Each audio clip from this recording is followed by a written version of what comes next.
All right. We should be live on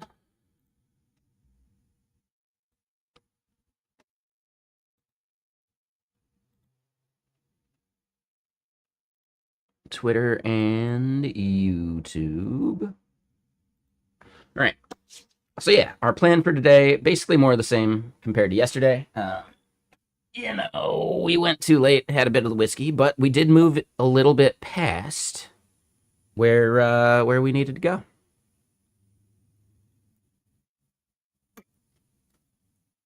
Right, we made some progress. So the goal, let's actually make more progress and get that going. And then let me catch up on some comments.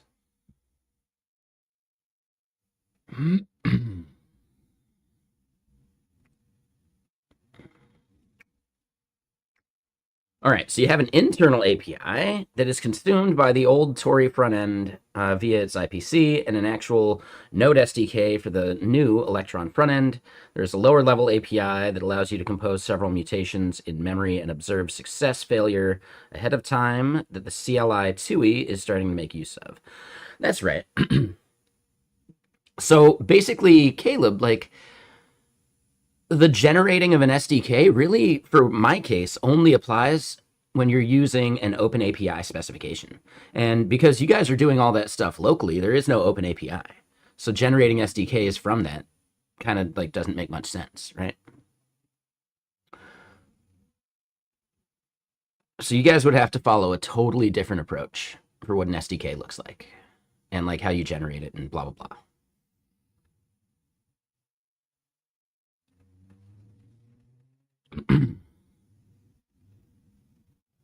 Does that make sense?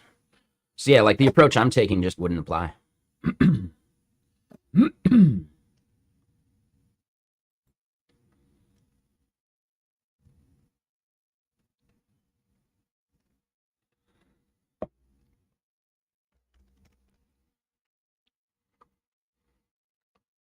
Boy.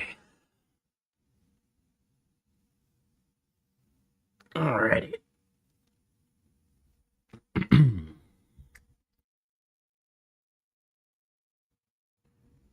So hold on. To install the app.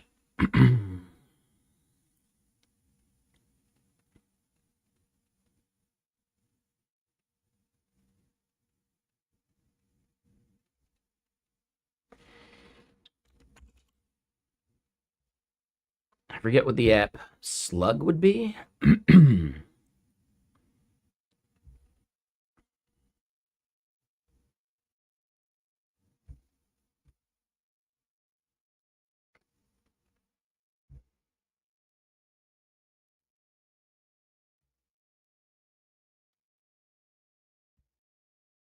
Oh, hold on.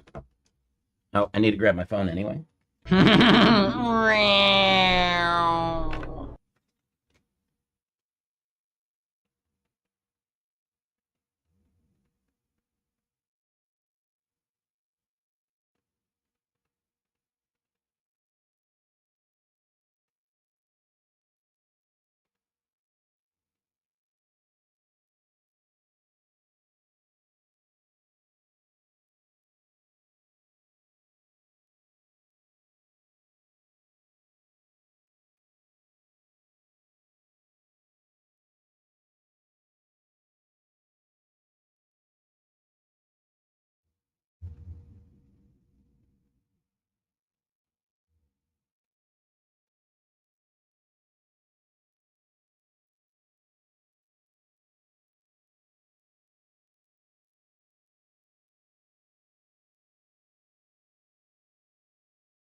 Mm-hmm.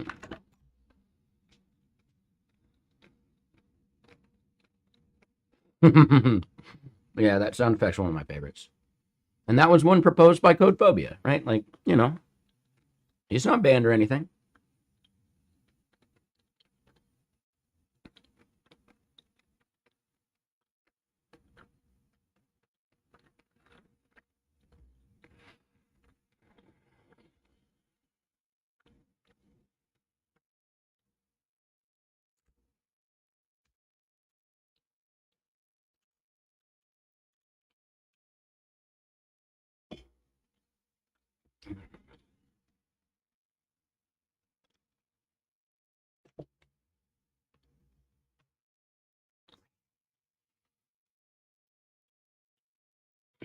I was trying to be, but me and Codephobia go way back, so you know he deserves the benefit of the doubt. So Messijo API contract dispatcher.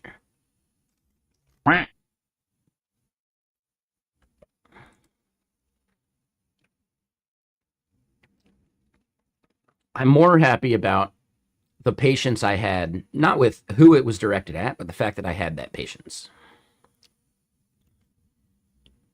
Usually, when I have that much whiskey, it's not the case.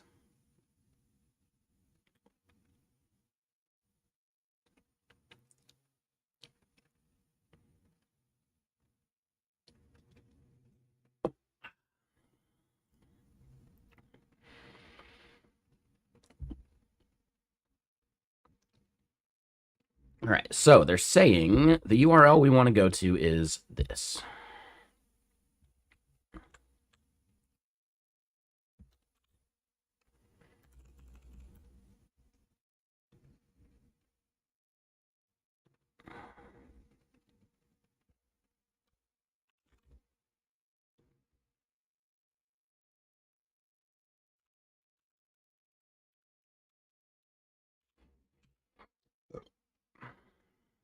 All right, only select repositories, SDKs.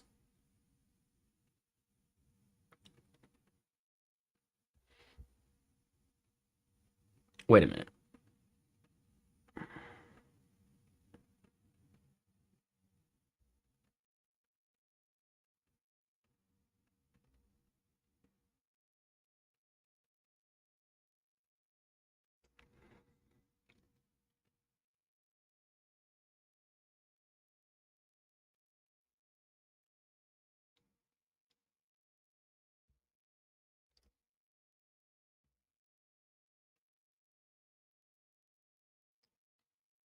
Okay. So we installed that to the Messijo app account. So now we go back to the API and we double check that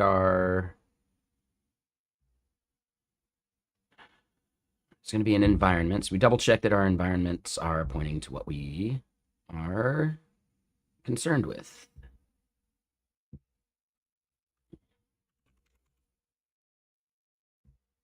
Yeah, so we had actually set the wrong repository name too. So now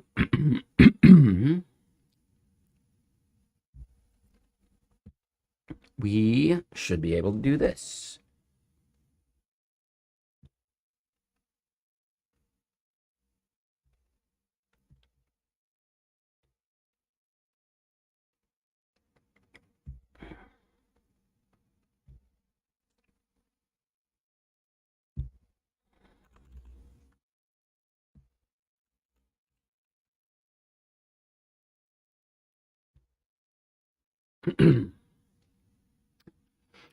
Yeah. So we had the env var set wrong, and we hadn't installed the app to the repo. Aha! Another failure, but hopefully a different one.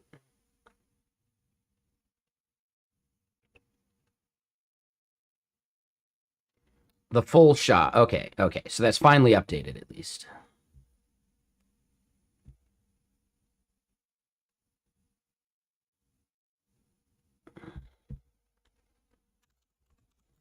Oh.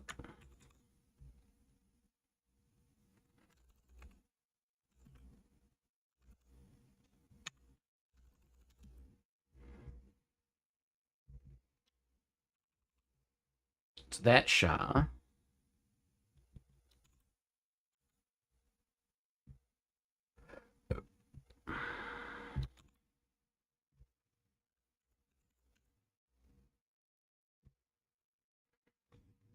And yeah, what's up, beautiful? How you doing? But yeah, like Caleb, we can definitely like chat about it. Like, what do you think would be beneficial in an SDK? Oh, there we go. All right, we got past that part.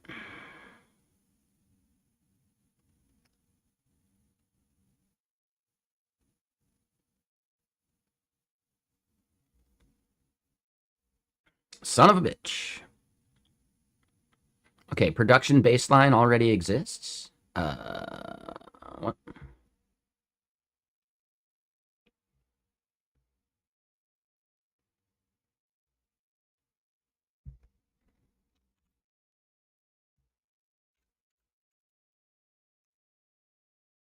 All right, so I think this ends up having the same problem, or like not the same problem, same problem. But I think both of these workflows are actually not accurate.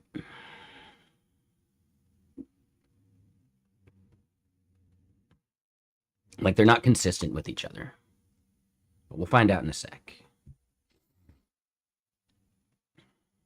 Oh, okay, so it did work on the right commit, so maybe we fixed that part.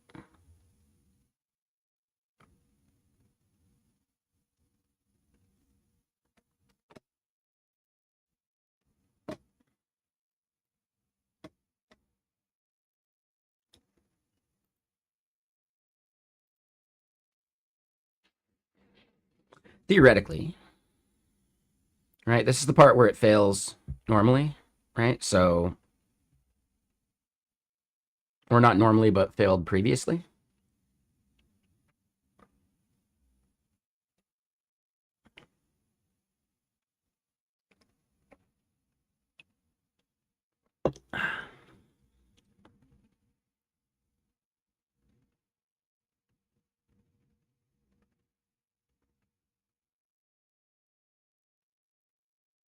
Yeah, I gotta stop chugging that Red Bull as if it's water.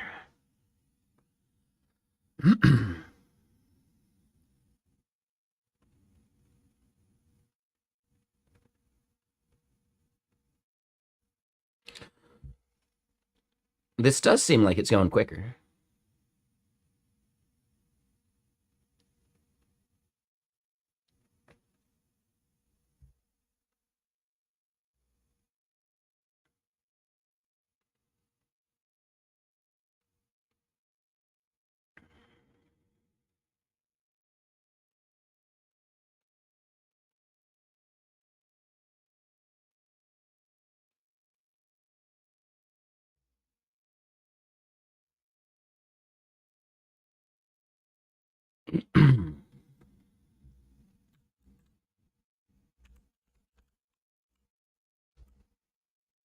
So that's the main project we're working on.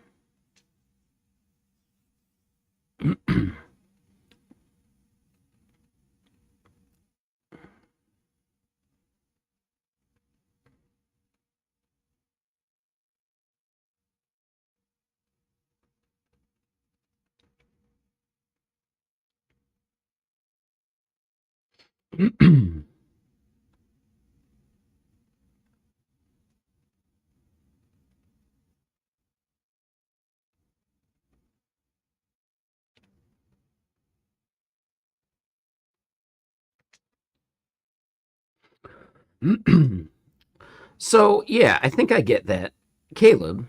Right. So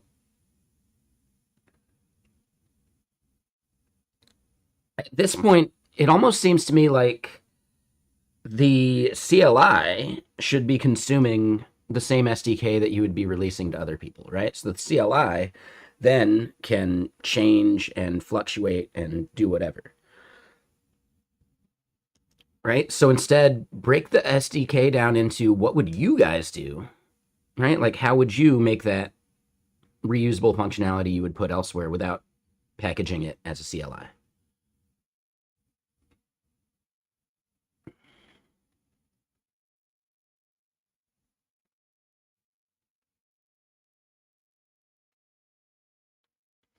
So like, because it's a totally different thing, like, yeah, my approach isn't going to work for you. But really do think about like, what would it look like if you wanted to build a CLI in a different language? What would be the core functionality that you'd want to share? Right? And that core functionality that you would want to share would be your SDK.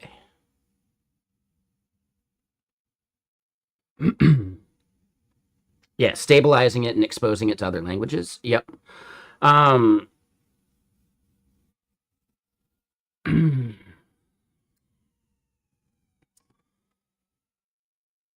think that ends up being tricky, but in my opinion, if you wanted to like fully stabilize,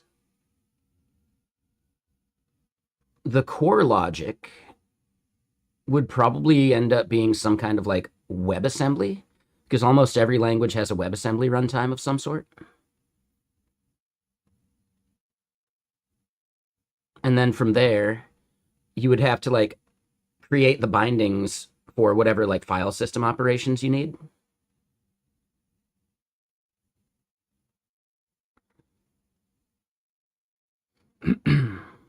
Yeah, free code camp's great.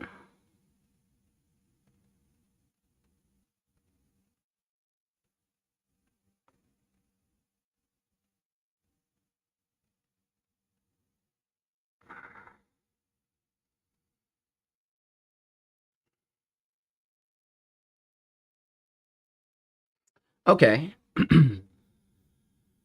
So, yeah, I think that makes sense, Caleb. Yeah, I mean, a C API I feel is actually more limiting.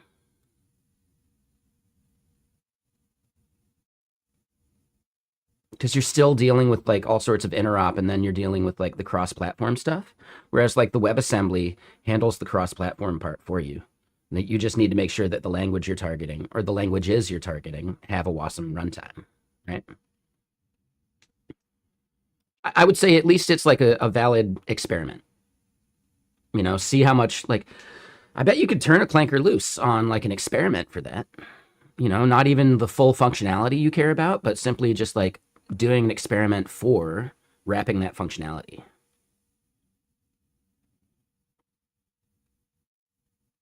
You know, so do something simple, something stupid that still does like maybe file system stuff or whatever. And then how do you expose that file system capability cross platform? Because that's the hardest part, right? You need this cross platform and cross language, not just cross language. Because of that, I would actually opt for the core logic being the SDK, right? That is the WASM. And then as far as like needing to like wire up to system operation stuff, that's actually WASI, right? Like the system integration or whatever, right? And most languages either have that or you expose callbacks that allow a language to write that. And I'm guessing the callbacks is actually the way to do that, like hooking. Again, I'm just thinking out loud.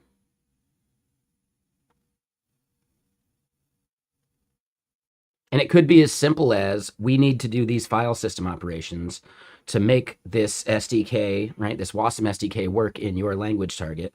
You spin up these callbacks that are just file system operations, really.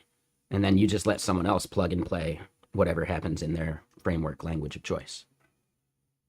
So then you could expose that part, and other people could do the hard work of like supporting languages that you don't want to support.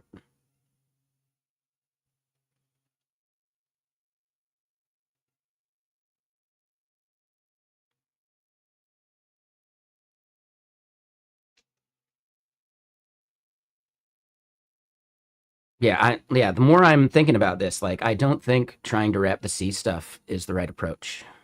Because there are some languages that aren't going to have a good interop with that, right? Like no FFI or whatever.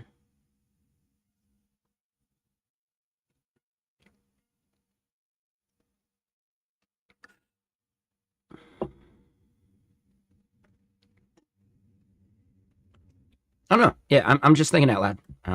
Not sure. Now hold on. Did it blend?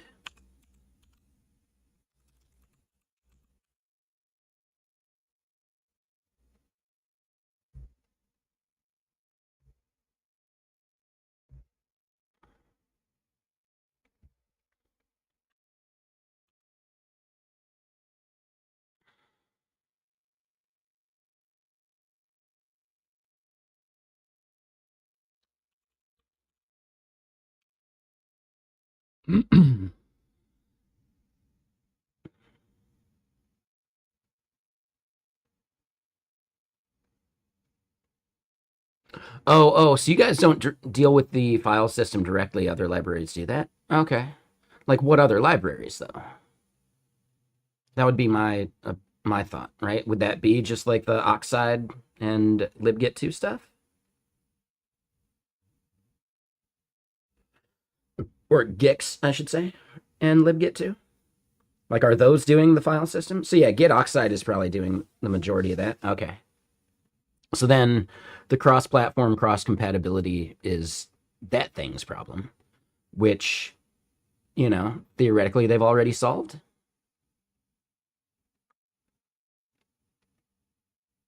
Yeah, I think that would work.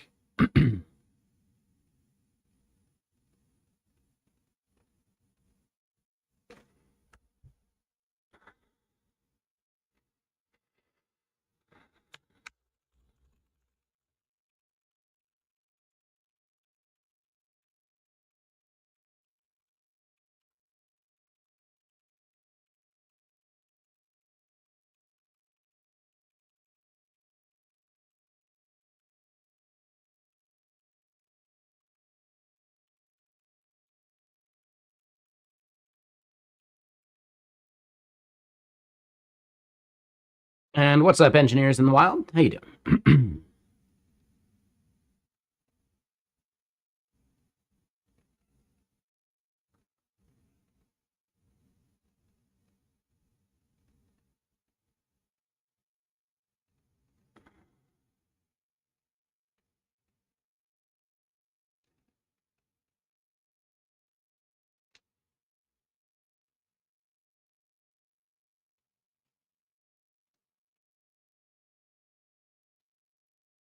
Okay, so there's probably a different workflow I need to run.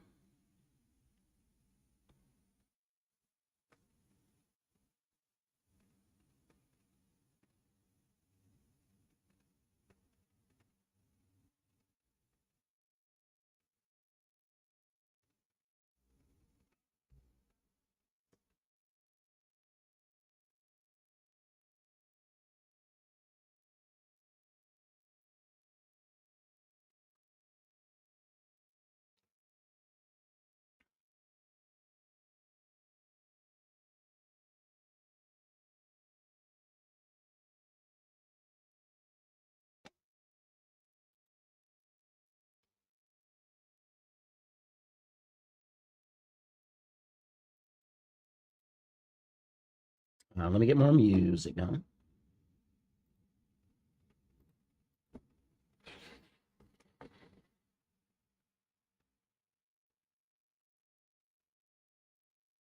Oh,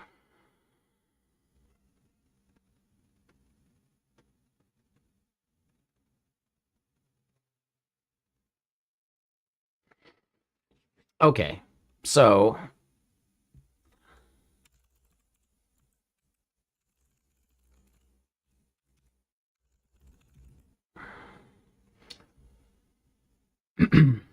so yeah, that makes sense. So what that means is we go over to here and we look in docs and the SDK repository handoff is a different repo.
Damn it. I didn't want to do that. Hold on.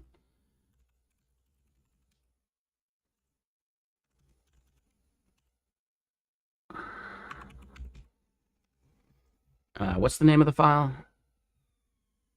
SDK repository handoff.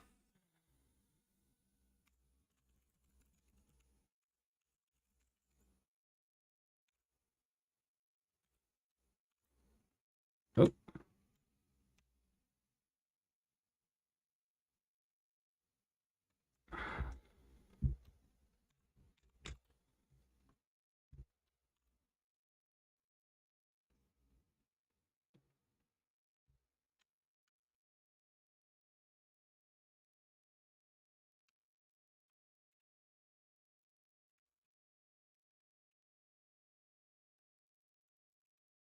Oh.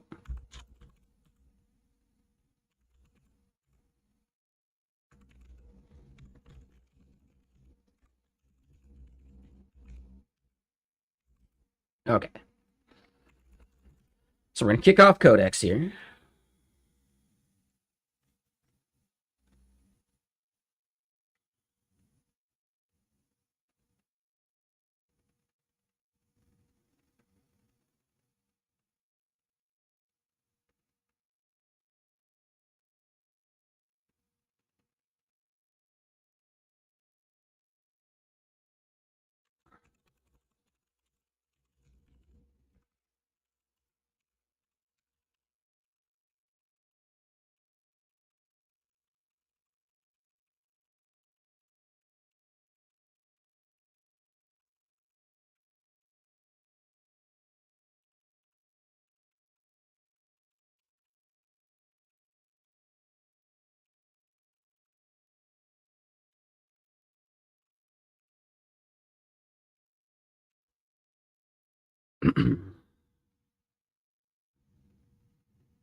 All right, so what's going on here is that we are turning loose, right? The SDKs repo is basically just an empty README. We are using a handoff document that we generated from a different repo, from the API repo, and the SDKs repo needs to like spin up the workflows and the GitHub actions that it will use to like take in an OpenAPI JSON file and then start generating our SDK for TypeScript first. And then after that, we'll start generating SDKs with Kyoto.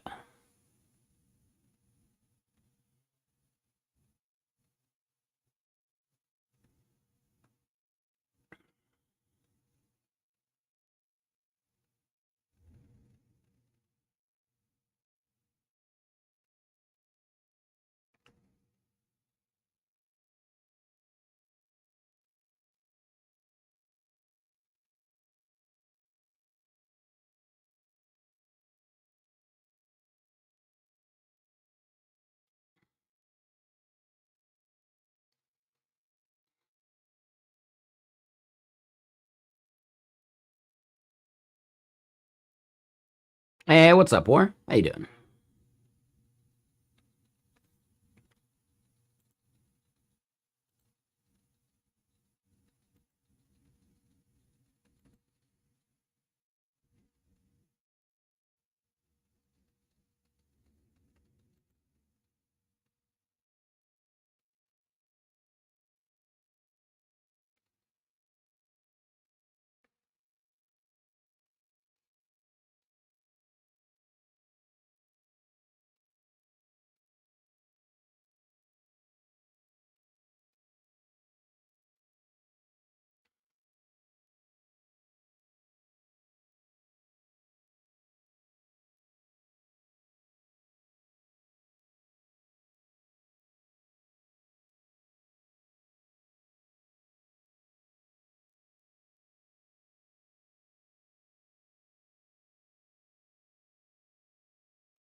That's probably something I need to do.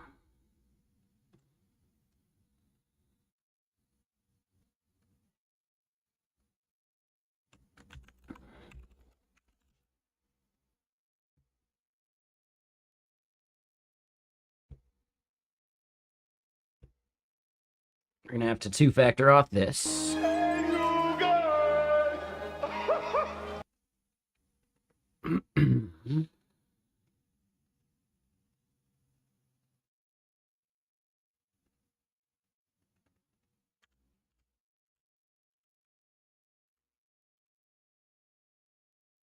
Cool. Saddle up, partner.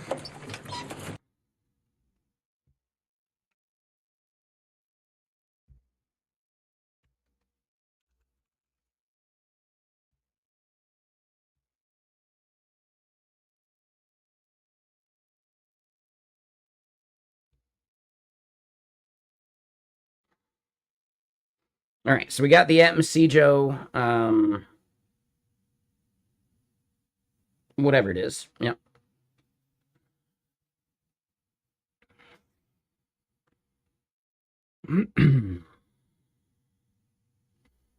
So yeah, we'll end up pushing to that here eventually.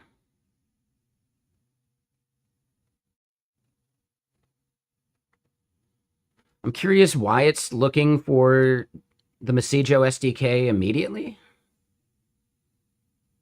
That's a little odd to me. But it's, yeah, just viewing a bunch of this other stuff too.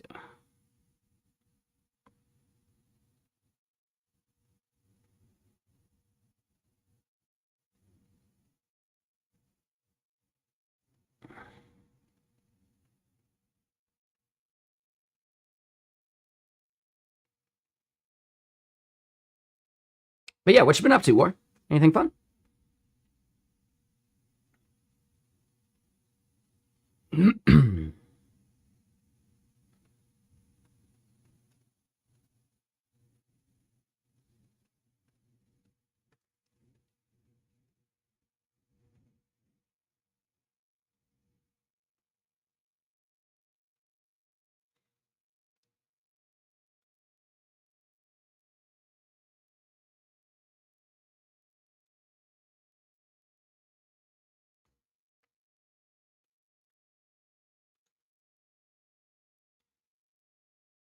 So NPM Trusted Publishing. How does that work?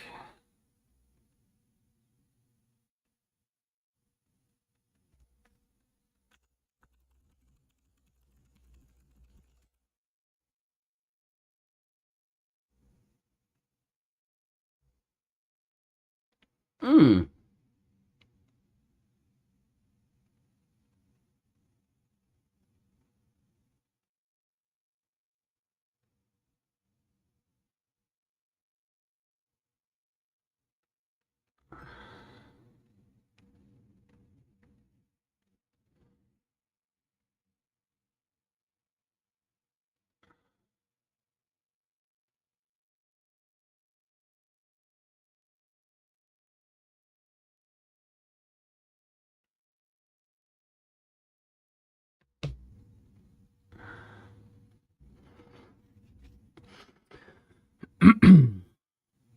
You're celebrating your 27th birthday. Happy birthday. How you doing? Doing anything fun? Besides watching stream, obviously.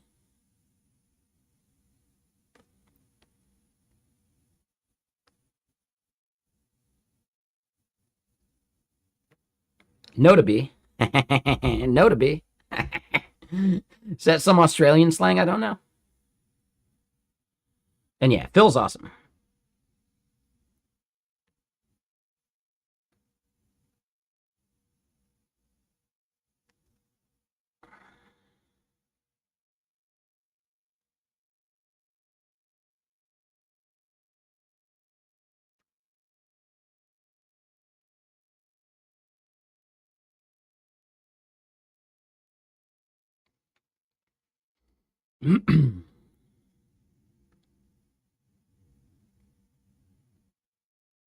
Okay, so the package JSON needs to have that. Okay.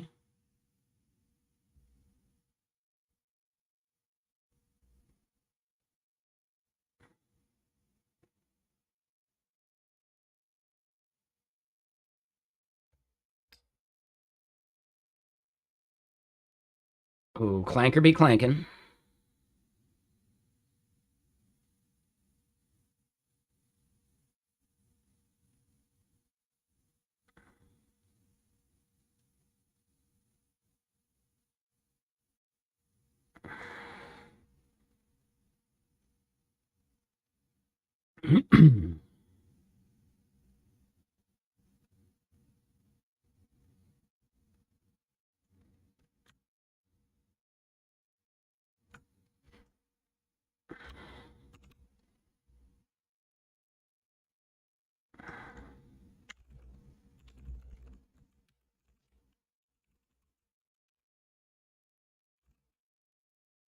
Okay.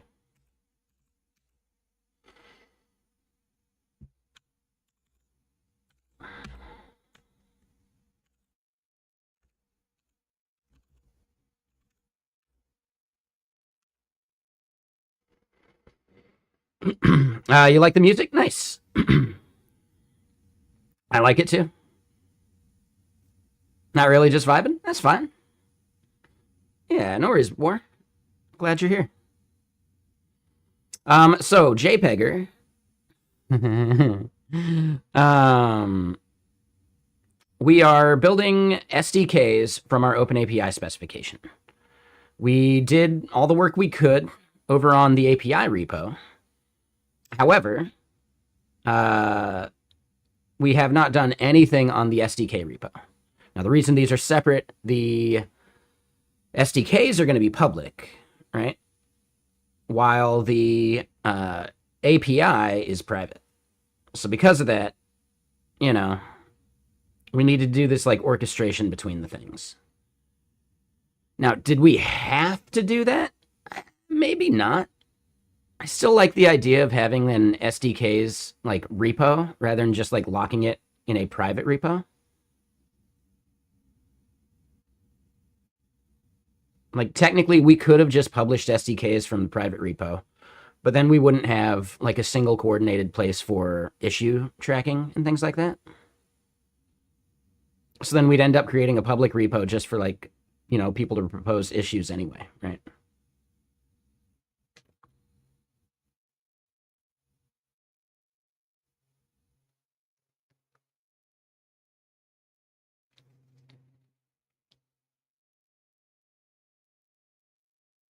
Yeah, I think so too.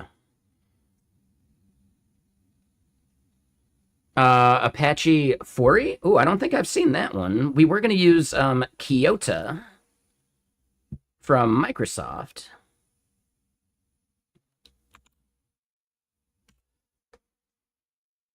The SDK is for the project we're building called Messijo.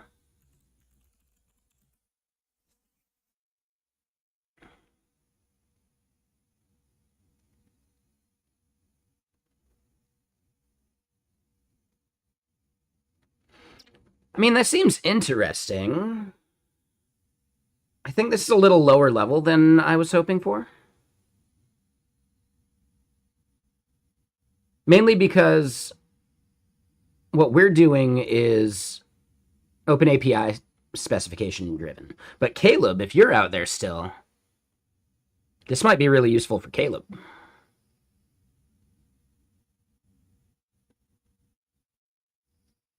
Yeah, check out Apache Fori.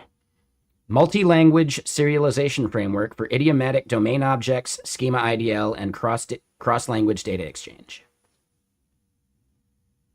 I don't know for sure. I'm still trying to like understand what all these words mean together. Like I know some of these words, I just don't know what they mean together.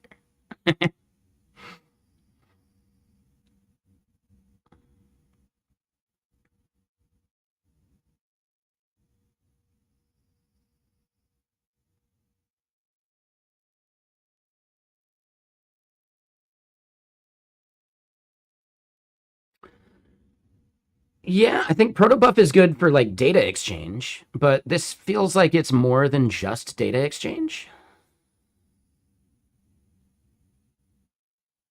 I guess protobuf still gives you like data types too, not just data exchange. So yeah, no, you're right. Like you could create cross-language stuff with protobuf too.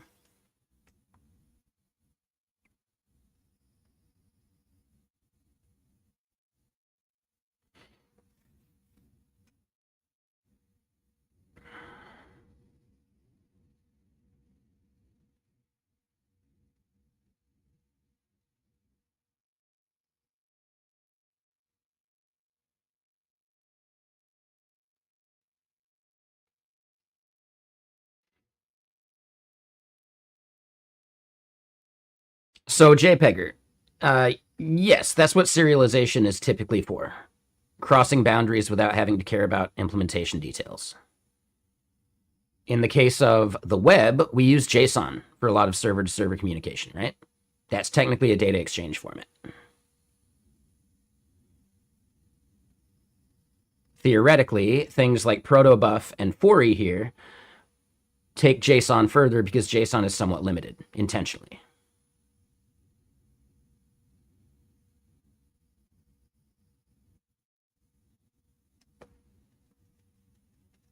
It is, right? Yeah, in general, serialization frameworks, right, or serialization libraries or serialization formats all have the same goal. Like even XML is basically to cross language boundaries, you know? We're not doing the MCP server part yet. We're going to do the SDKs first. Hopefully we can get the SDKs kind of hammered out, and then we can start like thinking about that part.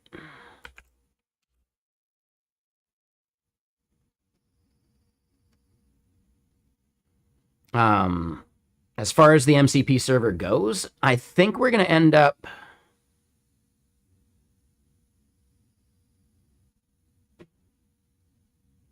I think we're going to end up doing like an SSE, like HTTPS MCP server.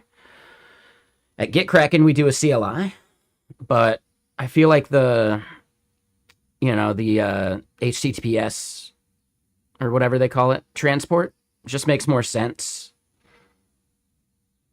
because all we're doing is wrapping an like an open API specification as well. Anyway, so JPEGer, you're mixing two completely separate things, right? Someone recommended 4e. I don't think it has any application for what I'm building SDK-wise. Right? This is too low level for what I'm trying to get at.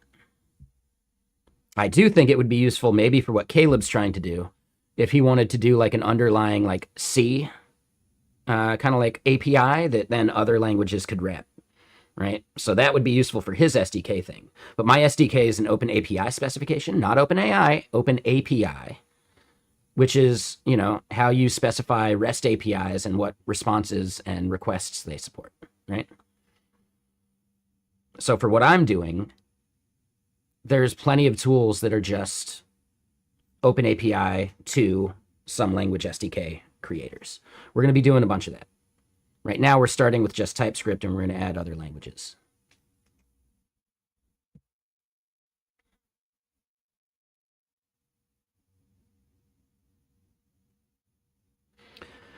So it seems like a serialization, deserialization thing. Well, yeah, I guess that's what I'm getting at, Caleb, though, right? Like, your underlying C is going to need to respond with, like, data types, you know? Kind of stuff. And theoretically, some kind of serialization format would be the way to, like, pass the stuff that you do internally in the C API and expose that to consumers, right?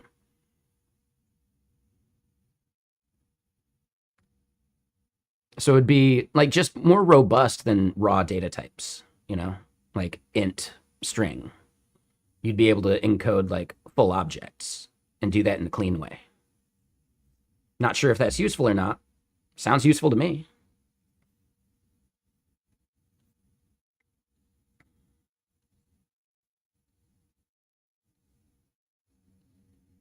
Like basically no matter what, when you're building like a C FFI wrapper, right? You still have to like consume whatever the C code is creating, right? Like as like the data that gets exchanged between the work you're doing and the thing consuming it, right? So you're probably going to be serializing some kind of object. Doing that in a way that is broadly supported would be useful, in my opinion, right? Now, could that just be JSON? Sure. But JSON is definitely not the fastest in all languages, right?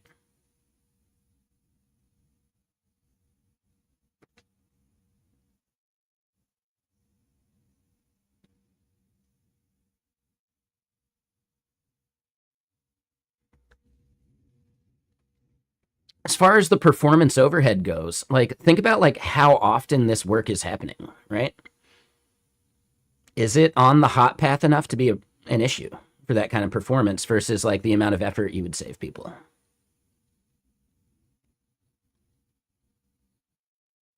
Now, it does introduce like another dependency for them, which is a reason why you wouldn't want to do it.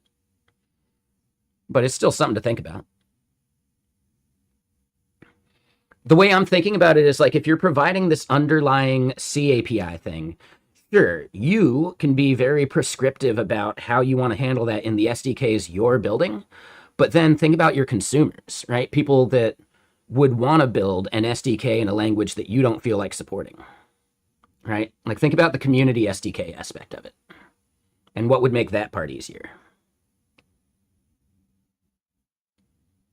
And again, I don't think any of this stuff is on the hot path enough to be a problem. Like when would that performance overhead really impact a consumer?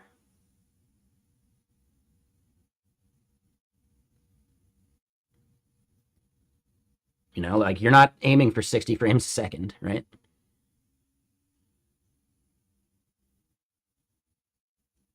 And this comes back to a point I've always had where like, dude, performance for performance sake is just mental masturbation.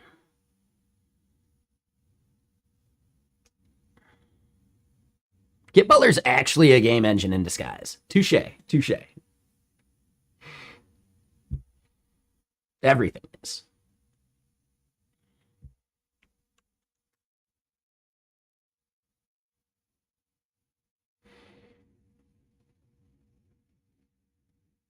No, so JPEGer, you're still mixing things up. The thing we're looking at here has nothing to do with what I'm building. It may have something to do with what Caleb is doing for Git Butler stuff. But for me, all I'm doing is taking an open API specification, right? Formerly known as Swagger. I'm taking that and generating SDKs from it. And when we say SDKs, all they are libraries that do HTTP requests for you. And they encode the types that the requests would need and the responses would give back. Right? So encoding those into types for various languages so that people can integrate my tool into whatever language or tool they want to use, then becomes really powerful, right? So Open API is strictly for web servers, right? HTTP requests. And yeah, Sushi Roll, thank you for the Prime sub. Appreciate you. Didn't want to leave you hanging. My bad. And FP Jesta, Mr. Sir, thank you for the sub as well.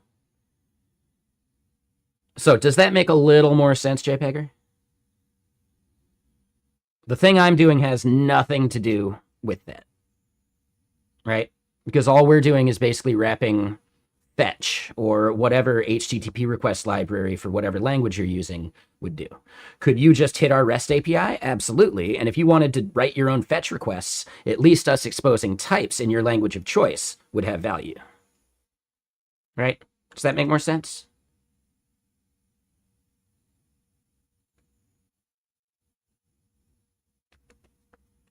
I pretty much never use an SDK to make HTTP requests for me. I do use other people's SDKs so that I can type the responses.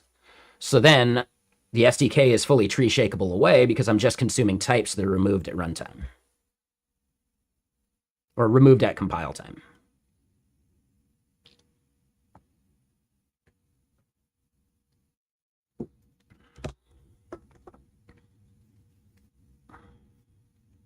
And again, when I say I never use SDKs, I mean I never use HTTP SDKs.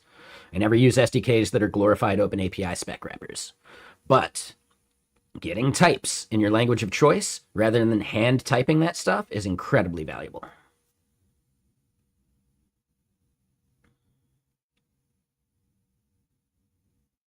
Right? When you start doing your own like custom types for REST API stuff, there's going to be drift over time.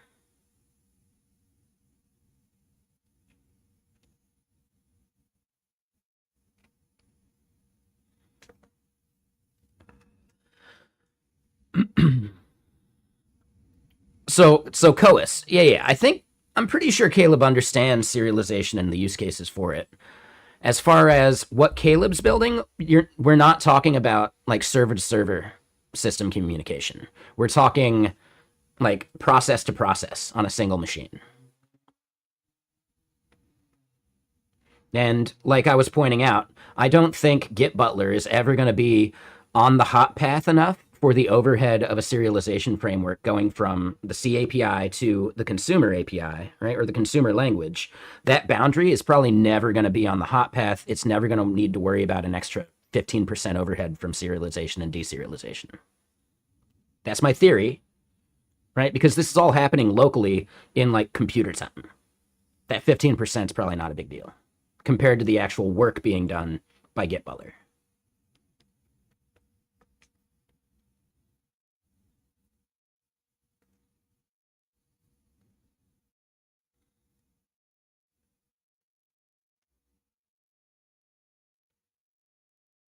It is worth it to like think about performance in these like contexts, but performance doesn't always matter, right? It depends on what you're doing.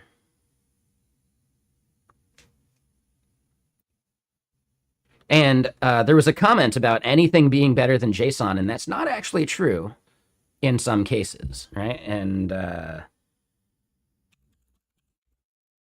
right? Anyone remember this talk?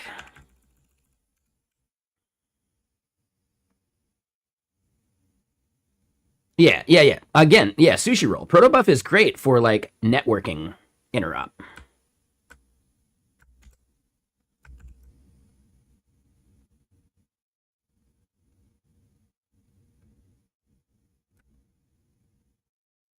So hold on. Right. So data serialization options, sure. Why would you care about this? Yeah. We're gonna go through this quick.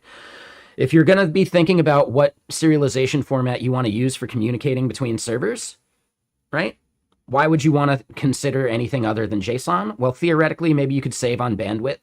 Maybe you could save on CPU overhead. Right?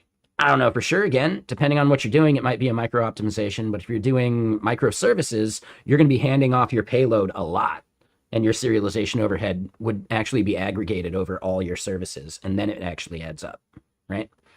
So does gzip solve all these problems? Not quite, because gzip from client to server is a vulnerability, right? Due to a thing called a zip bomb, right? With 42 kilobytes, you can create a zip file that expands to petabytes worth of data.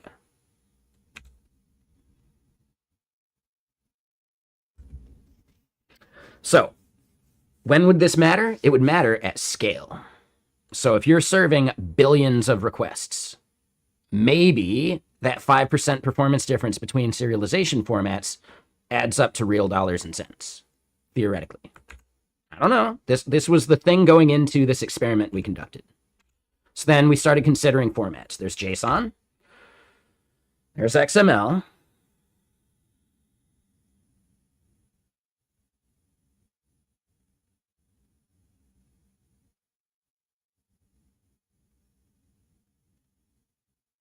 I love that clip. Right? SOAP. Yeah, SOAP is not actually an exchange format. SOAP is like a protocol on top of the exchange format of XML. And then all of these other formats are binary. Yeah, exactly. For a wheel, right? Like, that was the theory at least. But I was coming at it from a web dev perspective too. Right? And you're going to have other problems that you can optimize and gain value from first, probably, right? For wheel? Absolutely. So yeah, the binary we're looking at, there's Avro. Avro's schema looks interesting, right? And some people who've seen Protobuf are like, hey, that looks kind of familiar. Right? And then here's how you can do a schema within a schema, right? So you can do composition, which is pretty powerful. There's bencode, which is used by the BitTorrent protocol. That's what it looks like when you kind of like, turn the binary data into a string, right? You'll notice that all strings end up being shifted out because strings are encoded as strings no matter what binary you're encoding, right? Right? Then there's bson, which I think should have been bison. Okay, cool. There's message pack.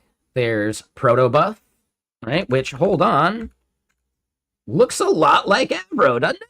Oh my God. And then here's how you might encode some protobuf. And the numbers here are very interesting. The coolest thing about protobuf is that you can order where properties are in the entire like object or protobuf that you're passing. So if you only need the ID of something to do some routing to another microservice, you can stop parsing the entire payload once you hit that ID. And if it's the first thing, then you're saving a massive amount of time doing, deserialization, right? And then here's what a schema looks like, blah, blah, blah. And then there's some others that we didn't really consider. Thrift, I believe, ends up being so similar to protobuf, it doesn't matter. YAML, no thank you. SOAP doesn't even apply, right? And then flat buffers are actually really novel because you can operate on a flat buffer without deserializing it. And in some cases, like games, deserialization is a huge amount of time because you're trying to hit that 60 frames a second, right? So flat buffers have really cool like usage implications in, certain use cases where you have very, very, very like low latency work that you need to do. So then, yes, we tested a bunch of stuff like object size, right? Technically, I messed up on the object size because I ended up just copying a 1K payload or maybe the 10K payload and pasting it 10 times for the large size. That was a bad idea. When instead it should have been a large object that is not chunkable, right? Because, there are going to be certain things that make that like faster in some test cases. So this is bad benchmarking, but, still kind of fun. So when we look at the content length of these things, JSON is the baseline, right? And this is uncompressed using no gzip. And let me get more music going real quick.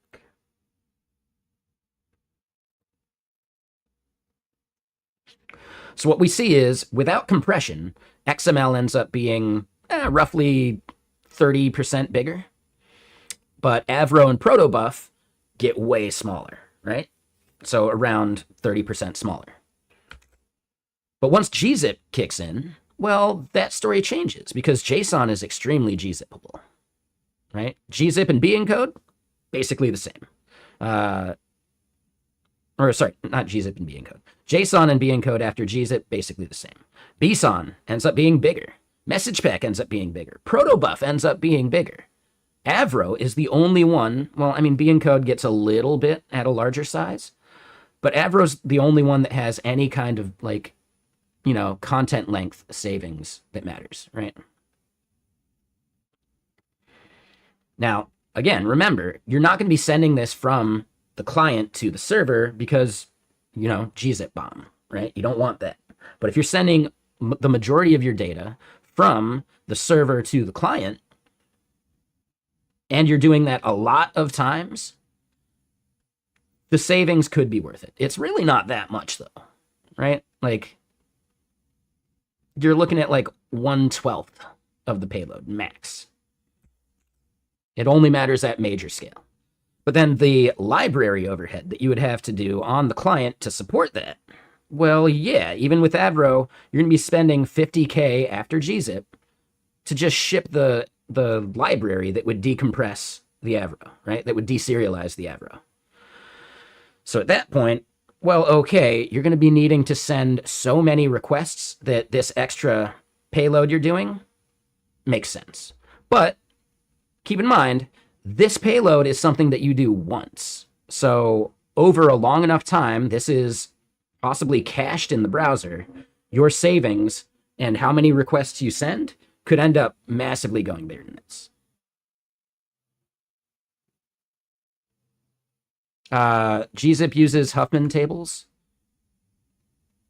So for text, the majority of what we sent was text. So this is like real data. Right? So then think about doing this stuff in the browser. Does it speed things up? Right? Well, no. Technically at 10K, at 100K, all of these things are slower in the browser, or at least were at the time of this experiment, right? All of these things are slower in the browser than just JSON because browsers have massively optimized their JSON capabilities.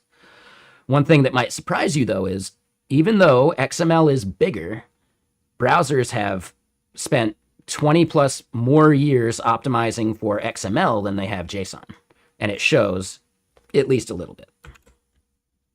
When it comes to browser, and that was browser encoding, so sending data to the server. For decoding, well, it gets even more impressive that XML improves on that. Like crazy. So then let's look at it. Okay, that was in the browser. Sure, browsers have optimized for this stuff, but what about in Node on the CPU, right? On the server side. Well, at that point, XML is way fucking faster. These others all have overhead compared to JSON. Like, it's insane. I thought we had a bug in our testing that XML was this much faster. And that's just for encoding. But when it comes to decoding, if you're sending data from the front end to the server, well, actually, decoding on your server, you're going to get performance improvements in protobuf and Avro, and definitely XML.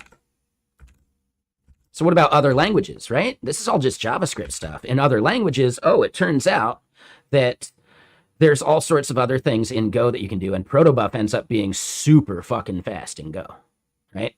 It massively outperforms Avro, JSON, like a bunch of this stuff, which is pretty cool. In Java, oh, well, because Java has a really magical library called JSONiter, it can do, like, or maybe it's Jackson, I forget which one. But one of these gets a massive performance improvement because in Java, at least, this library does a thing of like generating and caching the schema of JSON, and on a subsequent payload parse, it ends up speeding way the fuck up. So all of this stuff really just depends on what languages you're targeting. There is no universal, like, this serialization is better. Right? So summarizing, if you're in the browser, nothing beats JSON, besides XML, but who cares? Right? Desktop browser inbound data. Well, okay. You could save 8% even after gzip. And desktop browser outbound data, you could save up to 30% because you can't do, gzipping from the browser and trust it. However, just remember that, like, is that outbound data costing you money? Probably not, because, or like outbound from the browser, right? Because your ingress on your, services like AWS is free. So it's not the cost that would matter, but maybe networking time, right? If the request is smaller, theoretically, it gets there 30% faster, theoretically. That's not the case because of handshakes and all that stuff, but right? For mobile data, data is not free for the user on mobile. So yeah, mobile games, real-time stock or crypto data, bandwidth-limited IoT. You could actually have a major win. For server-to-server, depends on your server languages for speed.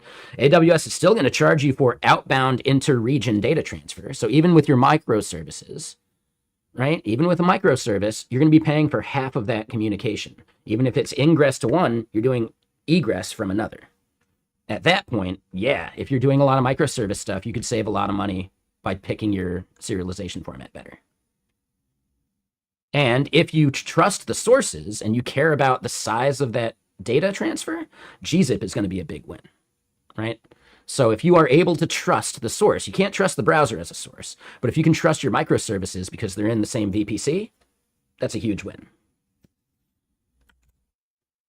So yeah. This was a fun talk. Dude, we did this back in what, 2018, 2019? It was a really fun talk.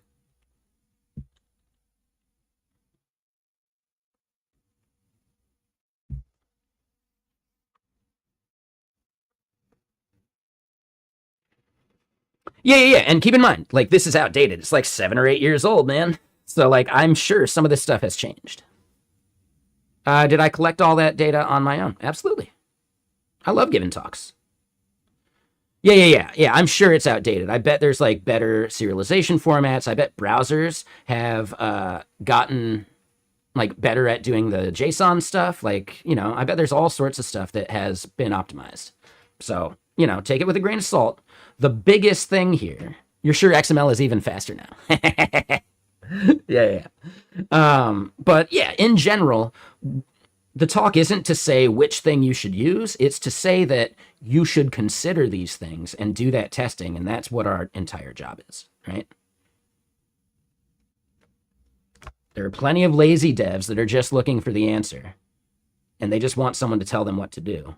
And then the best devs are curious and they try and solve the problem for the problem they're trying to solve, right? Like they do the research, they do the testing, and they do the evaluation ad hoc for the exact thing they're doing.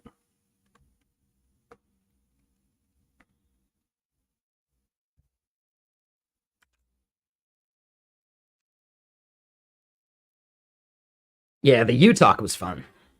Just because of the puns, right? Yeah, thanks, Rootfell. Yeah, I'd love, like, we could probably go and update that at some point, right? Like, what other new serialization formats are out there that we should be looking into? I still think protobuf is probably, like, the most popular alternative.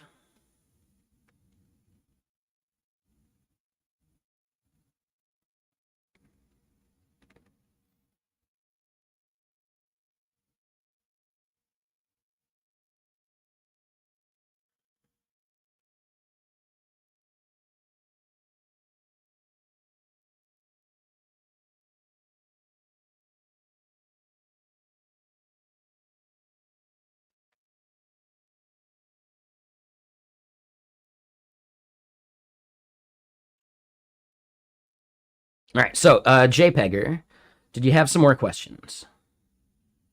You asked about C++. I didn't evaluate C++. Like, the nature of a talk is not to do everything. The nature of a talk is to actually, you know, like get people curious, right? If you're making a talk and you're exposing every little detail, you're actually probably fucking up and you're not giving an entertaining talk. Because a talk is meant to be entertaining and it's made to just like get people's like gears turning.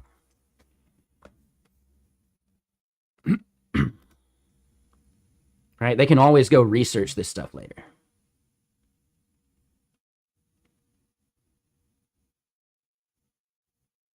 AT Proto uses CBOR encoding.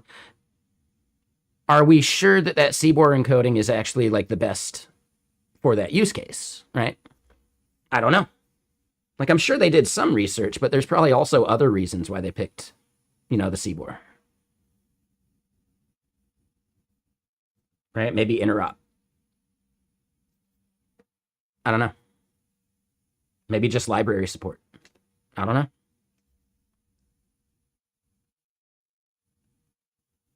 I'm almost sure there's like a major reason why they didn't do protobuf at least, right?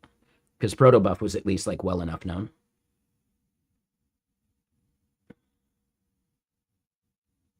I think one problem with protobuf is that it ends up being pretty rigid as far as like how you define the schemas.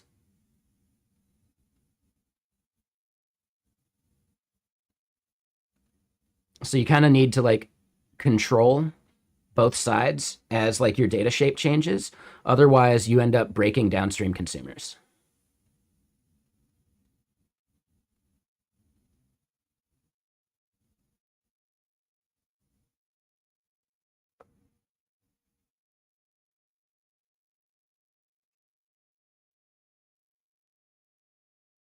And like breaking downstream consumers in a way that's not like recoverable, right? It ends up being like, hey, sorry, your schema's broken, it doesn't match.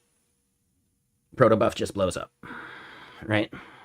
And like breaking some downstream consumer and them being blocked until they update is a really, really bad experience.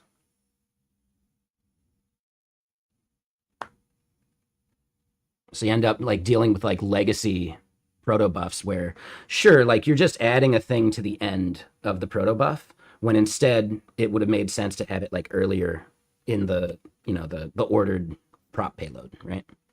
But then you would end up breaking downstream consumers.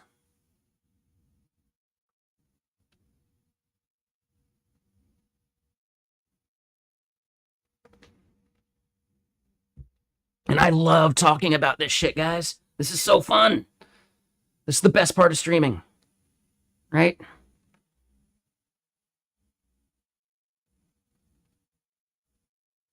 And then hold on. Let me read what you wrote. 1 second. So you understand the issue you have with all these formats, but you still don't understand what I'm developing. Well, yeah, I linked it.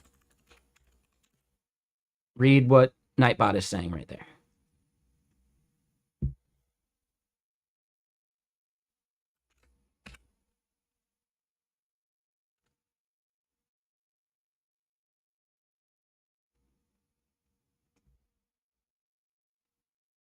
And then, is there some tool to help you decide or do testing on what format makes more sense for your API? Like, is it a REST API? If it's a REST API, just do JSON. Right? Like, who is the consumer of what you're doing?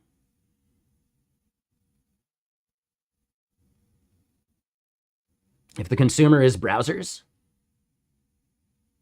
yeah, just do JSON. But that was the whole point of the talk. It depends on the language consumer.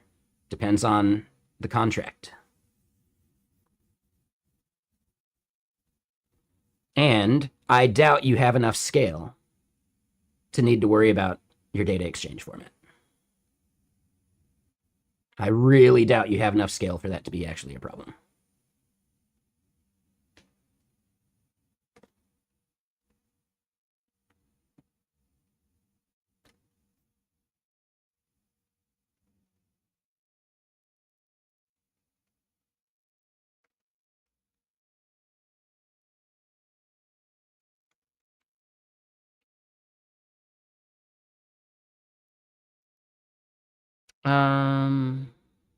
Okay, so hold on.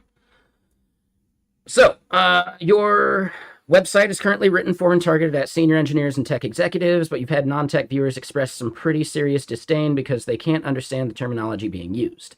You've already implemented text hints for more complicated that you can mouse over, more complicated things that you can mouse over for a definition, but very few people actually seem to understand that you can mouse over them. What are your options here? Should you rewrite your copy to be less technical? I would, like, again, right? This is similar to the thing we were just talking about, where it, who is your audience? Like, how many people are consuming that? Like, are you actually getting a lot of senior engineers and tech execs, like reading this stuff? If so, I would keep the technical part, but maybe have a link to an explain it like I'm 5 version, right? So you can just like dual publish.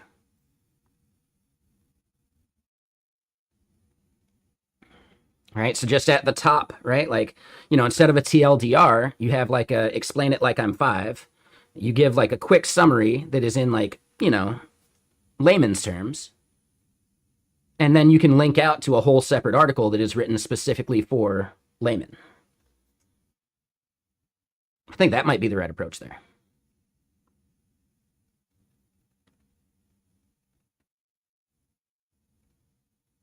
So I wouldn't change the technical one. I would just simply create, there's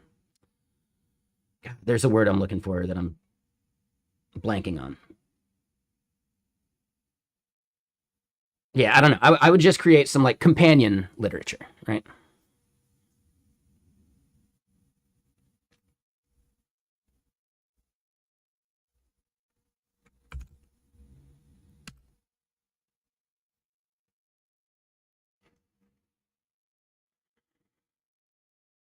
And yeah, what's up, Khalid? How you doing? Khalid over on YouTube asks, what are we building? We are building the SDKs for Messijo. So we're consuming the OpenAPI specification, and we are using Hey API's OpenAPI TS library to generate an SDK.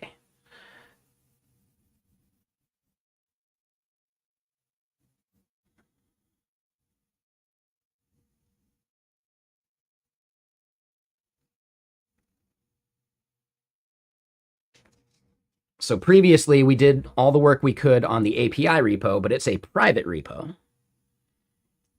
Whereas the SDKs will be a public repo.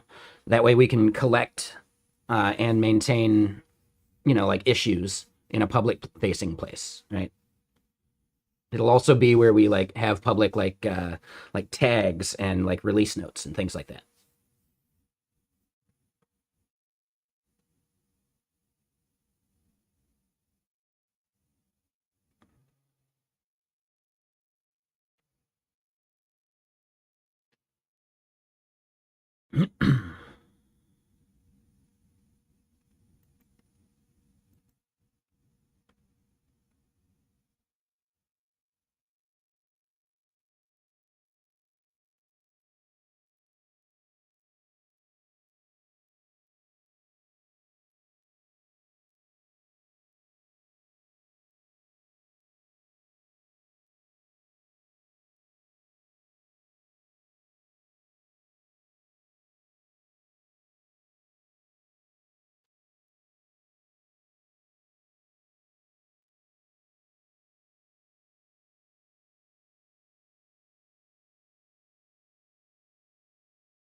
All right, 1 second.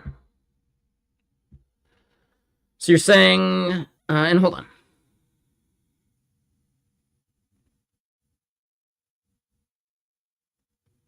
That's fine, QWERTY. Honestly, like, dude, I never look at a ban as a forever thing, right? Especially because, I can be a jerk sometimes. I recognize that.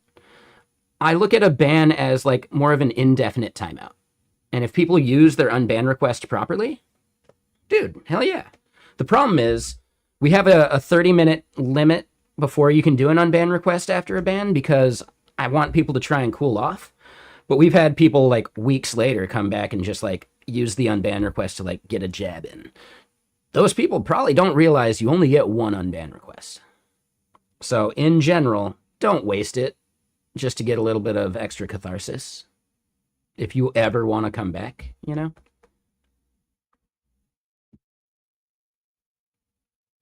that's fine, QWERTY. I would be curious to know like what it was that we had a disagreement about. Like, I definitely know there was someone that we argued with that was like, and when you say it 10 years ago, that was probably like, I've only been streaming 8, technically. So you're probably like a 2018, 2019 ban. Is it possible you were the functional programming zealot? Because I do remember an argument with that person where they were chill, mostly, and then they got really on a high horse about functional programming.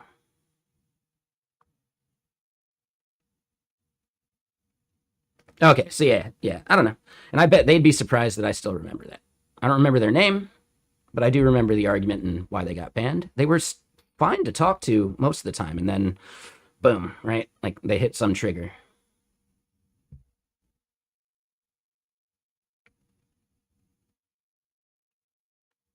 Maybe QWERTY. I don't know.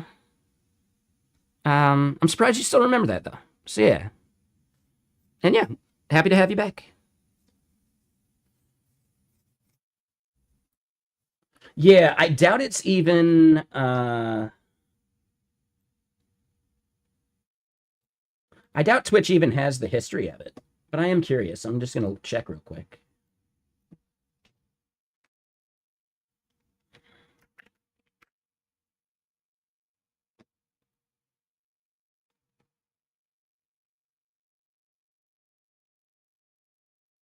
I mean, as far as this shows, it only shows that Nightbot timed you out.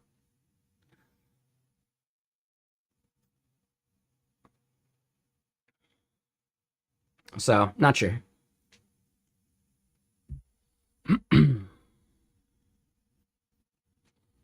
And hold on, let's double check, make sure this is kicking. All right, cool.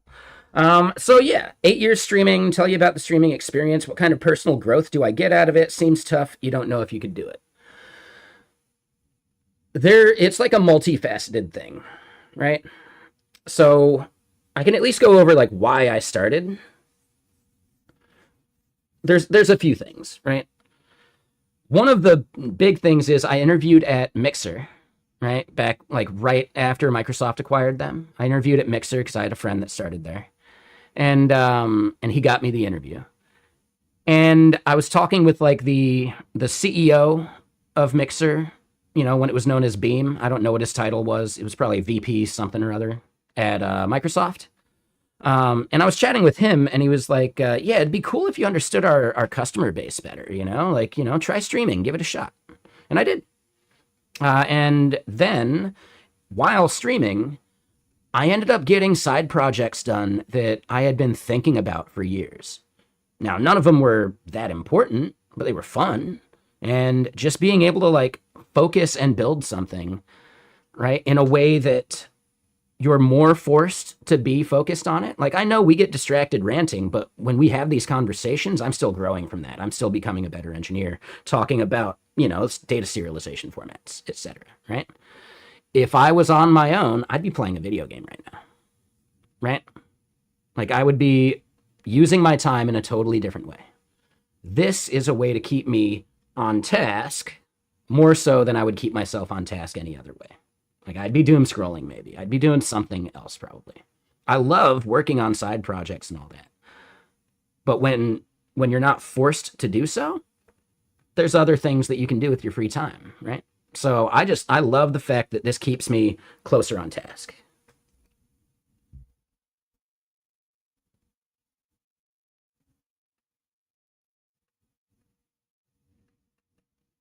Yeah, thanks, probably late again. Yeah, I appreciate that. I think it's worth it, right? But the big thing is like you can't treat it like a performance, you know? You're going to burn out super quick. You can't treat it as like an expectation of getting an audience. You're going to burn out super quick. That's like, and when we're talking about like the things I've kind of learned about streaming over 8 years is there are very few people who were streaming back then that are still streaming. Like, people just burn out. Like, people, especially people started during COVID and gave it up real quick, like after COVID. People that had good streams, for sure, right? Nikwan Datasci just doesn't stream anymore. I mean, he streams on a different channel doing gaming and stuff, but he doesn't do his data science stuff, which I thought was really fucking cool. What's another good one that just doesn't stream anymore? I mean, Mobitar had a great stream. I know he and I don't always see eye to eye, but Mobitar had a great stream. I'm trying to think of some others, you know, like, I mean, Leah Thompson, she had a really great stream, but she just doesn't have enough time for it these days now that she has like a tech job. And I think that like there's a whole bunch of things that lead to people like burning out or stopping streaming, right? I mean, you could post it over there if you want. I don't know if we have that many people that are sales reps, but maybe they know some. So yeah, feel free to post it over there. I don't mind.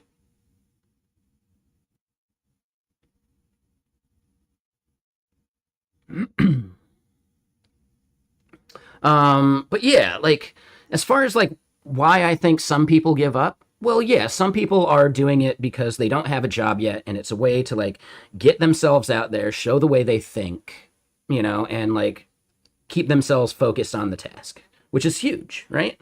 Like, I'm almost positive some of the people that streamed coming out of the 100 dev streams, right? Because Leon encouraged people to stream as well, like during COVID especially. A lot of those people stopped streaming because they ended up getting jobs, or they stopped streaming as much at least. That's a pretty legitimate reason. And I'm willing to bet some of those jobs, or at least like recommendations they got, were from people that they met in stream, which is fucking cool, isn't it? As far as like other reasons I think people stop streaming, I think some people go into it thinking they're going to be the Primogen, right? And when they don't blow up like Prime, they burn out. Prime has even said to me, if I was still streaming to 40 people, I would have given up ages ago. I get it. Some people are only in it for the success of it. I'm not going to lie. When my numbers dip down to like less than 40, I get a little bummed. You know, it's only human. But this is my favorite thing to do besides snowboarding. Like, I love talking about this tech stuff. So yeah, like I really just couldn't imagine not doing this. I will eventually probably have to cut down for various reasons.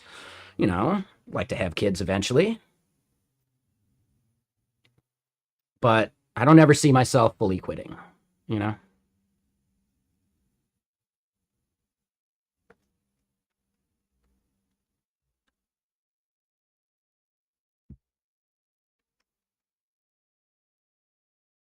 So JPEGer, the topics we're discussing,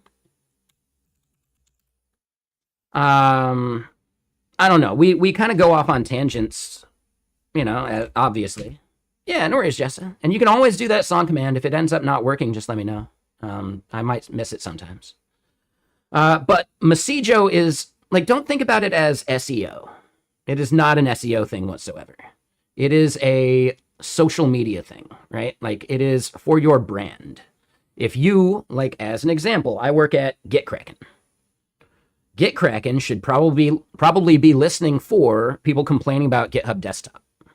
It should probably be listening for people complaining about various other things, and we can slide on into that thread or DMs with a, hey, we noticed you were complaining about this. We'd love it if you gave GitKraken a try, etc.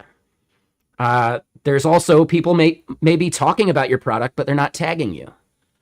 So you could listen for that, right? If they're complaining about your product and they didn't tag you, well, hey, that's still useful for support and for product to like hear the complaints of your customers, etc. So that's really what Messijo is for. And I am niching down for tech companies just because, you know, to target broader social media is way more expensive and I'm bootstrapping right now.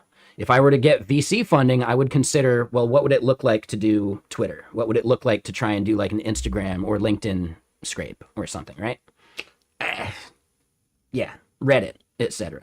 For now, I can really only do the things that are like openly scrapable, right? Or openly listenable as well. Which means, yeah, we're going to do Lemmied World. We're going to do Dev.2. We're going to do maybe even like YouTube comments. I don't fucking know.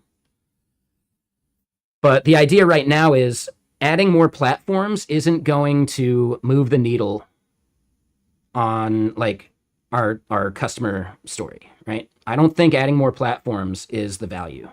In my opinion, the most value we're going to be able to provide is in getting data and letting it be easier to parse, right? Like just pure keyword matching has a lot of noise, right? So we can use maybe AI to analyze the intent of a message and match that rather than just a keyword. Like the Elixir coding language. Well, yeah, if you just look for Elixir, you're going to get a whole bunch of like D&D stuff, right? Game stuff. You're not going to get fully relevant stuff. So we can then allow you to define a lens. It's a filter that uses AI to analyze messages that do keyword match positively, but then match on the intent you're looking for as well. So features like that, I think, are actually going to move the needle on it being a useful service. We do need to add more platforms, absolutely. But if we can't convince people for the cheap cost that we have, $5 a month, if we can't convince people to pay $5 a month for Messijo, for the platforms we do have, there's no way we're going to convince them with more platforms, right? Because $5 a month, it could just be a supplemental thing compared to like the more expensive platforms like Mention.com.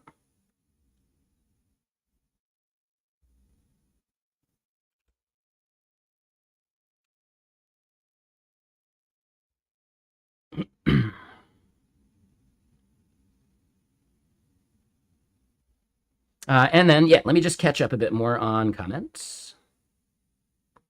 And yeah, Nori's probably late again, for sure. Boo, boo, boo.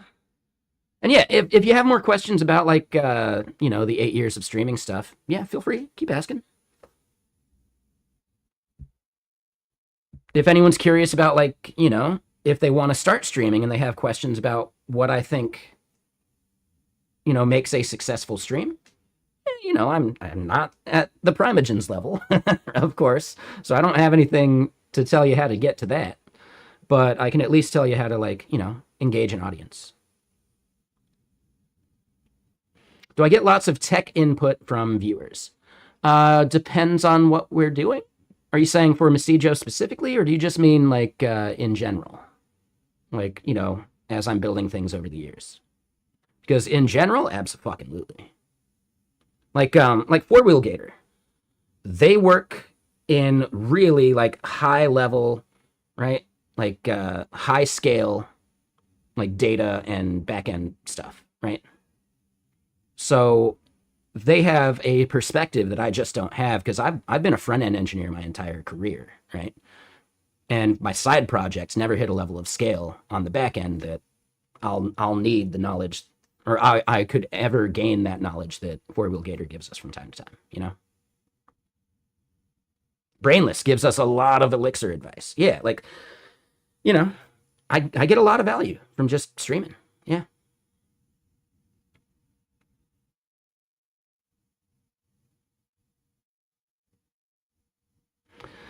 Yeah, I think that's tough, Jesta.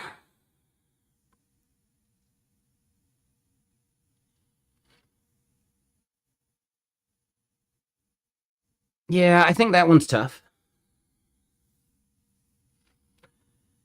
In general, though, right? And I guess for games, it's harder, right? Because games are a build and release and you're done thing. Like there is like maybe ongoing patches and DLC that you can do. But in general, it's like a, hey, you're there and you're done thing. At least for like services, right? Like software as a service or, projects that I build here on stream. Anyone that's going to take my idea is probably not capable of iterating on the idea. Right? So I'm just not worried about it. Even before AI, like, oh, are you worried about sharing your proprietary code? Anyone who's going to copy the code they see on screen isn't capable of building and iterating beyond what they copied anyway, right? So it doesn't bother me. But I get that. For games, maybe it's a different story. I think the thing that really separates games, though, is like, even with AI, they're not going to be able to copy like art direction. They're not going to be able to copy dialogue, right? So focus really well on like the things that would differentiate you if someone did steal your idea. Right? So like art direction, like things that are like taste driven are going to be really hard for someone to copy. So yeah, maybe they just slop cannon out some clone. Well, I mean, they can do that after you release, too.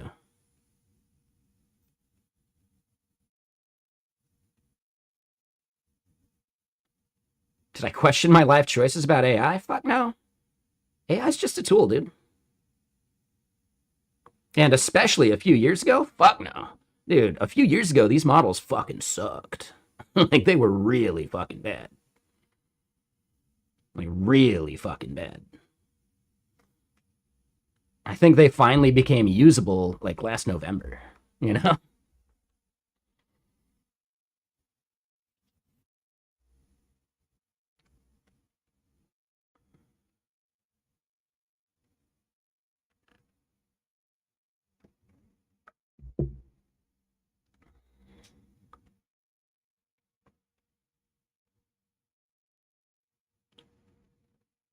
were scared you were going to be out of a job? I was never worried about that. Like, this is not an appeal to authority, but it's at least like pointing out that I have some perspective from being old enough to have seen a bunch of these things kind of like come and go, right? At one point it was like, oh, mobile apps are going to kill web dev. That didn't happen. Oh, dev jobs are going to go away because of low-code solutions, right? WYSIWYG editors. No, that didn't happen. No-code solutions. No, that didn't happen, right? AI is just the evolution of the low-code, no-code thing. Anything you're going to build low-code or no-code, you're not going to be able to, like, take it further. There's going to be some limit eventually. Someone who is not that good of a coder or programmer, like developer, engineer, they're going to use AI, but they're going to hit a limit of their capability because they're just not a good engineer. They're not able to tell the model what to do. They're not able to course correct it properly. They're not able to judge whether the result they're getting is good or bad. At the end of the day, like, you know, a fool with a tool is still a fool.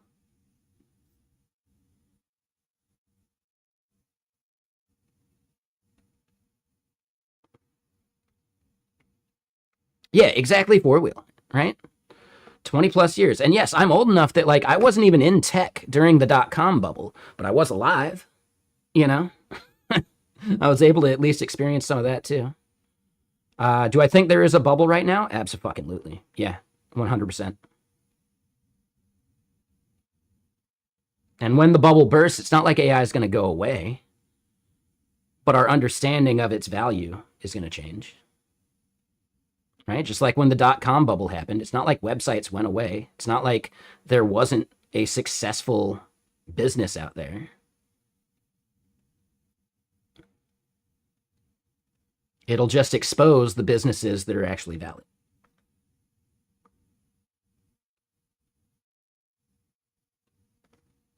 Yeah, exactly, four-wheel, for sure. And then, hold on real quick. Do I use LLM APIs? If yes, OpenRouter. OpenRouter is fantastic. I use OpenRouter for production stuff, and I use OpenRouter for doing our Git bench testing. But I don't use OpenRouter for like dev stuff because, you know, like subscriptions are still massively subsidized.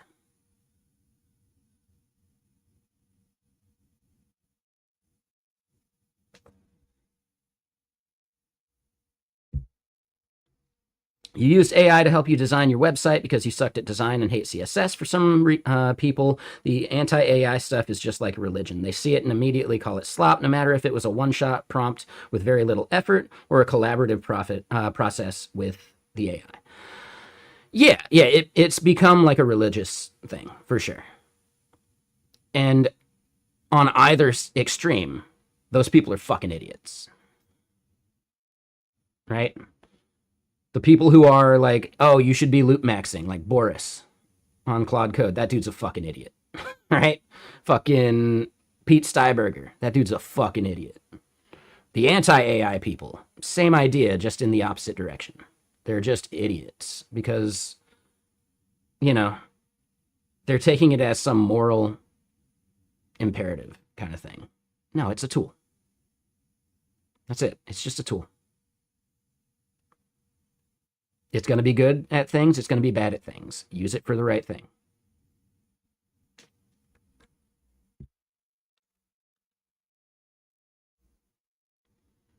The invention of the nail gun didn't mean that you don't need to learn how to swing a hammer. For professional, like, you know, work. Yeah, sorry, no, you're still going to need to know how to swing a hammer if you're doing construction work. It made some things way faster, but not every task is a good nail gun task.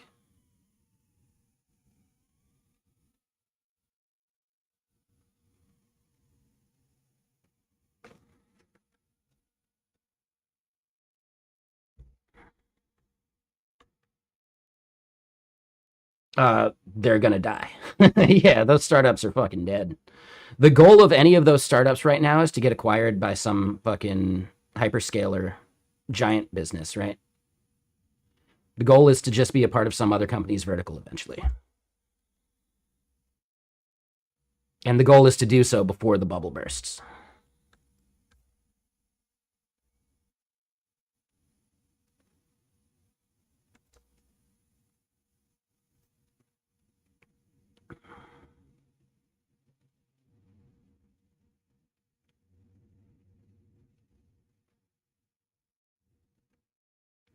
I do need some water. Give me a sec. And I'm going to get a... I don't know if I have a fresh glass. I need to do dishes. We'll see. I might have a fresh glass.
Okay, I did have fresh glass. 1 second.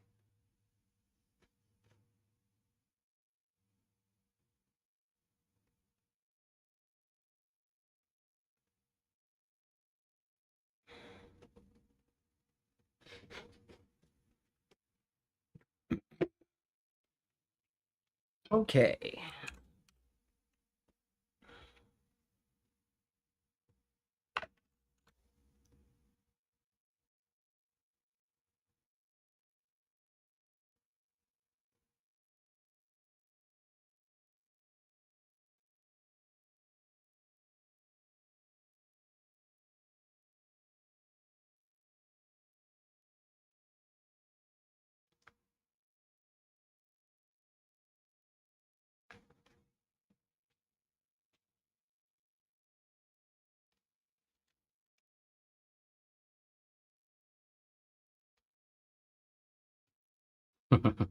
Okay.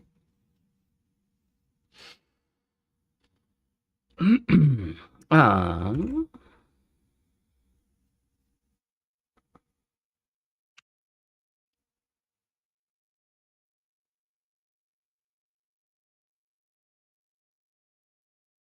I may need to log in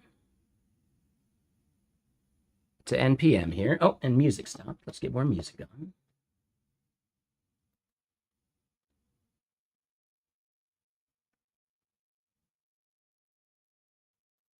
I can't remember if this album's really that good or not.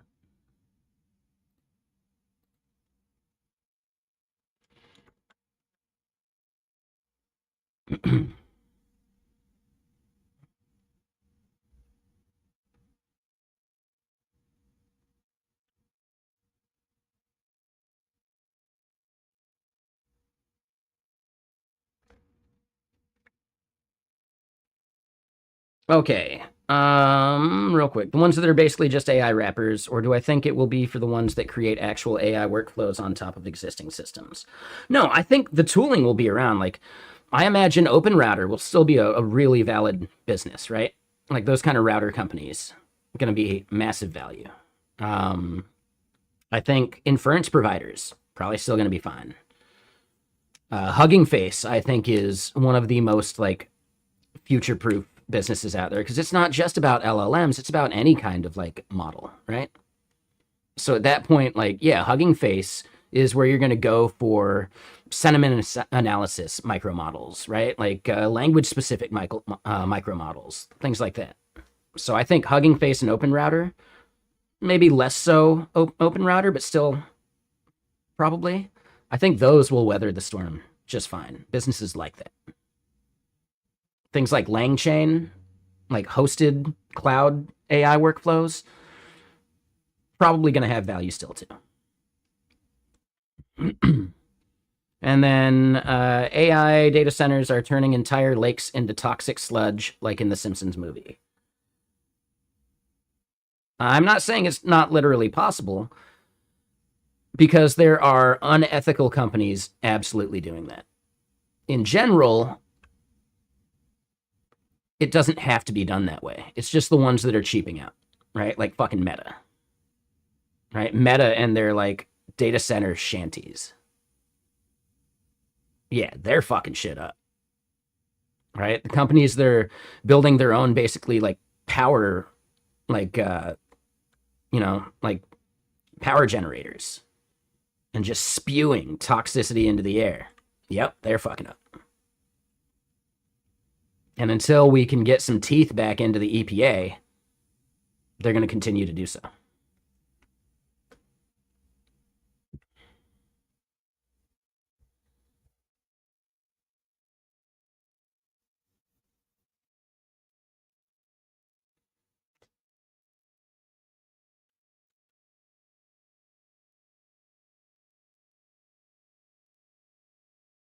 Okay, hold on. NPM. Oh, and this is going to dox me, I'm pretty sure. Auth login? No. It's,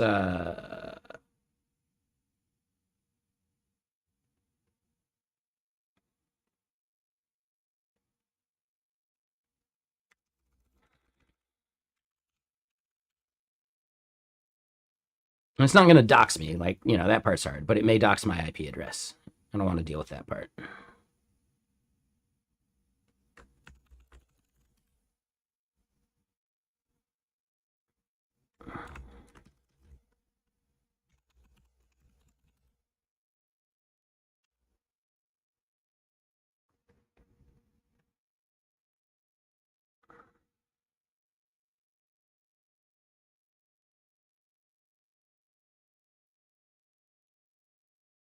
Two-factor auth time.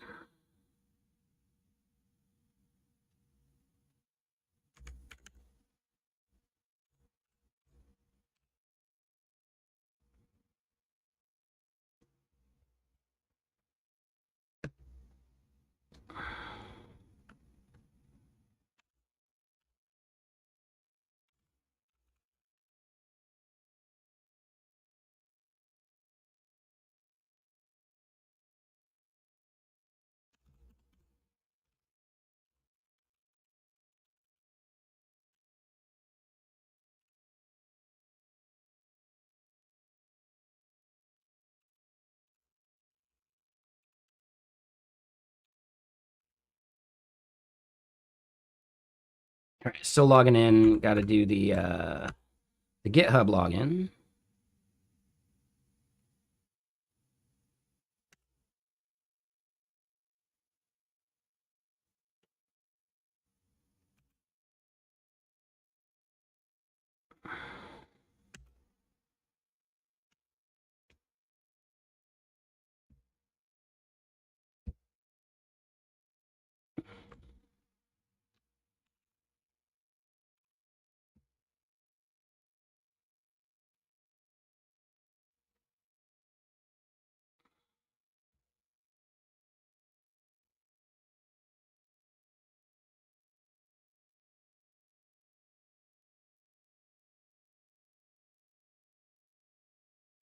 Okay, clear that.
And you watched Hackers a week or so ago? It's super good. I love that movie. Is it accurate? No, not really. Hackers 2 Takedown is probably more accurate towards like the process.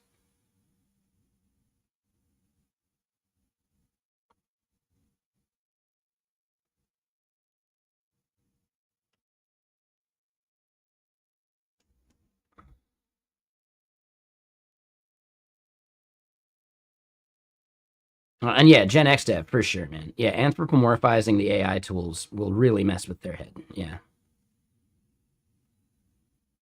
yeah. It's a random number generator with a heuristic. That's it, right?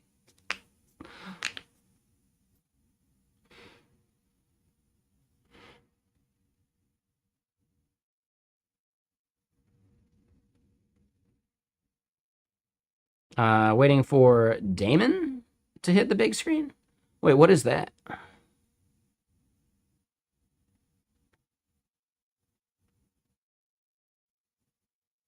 Yeah, I'm not familiar with that. Dude, I saw the trailer for the new Resident Evil movie, though. That shit looks good. That shit looks real good. Dude, Zach Krieger, man. He's knocking it out of the park these days.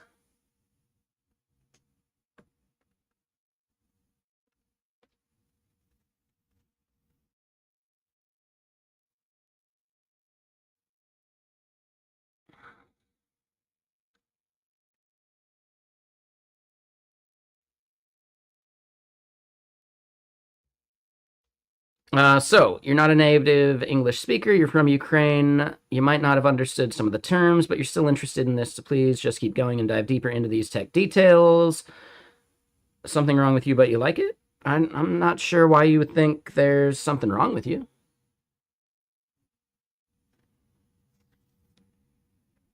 Daniel Suarez. Oh, okay.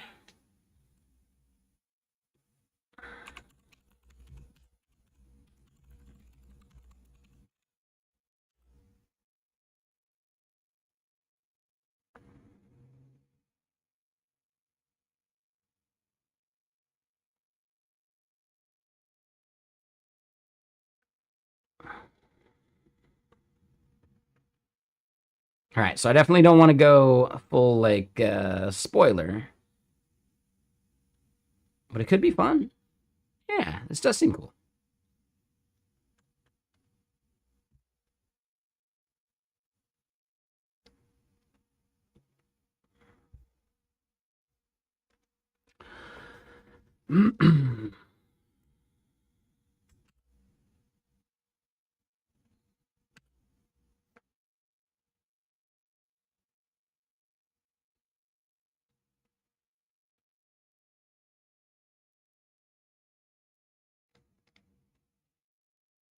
Um, I recently watched, and I haven't finished the second season yet, but I recently watched Pantheon.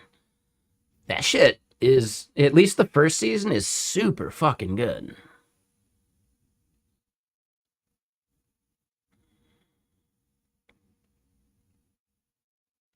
Second season kind of falls apart a bit.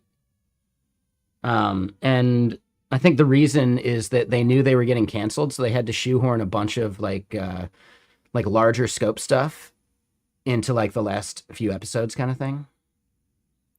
Like basically like the second season is super condensed from like what they were planning to do like in subsequent seasons. But that's typical fucking Netflix, right? Killing a show after only 2 seasons.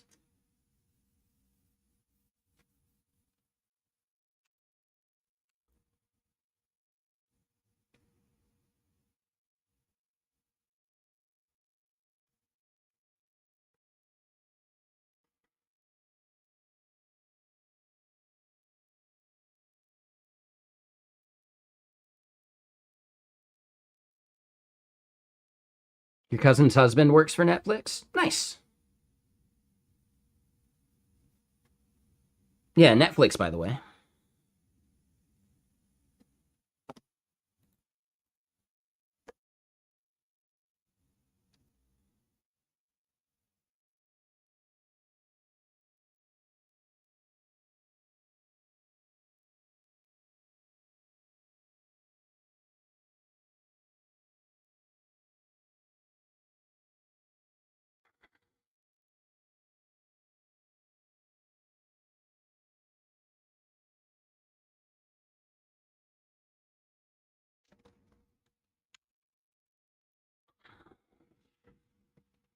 I mean, that'd be super cool. Yeah, it would probably be worth moving to SF for a Netflix job. It would probably be worth it. Right? Because their salaries are insane.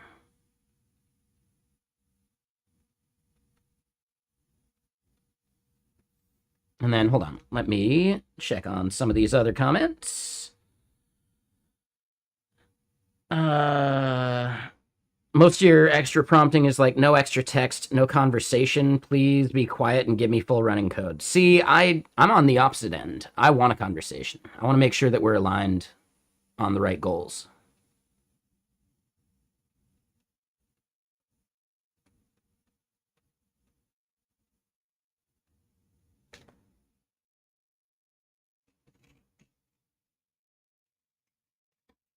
Yeah, yeah, exactly. Yeah, at this point, like, I saw something that said basically to live comfortably in SF, you need at least a 200K a year salary.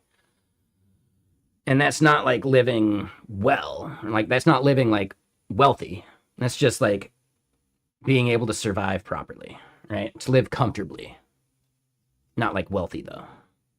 So, yeah, for Netflix salaries, yeah, I mean, Netflix salaries actually rival like AI salaries somehow, which is crazy.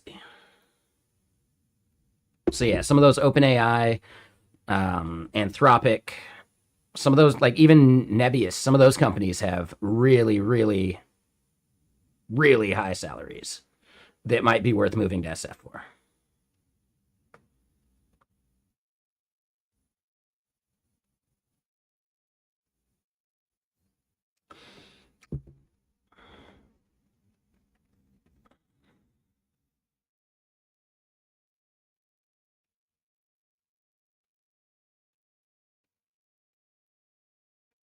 You're happy to be remote down in suburban Florida.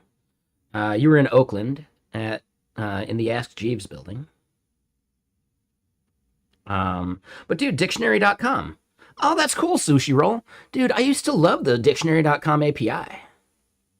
Like I had a like a domain lookup tool, right, for like finding domains where I would plug in a word and look up synonyms via the dictionary API.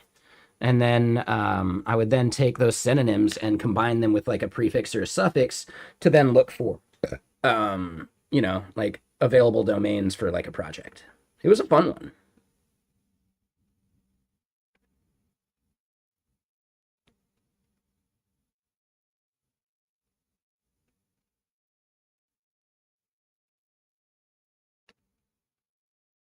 I feel like S. Jeeves got sold, and then the company that owned them shuttered them. Yeah, petrified of change. Tell me about it, dude. Their API is XML still. Like, what the fuck?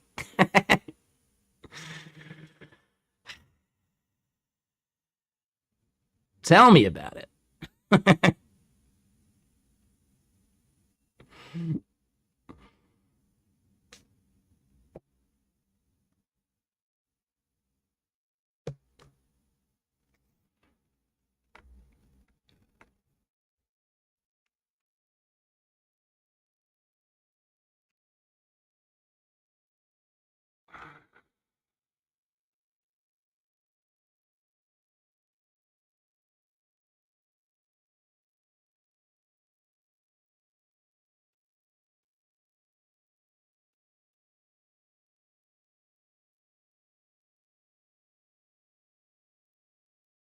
Oh, okay. Well, that's cool at least.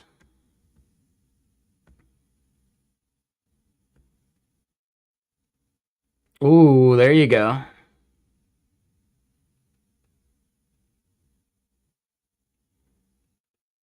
Yeah, it's still a valid tool. I do really like WordNick as well, though, as like a more modern tool.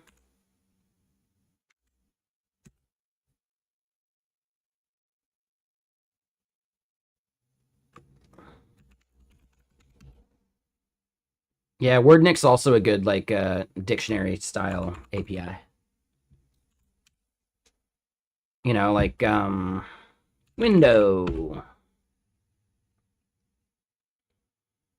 right? So you get the definitions, and then like you get the relate like tab, so you can see synonyms, hypernyms, same context. I don't know. Yeah, like WordNick is a really, really useful tool and API as well.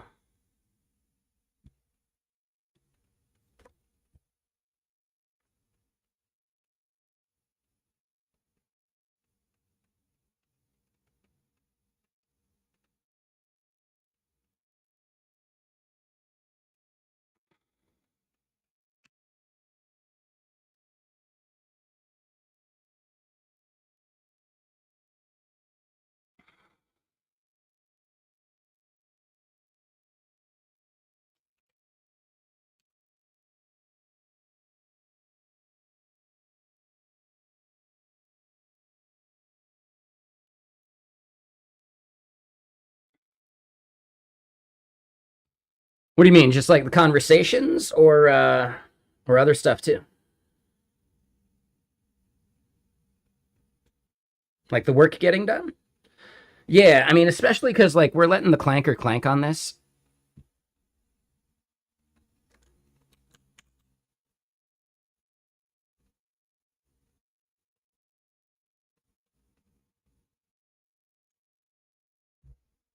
Yeah, the conversations have been super good.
What's the way to do this? Hold on. That's like,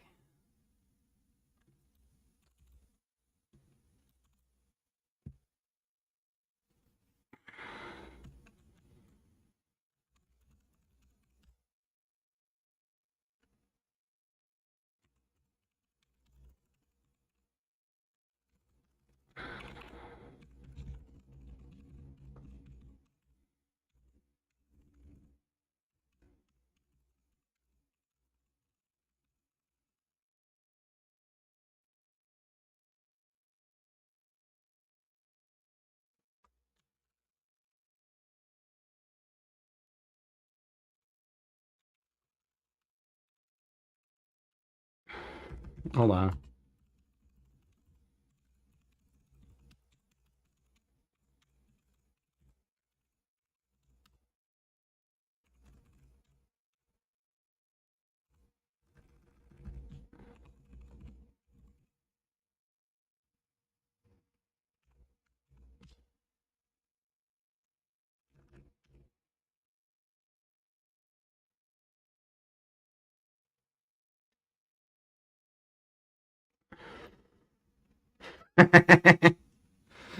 Of course. Yep, totally.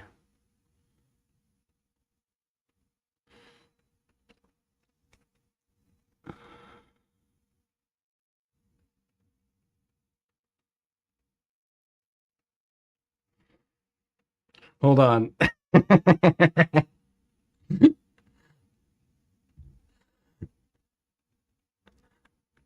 Yeah, yeah, yeah, exactly.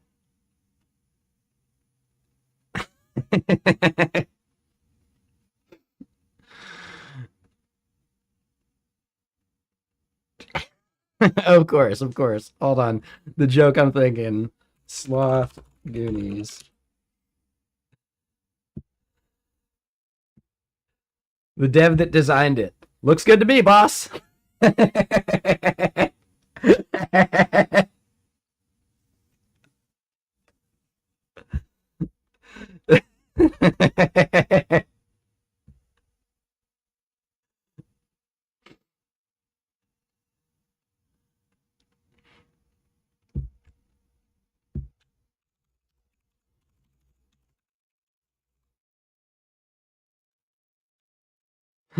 Don't. Is it too mean? Is it too mean?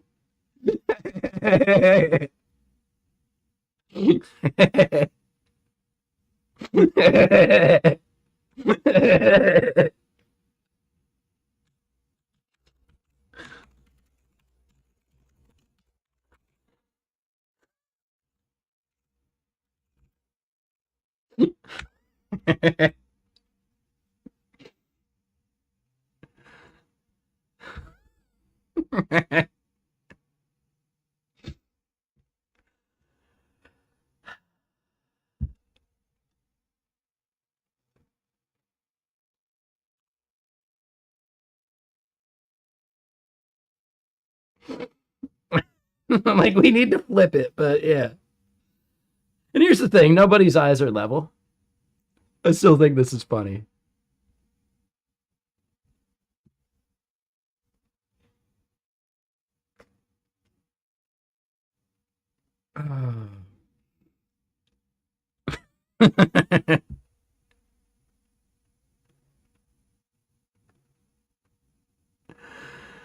Okay. Maybe it was mean. My bad. My bad. Let's get more music going, though.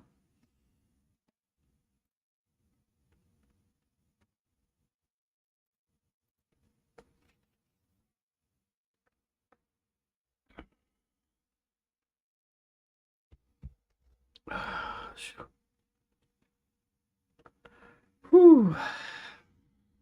Okay. So, yeah. Org ls, go for it. Yeah, this is needing a bunch of hand holding, which is fine.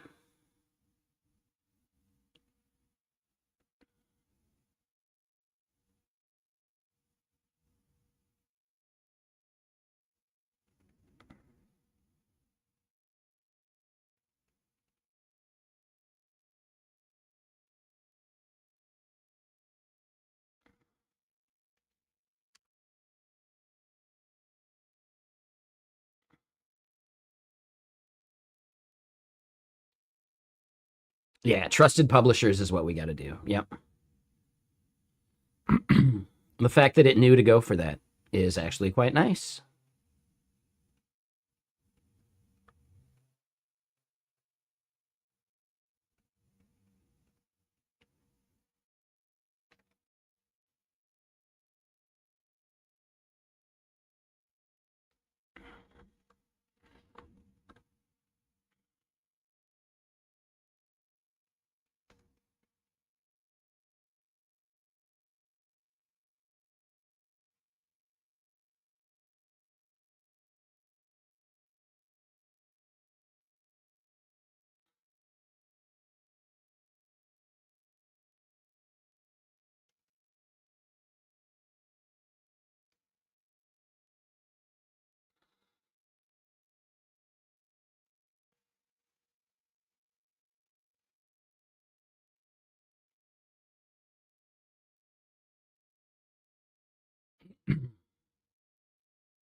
All right, so what are our next steps here?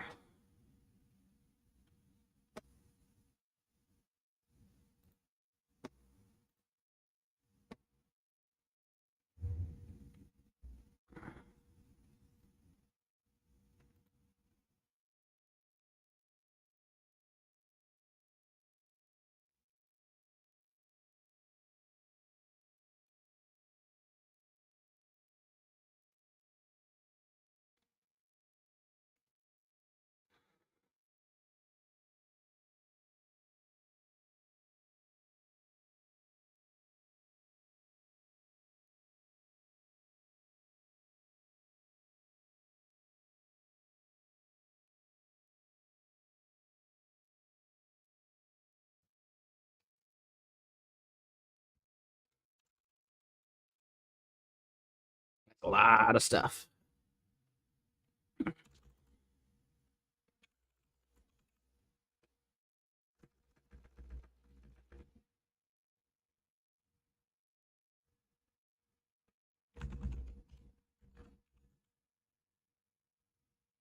Let me double check. I just don't know what's in there.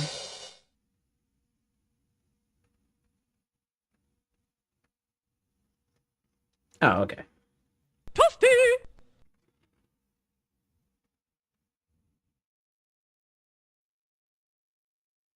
Sure.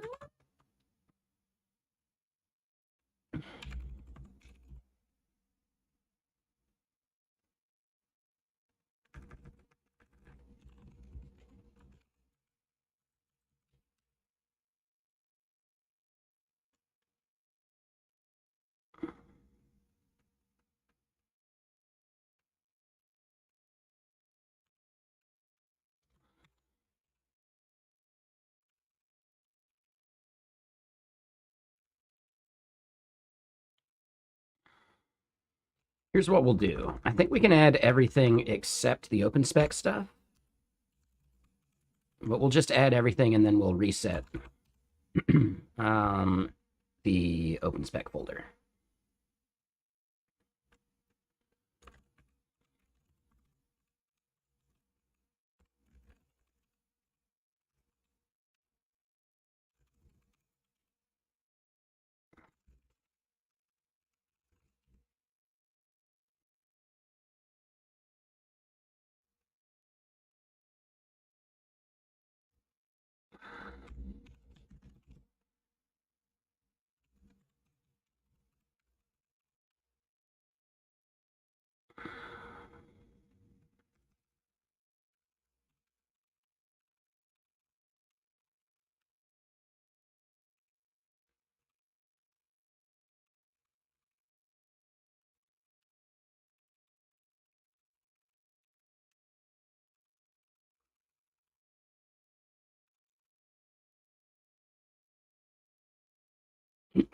Okay.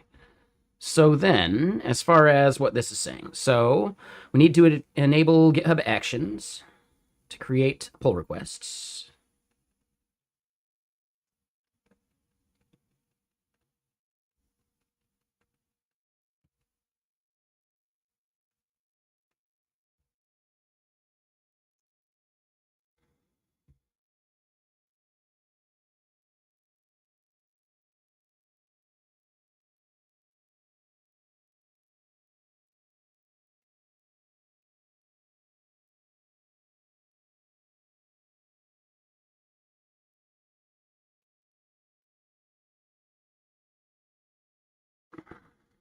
Yeah, we'll call that good.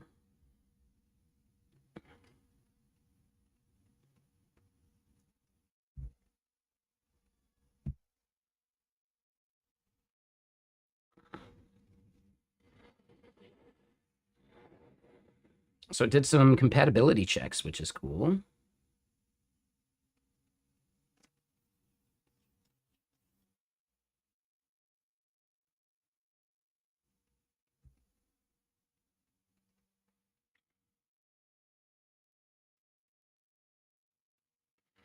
Let's look at some of this, actually.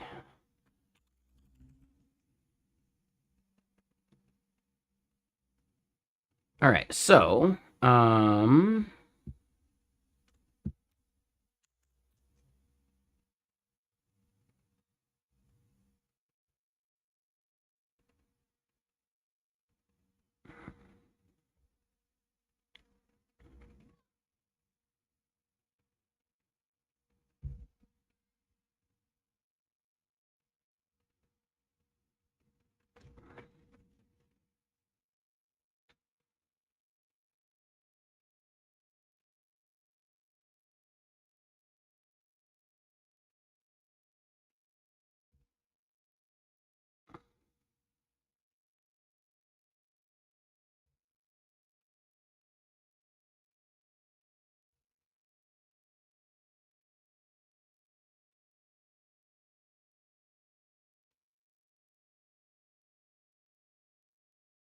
so hold on. It's saying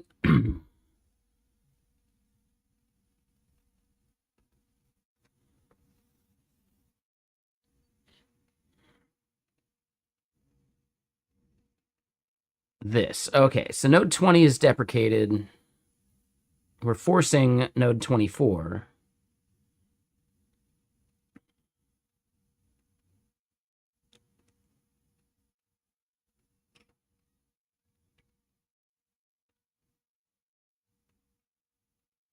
Hmm.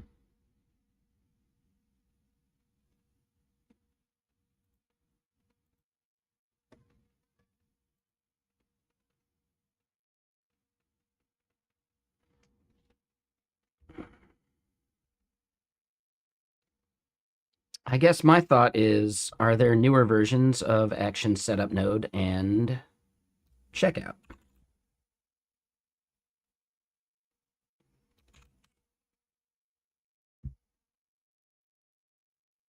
Oh, there's a V7.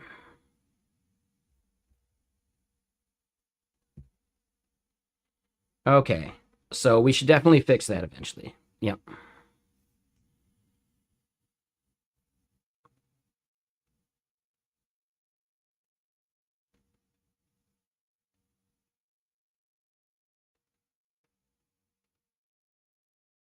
All right, so configure the backend GitHub app and its 4 dispatch settings. We did. Exercise the first dispatch and review merge the generated SDK pull request.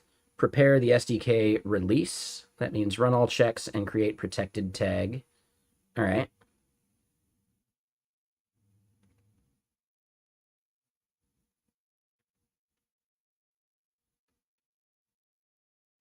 Mm-hmm.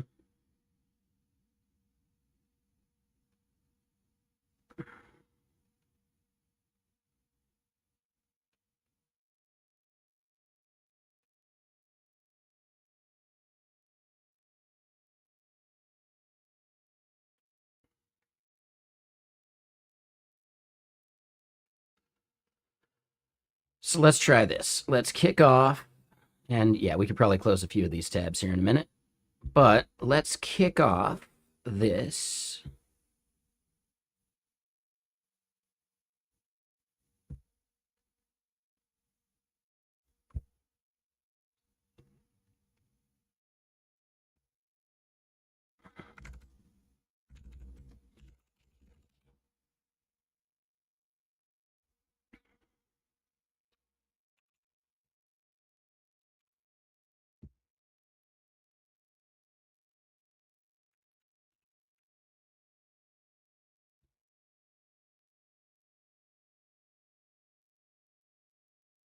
All right, so then this kicking off should theoretically trigger a workflow over here.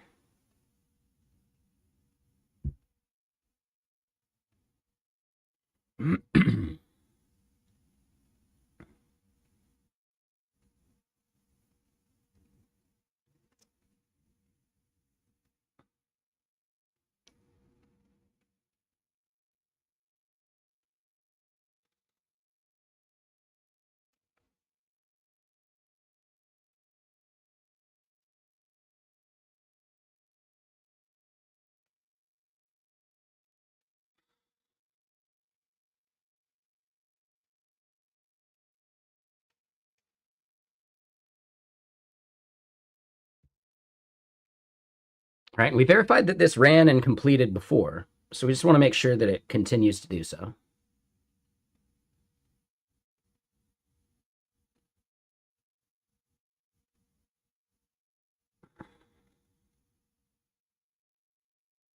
And yeah, what's everyone up to today?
But all right, so yeah, what's everyone's Saturday like? What are y'all up to? We're still waiting for these workflows to finish.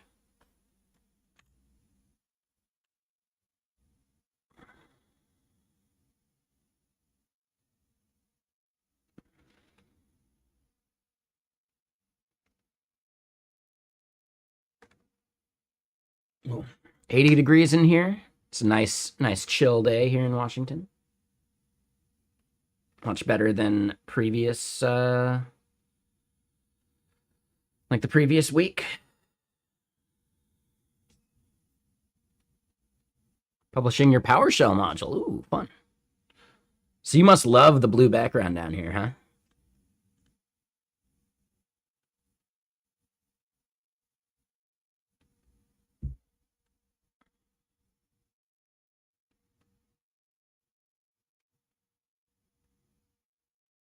Yeah.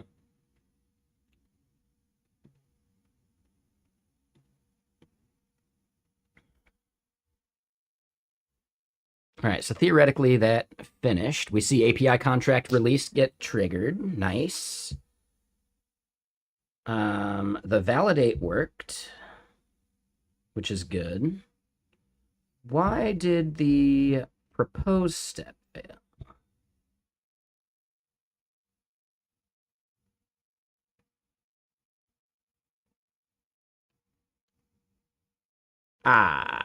Okay. Where do I enable the create pull request part? I think I misunderstood where that setting is.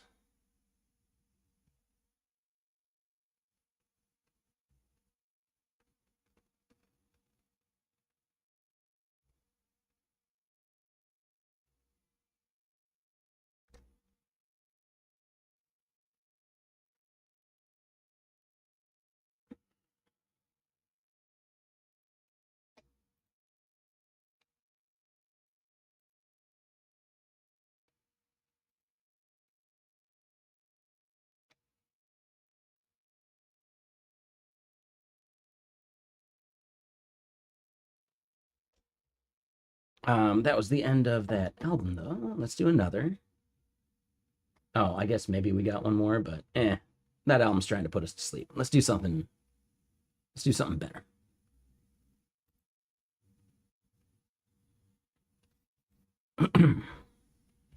And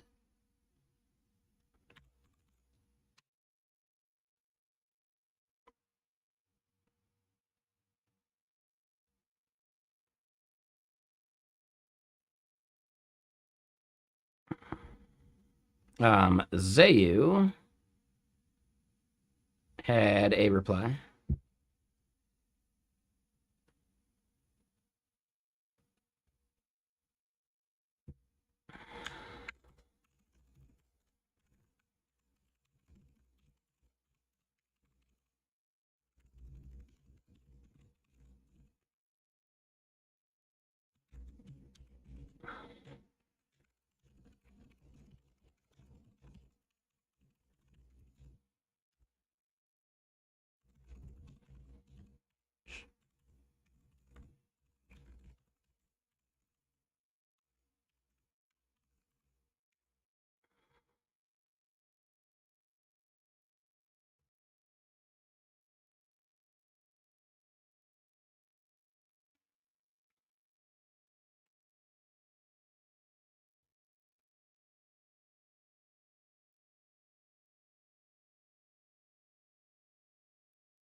So yeah, I thought npmx was a totally different thing, but I don't know.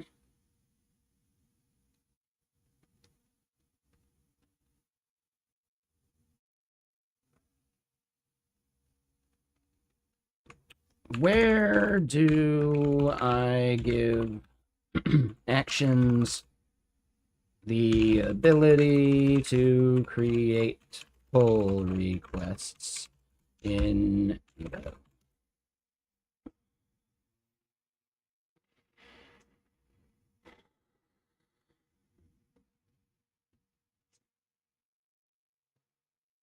workflow permissions? Did I miss that? I definitely missed it. Oh,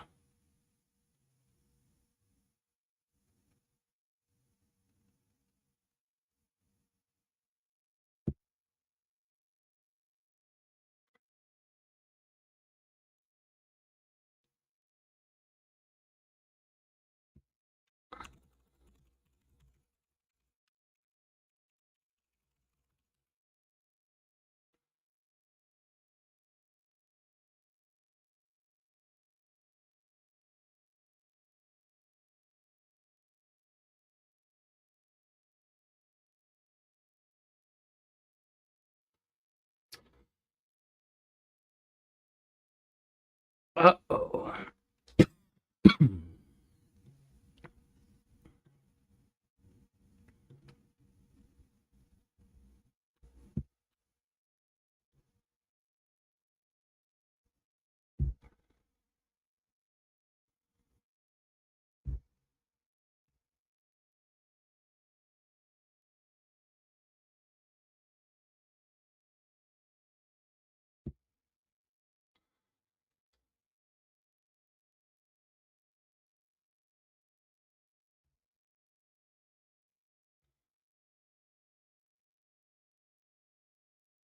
Okay. So then in here. Okay. So now we can re-trigger that. And what's up, Brainless? How you doing? Ooh, yeah. I think you left yesterday before I could catch you up on it. I went and caught, like, you saw me catch that 100 corrupted and then kill it. But I caught a 99, so we're good there. Yeah, exactly. So I caught a 99, so we can do that boss fight again.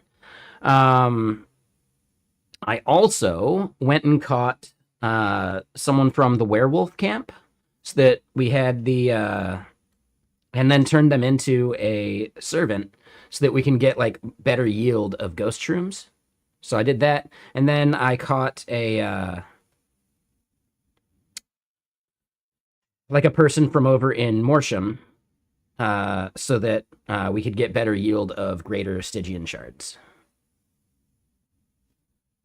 And then also we have like a 70 plus Draconis, or whatever, Draconic blood person.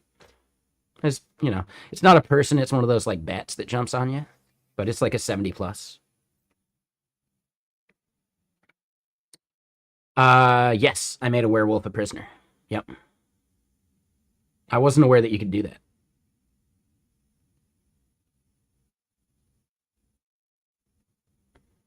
Technically, they were a human during the day, and then they like turned like right as I was getting ready to get them.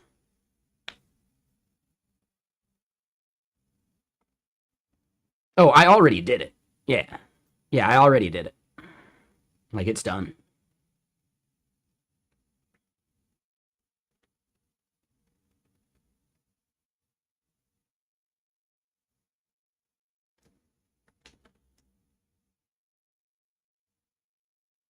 But yeah, so we should be prepared now, and let's just rerun the failed jobs.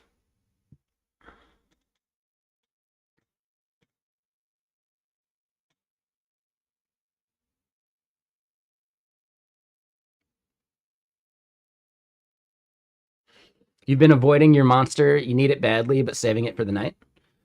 Yeah, it could be worth a nap. You know. I'm still gonna do the Indian food.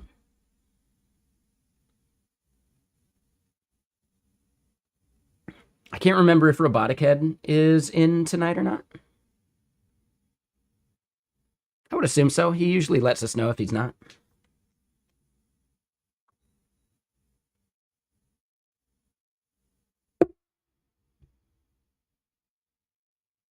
Hey, all right.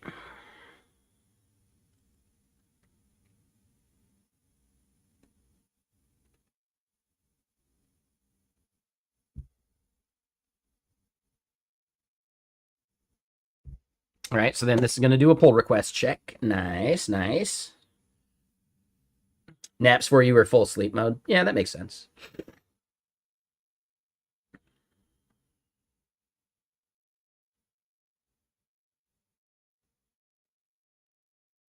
Dude, I love those naps where like you sleep and you wake up and it feels like oh god, did I sleep an entire day? Like where you're like it's like you were separate from time entirely. Those are good naps.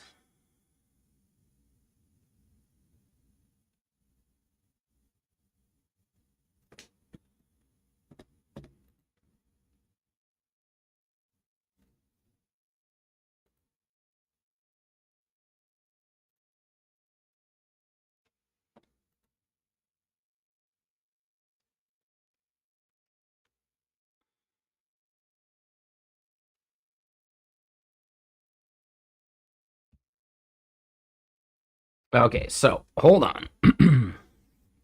What are our next steps here?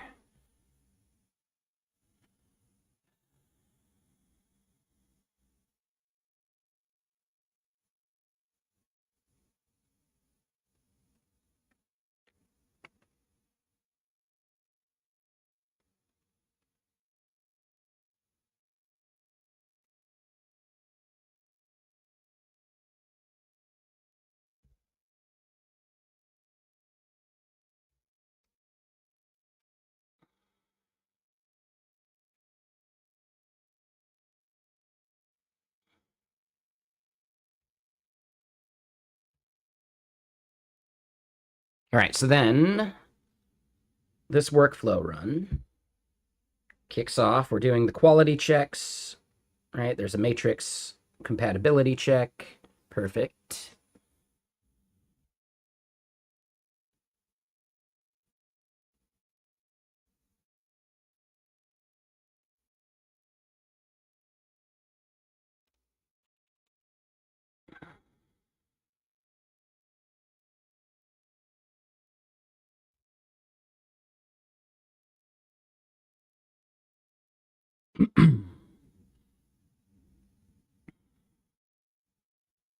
Okay.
And then, yeah, let's pull main.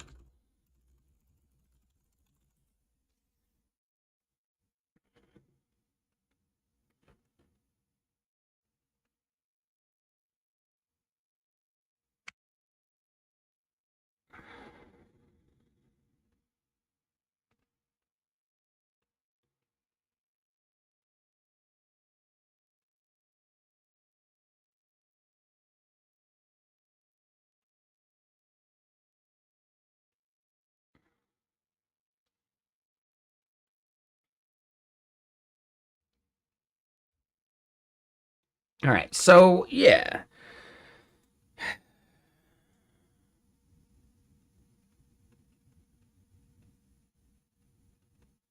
Oh, okay, okay.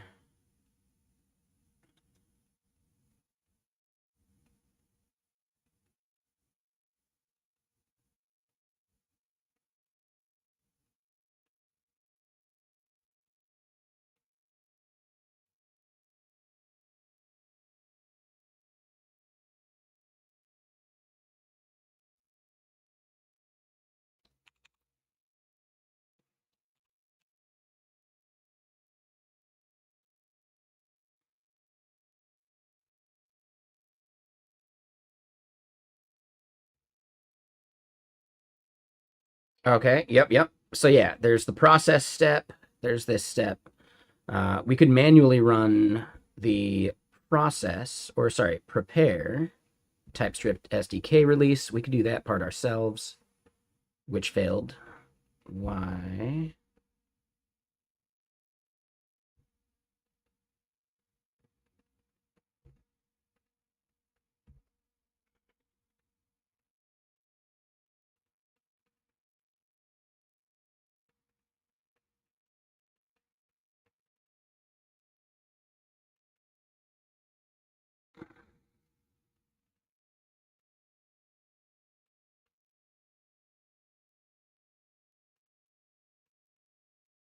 Oh, interesting. Okay.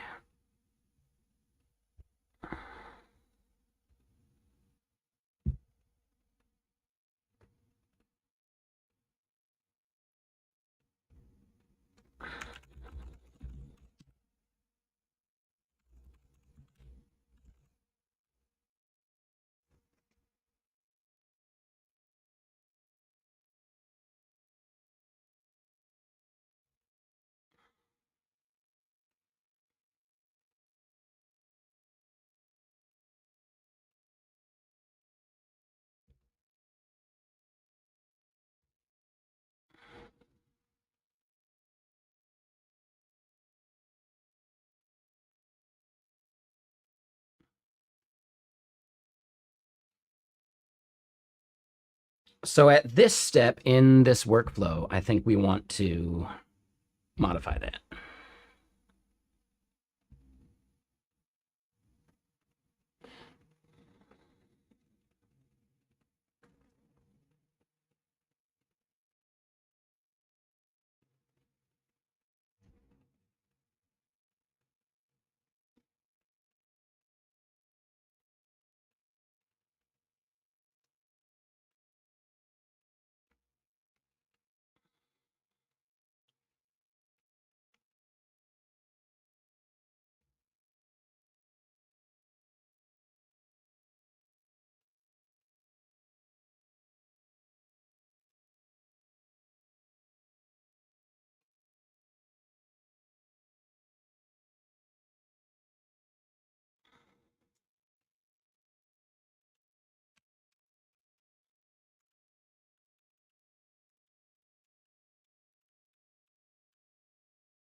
All right, so yeah, we'll fix that.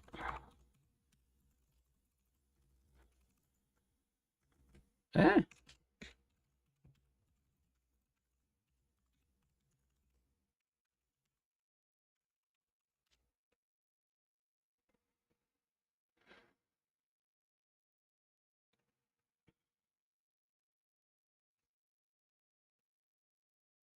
So yeah, this is fix. Maybe it's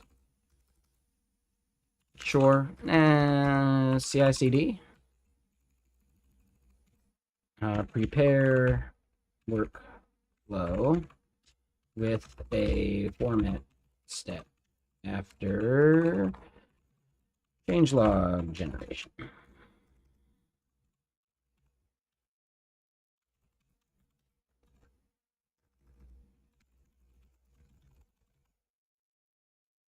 Oh, is it CI, not CD? Sure.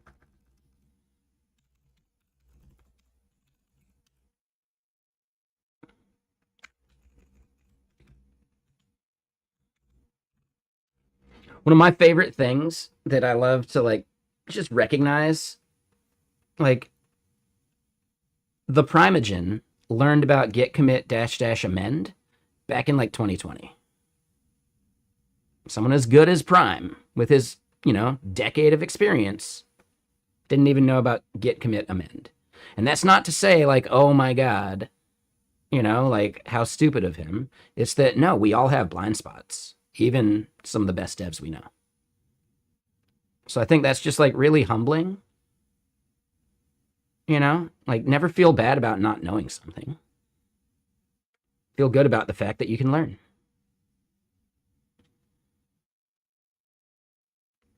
Exactly, right? But yeah, I love that.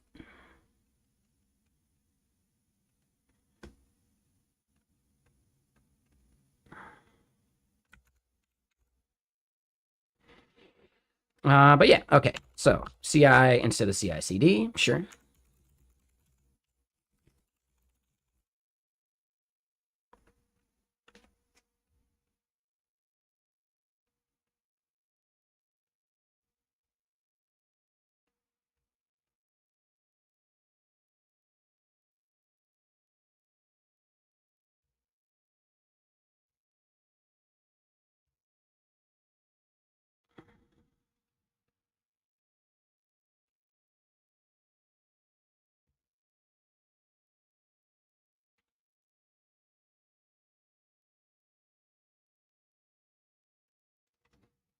All right, let's double check. Yeah, exactly, right? You know?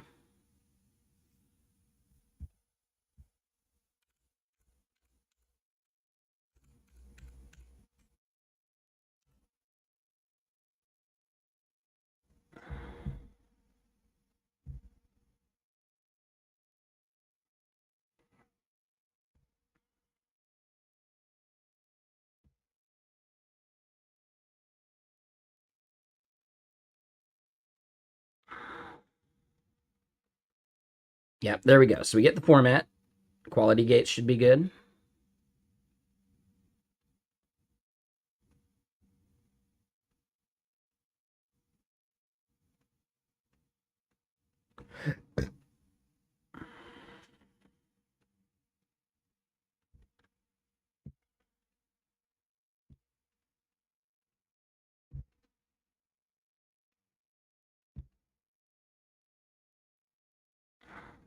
All right, we'll just do the checks again.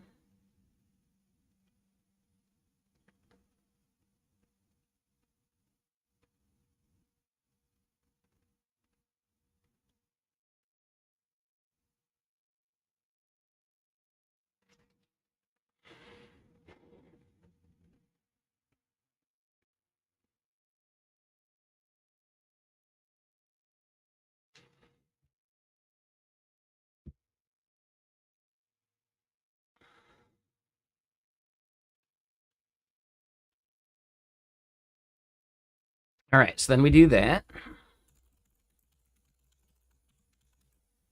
Pull down the changes.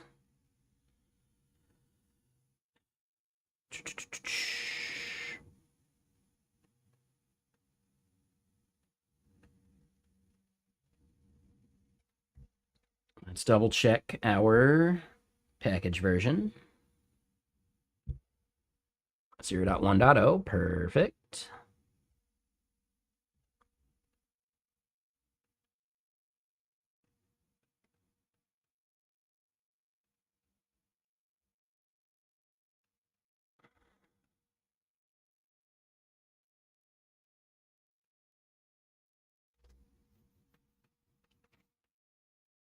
We've done that part already. We do the first thing, we prepare. We need to create the tag. That's right.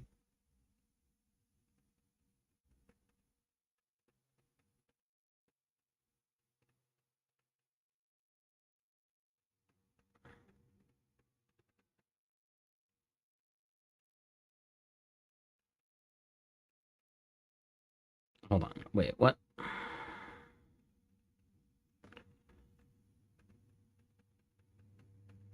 Okay.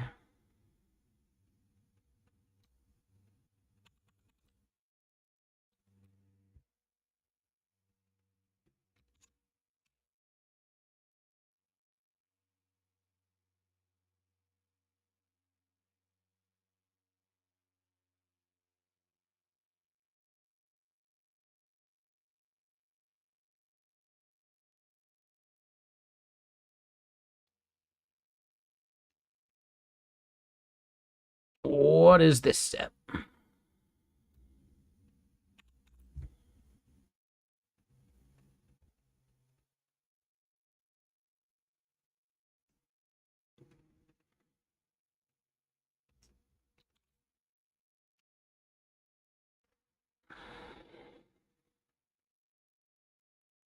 I mean, I guess I don't have commit signing locally.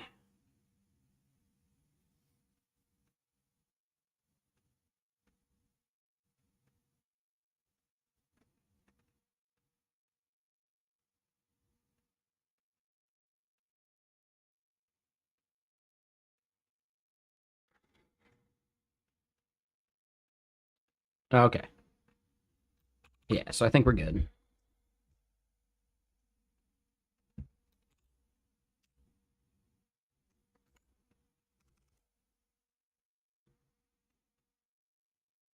And I usually do git push origin dash t, which just pushes the tags, but I think this will be fine. All right, so now we got the tag. What is the step after that?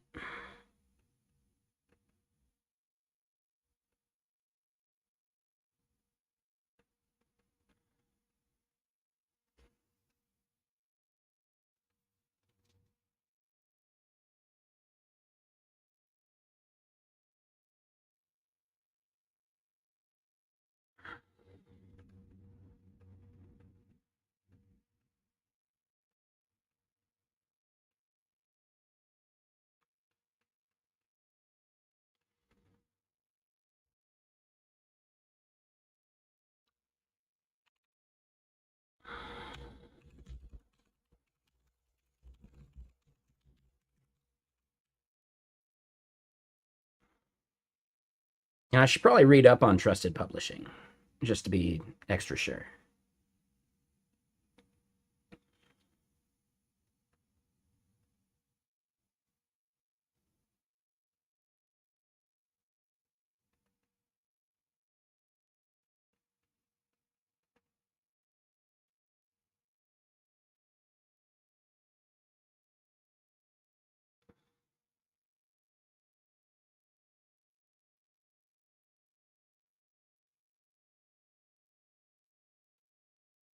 Oh, and I may have forgotten to reset the Twitter chat. If anyone tried to chat over on Twitter, my bad. I think we're good. Well, there you go. I'll be able to see it now at least. So, yeah, the next step here.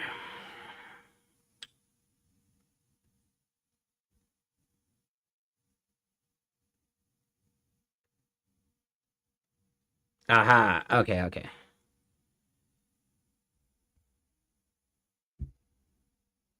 Yeah, I haven't done the trusted publisher thing before, so this is fairly novel to me. Oh, and hold on. That is the right scene. Yep.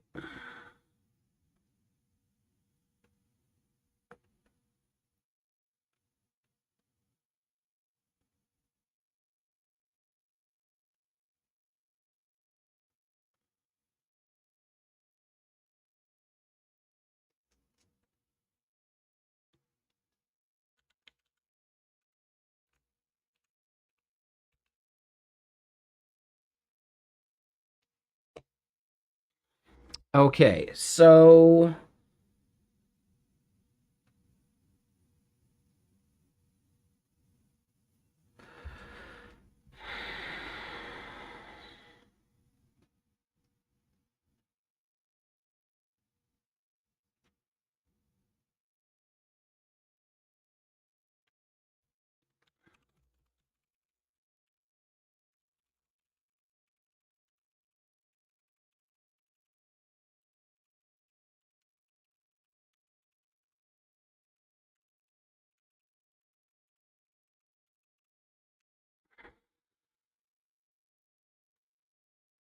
oh, and I can show this again real quick.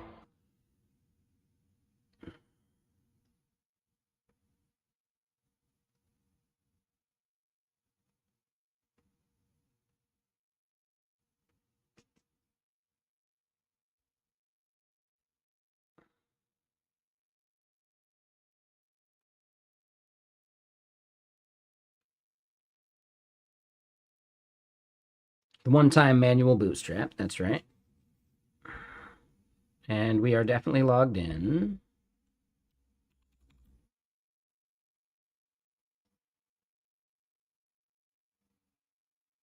All right, I'm gonna have to do a two-factor auth again, I bet. And when we do the publish, it does leak an IP address. I'm almost positive.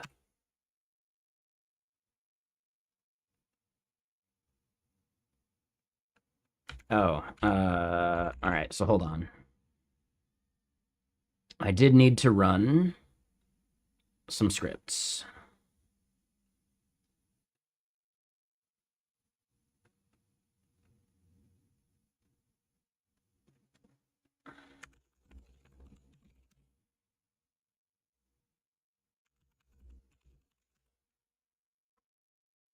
So I'm doing the PNPM check step, and actually I can show this.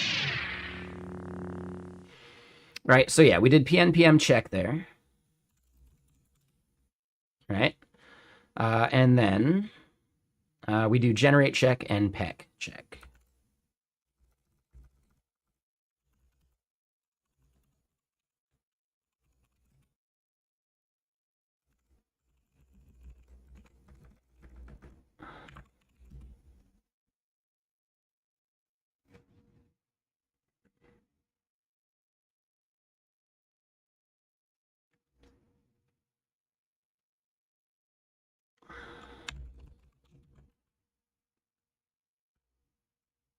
Okay, so yeah, we did pack check.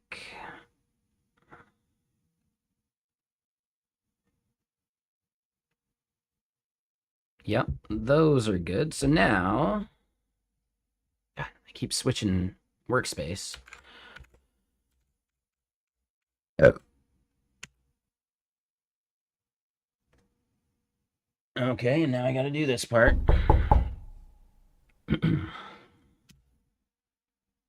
Yep.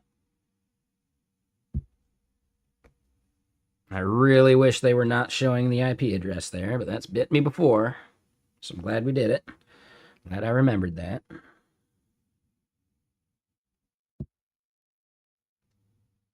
Gotta wait for the two-factor to reset.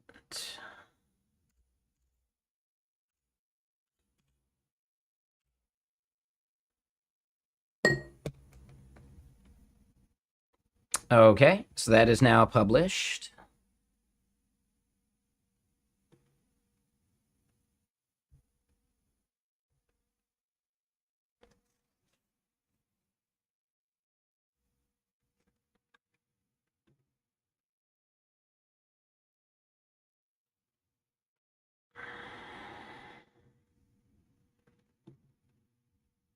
And I think I can show this now.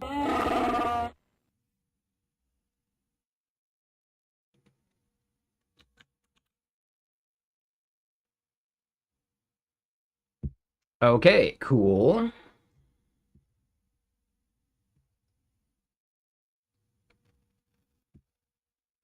So now we go settings, select our publisher, GitHub Actions, organization/user.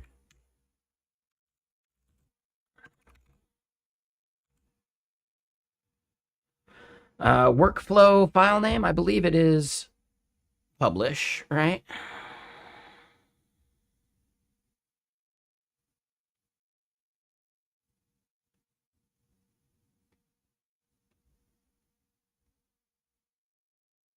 Yeah, Messijo app, SDKs, publish.yaml.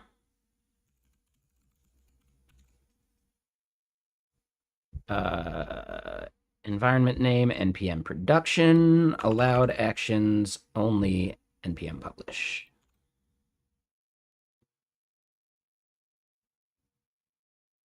Now, I think... Okay, yep. I was gonna have to do something like that again.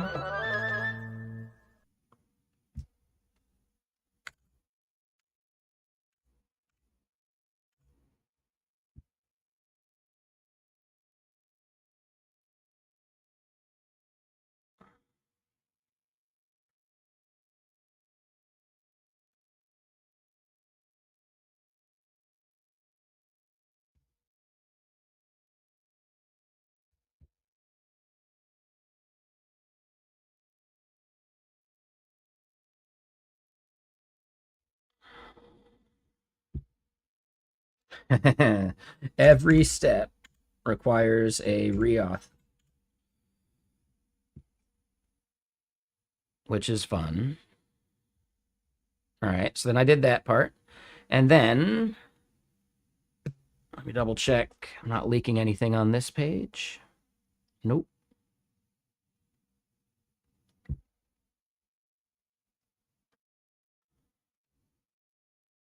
Yep.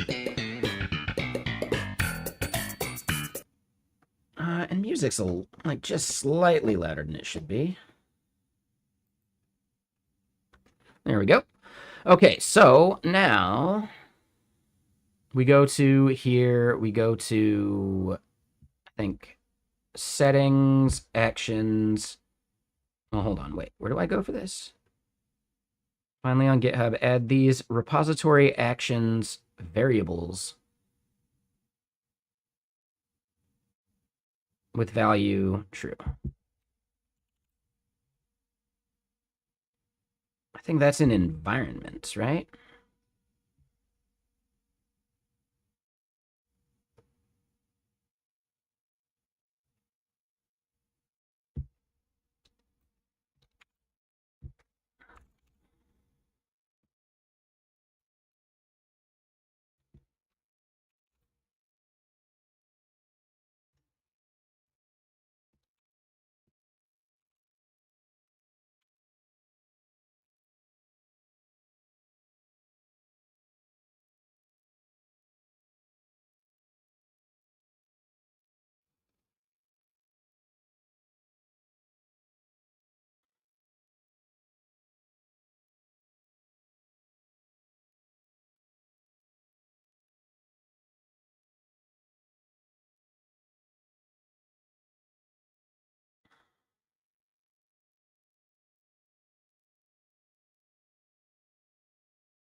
Okay, so let's double check this part. So we published the tarball.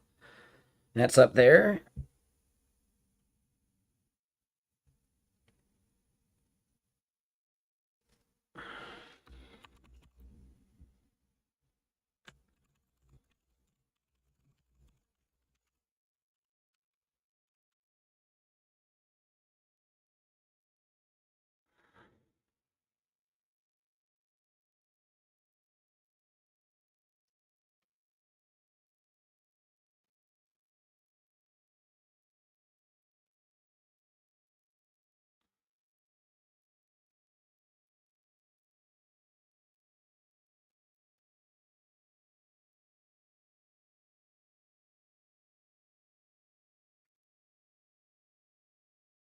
Okay, cool.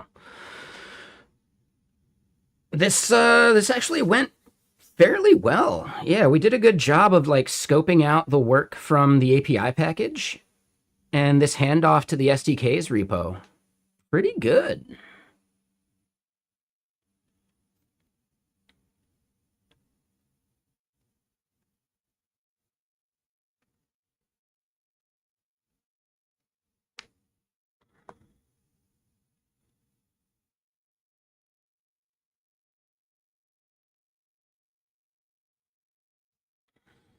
Boop, boop, boo.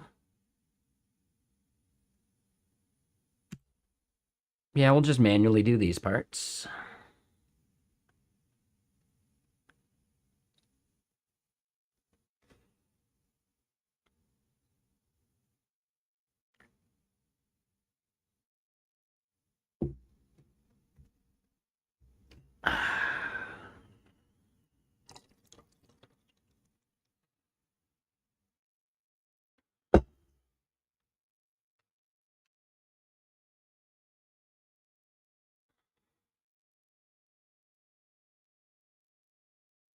And yeah, like, dude, stuff like this, another really good use case for AI. You know, I was not even aware of some of these things that you could do with GitHub Actions. That's pretty cool.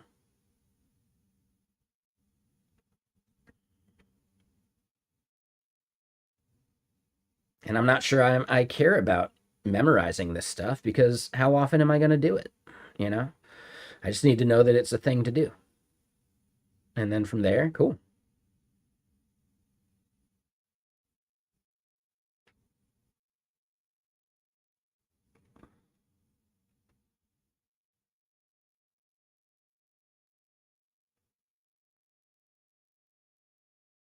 All right. So yeah, anyone got any more questions or things to discuss while the clanker be clanking?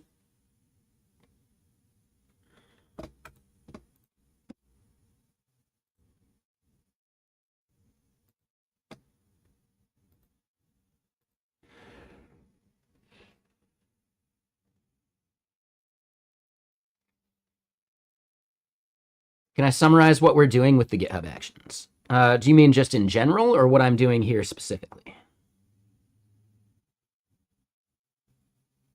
I would assume specifically, but I just wanted to make sure.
Did you hear my question? Like, I just want to know, are you asking about GitHub Actions in general, or are you asking about specifically what we're doing with GitHub Actions for this?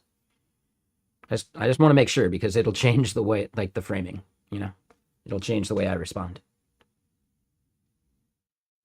But I think both are valid questions, you know? Oh, you were in an ad. Gotcha. Yeah, sorry, I wasn't even paying attention to that.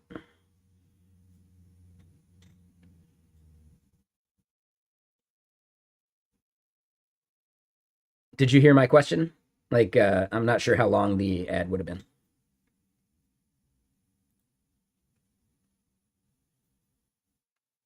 Okay. So more, what can you do with it? So GitHub Actions are just a CI/CD process, right? You know, it's like Circle CI. It's like Jenkins. It's like, you know, all sorts of stuff where it's just a way to run steps in the cloud, typically in response to changes to your code bases. Like, as an example. So if you haven't heard of any CI/CD stuff before, it's a huge rabbit hole. But yes, GitHub Actions are free. There are certain things that might be restricted to like enterprise customers or restricted to being public versus private. So for private repos, there are some things that may be limited, but not that much. But certain things like branch protection policies and some of that stuff. You know, like limiting who can push to which branches, things like that. It can run your PowerShell's module unit tests for free. Yep, totally. 100%. Yeah, so that's what CI/CD in general is for. It's like automated checks, right? Not stuff that you would do manually. It's there at the publish level, right? So you can run them on pull requests before they even get merged, as an example. Right? You can run them on your main branch just as you push up and make changes to let you know about quality stuff as you're building. You know, instead of being a gate to prevent you from doing stuff, you can just get notifications that maybe you messed something up. Right? And it's automated checks that happen outside of your environment, which validates, you know, all sorts of your assumptions about deployability and utility, right? Things that run on your machine, right? It's a way of preventing the works on my machine kind of stuff.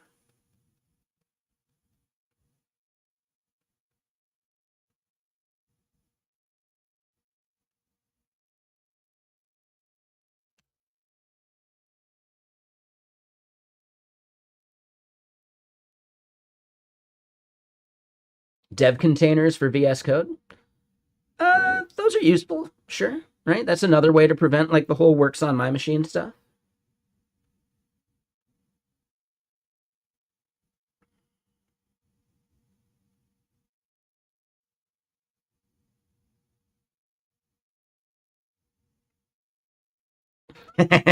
Yeah, there you go, Freedom Down, for sure.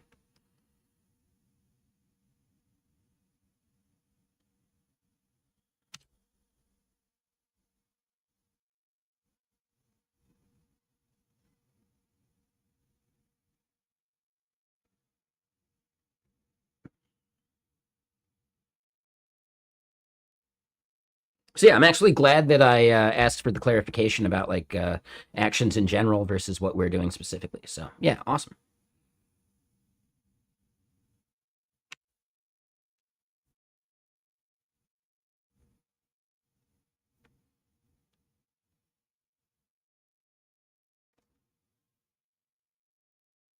Yeah, yeah, yeah. Yeah, exactly. Four wheel. Like some of the like branch protection policies and all that stuff are really, really powerful. It does bum me out that some of that's locked behind like an enterprise account, but I get it. You know, they got to make money somehow.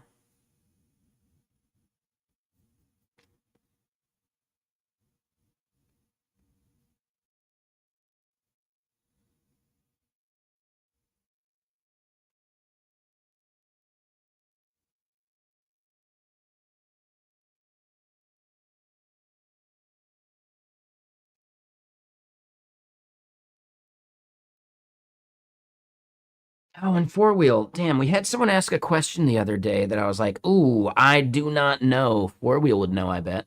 And I forget what that was. Kenny, do you remember what that might have been?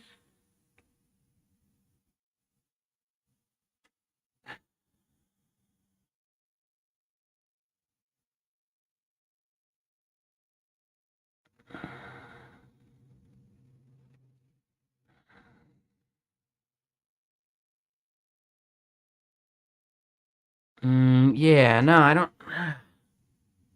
don't remember. Oh, four wheel. I mean, it didn't show you in our viewer list, so I wasn't aware that you were even here.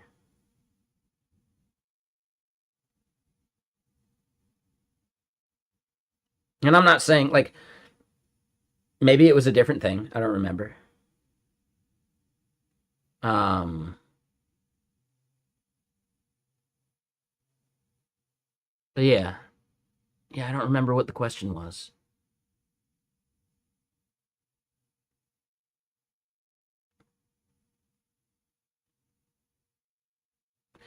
Maybe it was like Kubernetes related. Oh no, I don't know.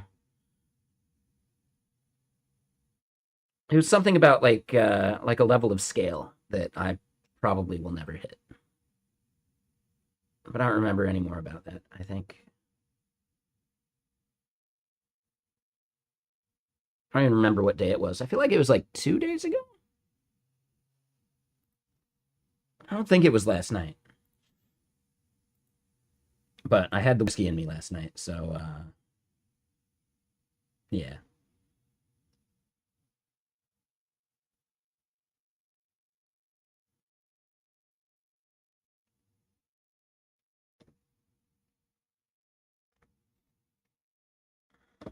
Let me get more music going though.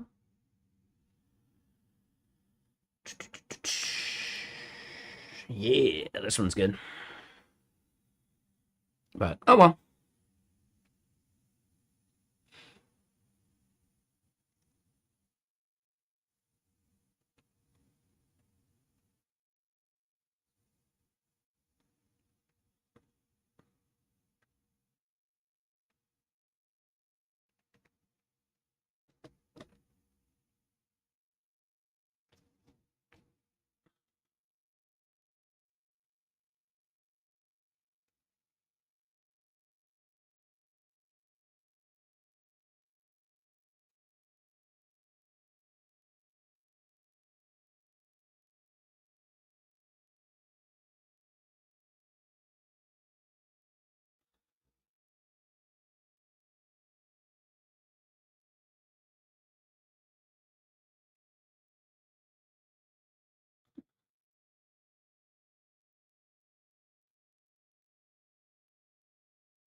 So Evo over on Twitter. What does it mean, SDKs? So an SDK is typically just a way of packaging functionality for devs to build things using your tools, right? So it's targeted at devs consuming functionality of some kind. In this specific case, I'm taking my REST API, right? Like the HTTP REST API that I have for my backend, and I'm creating an SDK that other people could use to work with my platform in whatever tools they want to build, right? So it's basically a way of taking something that you have and not forcing people to like use your dashboard. They could build functionality around your service into their own products, into their own tools, right? The SDK is different from just like the REST API specification because it packages the REST API specification into like functions you can call that do things with the REST API, rather than you having to write the functions that call the REST API yourself.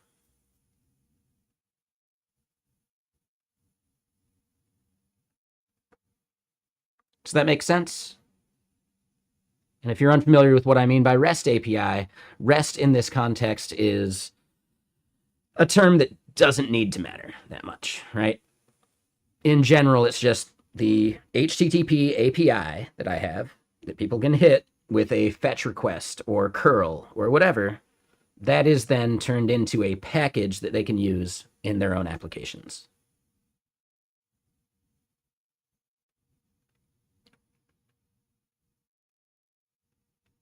The reasons companies make SDKs is typically because people can build stuff on their own that is outside the scope of what you want to do as a business, right? So it's empowering other people to use your platform still in ways that you don't want to build yourself.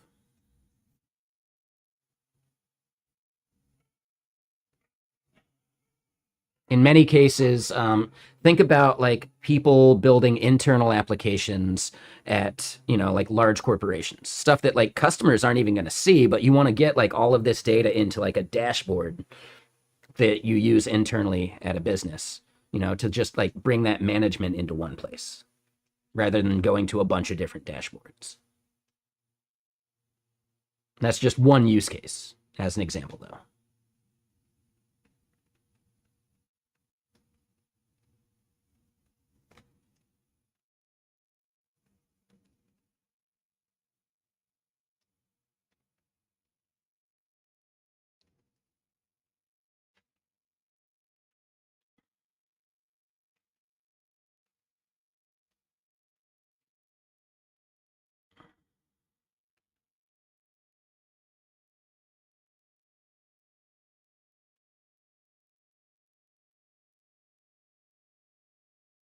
Okay. So I'm going to have to do this probably. I'm almost positive we got that, but I am going to have to do some auth real quick.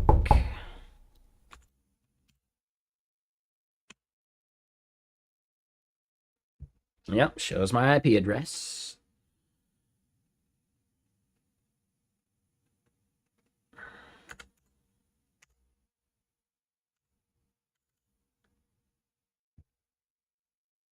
But yeah, no worries, Evo. If you have other questions, feel free to ask.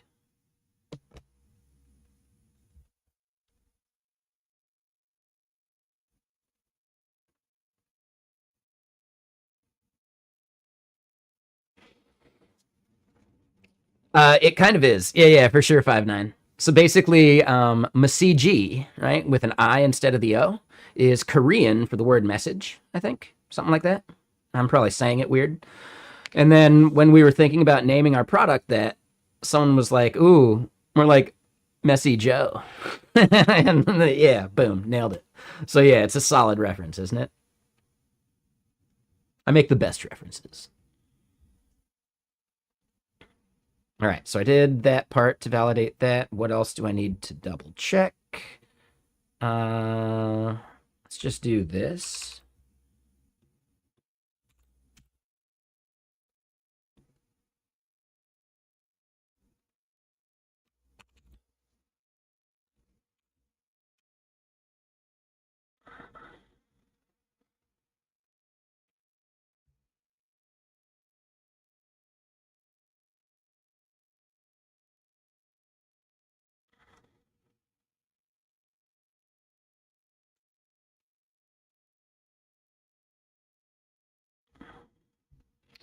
Oh.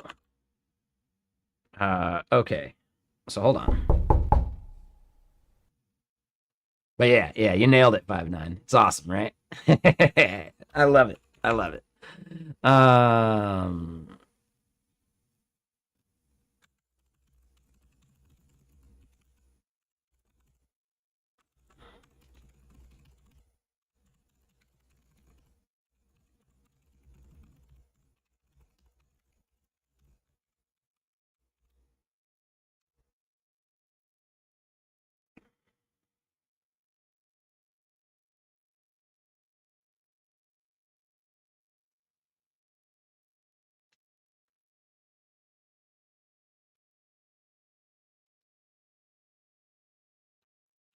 okay, so let's go do this in the back end.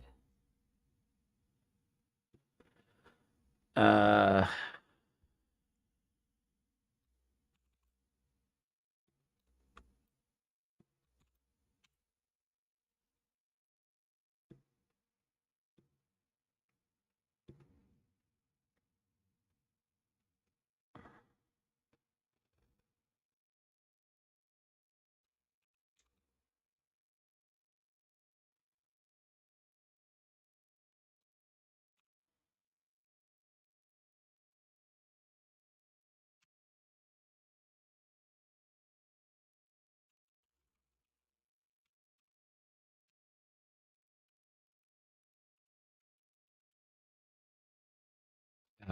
that's the wrong command.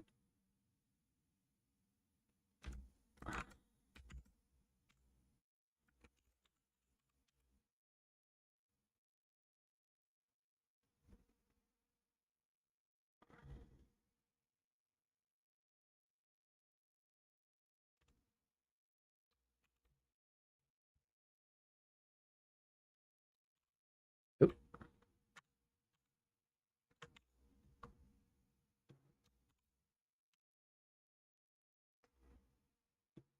Okay.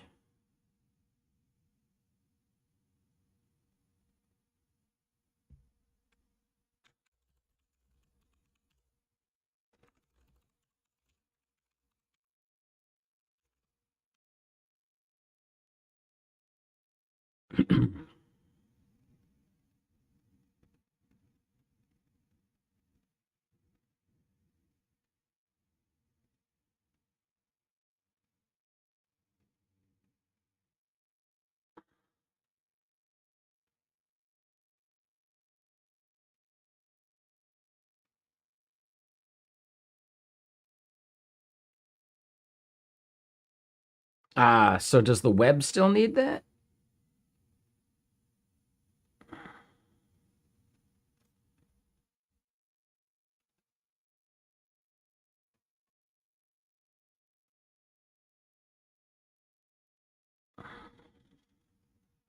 Yeah, okay. Could not resolve hostname GitHub? Wait, what?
All right, dude, I think we're really close to finishing this part. Now we got to start thinking about the other SDKs, and that's a totally different thing.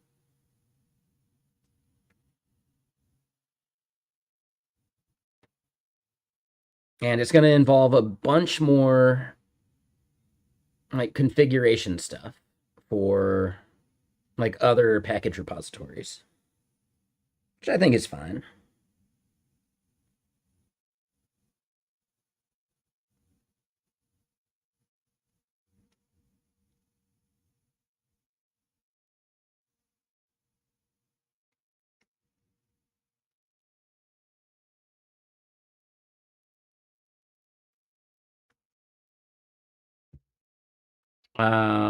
Yeah. Confirmed. We already did that part.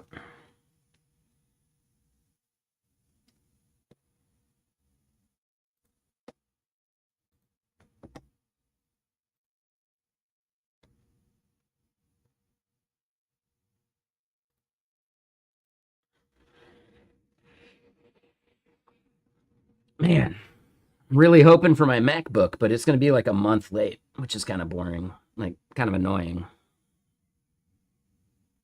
But yeah, MacBook M5 Air or MacBook Air M5 on the way.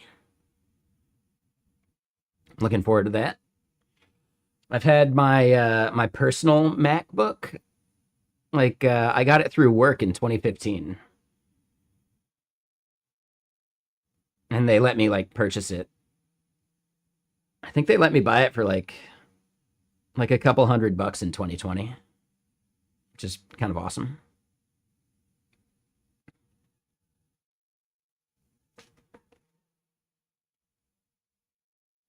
But it is a 2015 MacBook Pro. Like it has a GPU, but it's a 960. It sounds like it's about to take flight when watching YouTube videos. Like the fan kicking on. So yeah, I'm pumped on the upgrade. So it's a 15-inch, 32 gigs of RAM.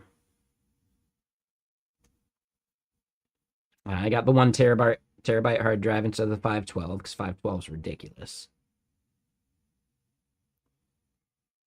So yeah, that's going to be a nice upgrade. I'm looking forward to it.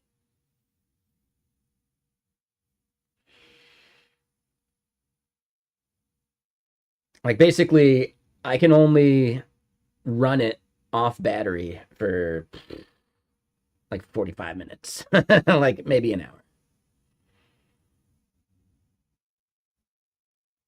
And it is heavy. So yeah, it's going to make my like travel situation much better.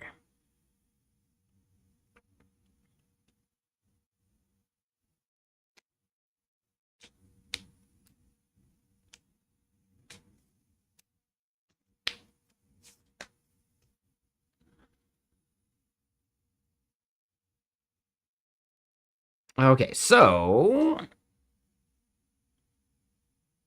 README and OpenSpec changes are uncommitted. That is totally fine. This is in the SDKs repo.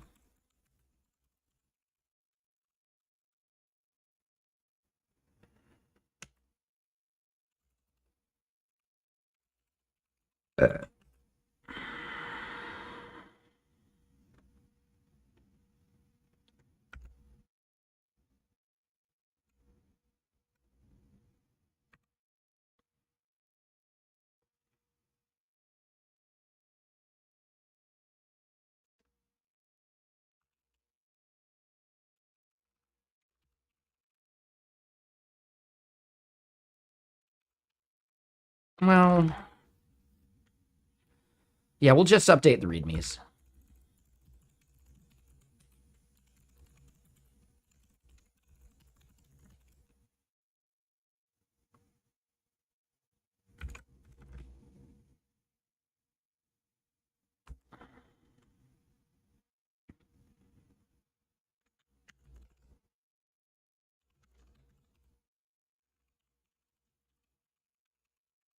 And maybe this is dots.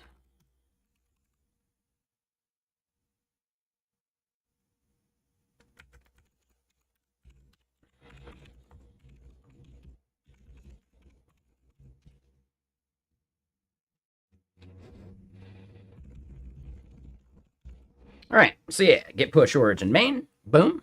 There we go. Even Linus uses a MacBook Air. Oh, I didn't know that. Okay. That's cool. I wonder why he didn't go with a Pro. My guess is that he's not doing a lot of like the heavy CPU compilation stuff on the Air. He's probably doing like a remote compilation.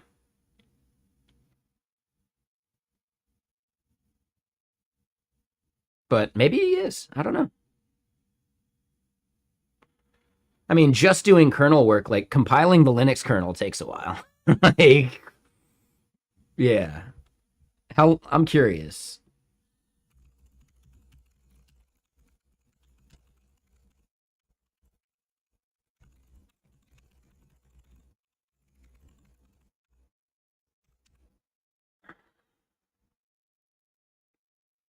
Oh, 5 to 8 minutes. That's not terrible.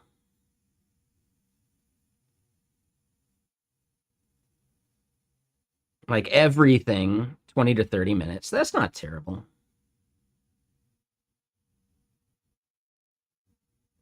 Yeah, that makes sense. Okay.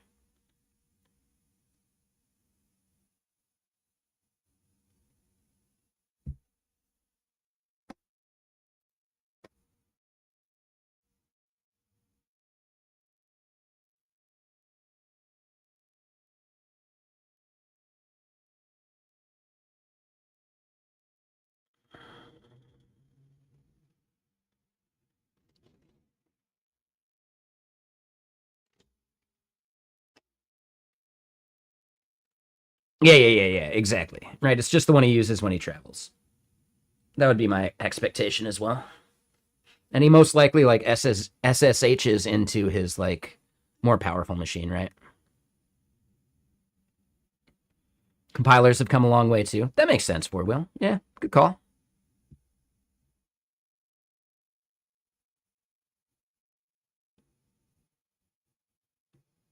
And the M5s, right? The Apple Silicon is, dude, like next level, right?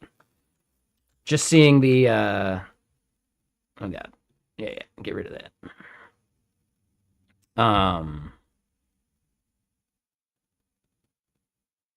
Where did I even see that?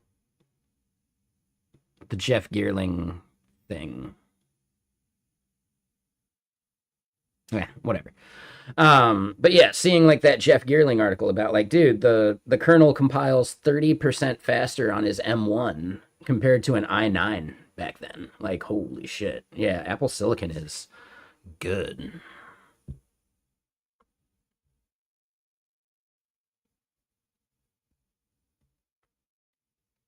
I do think it's funny how people were skeptical of it at first, right? Like, why would you dare challenge the fucking Intel monopoly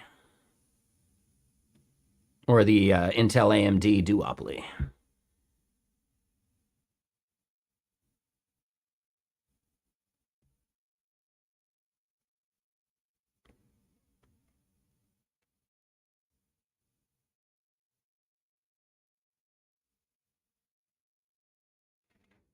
Yeah, exactly. Right? Like it pushed the entire world towards like embracing ARM, which I think massively impacted like the ability to do something like a Steam Deck. Right? Right? So like games now work on ARM devices. Right? Games now work in Linux because of the Steam Deck. Like there's so much cool stuff that's happened because of that.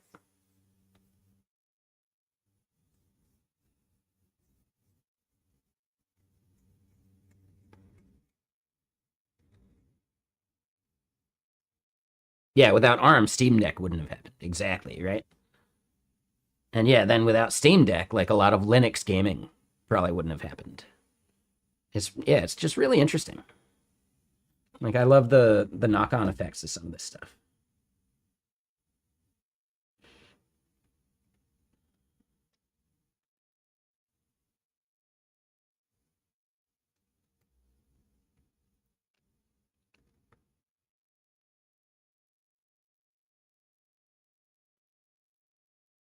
Yeah.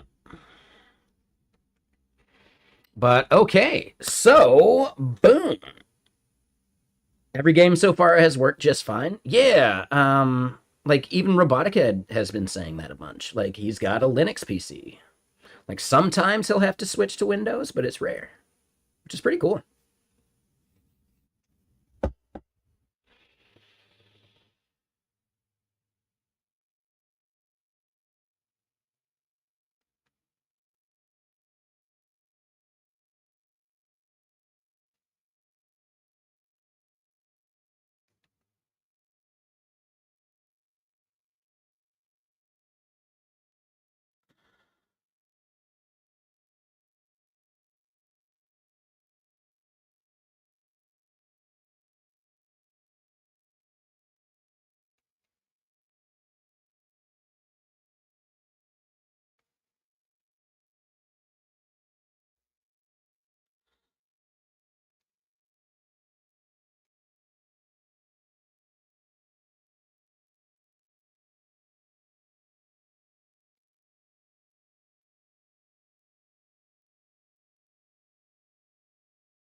Yeah, without ARM, we wouldn't have any of the current smartphones we have. Yeah, that's another good point. Yeah, yeah, the Snapdragon stuff in like in Android phones was a huge boost.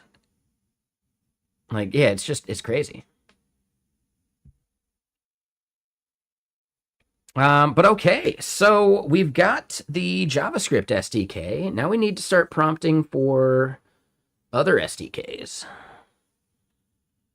And we'll do that in this repo. So yeah, I think we can close this part of the API. We can close this part here. And now, yeah, we start a new codex session. So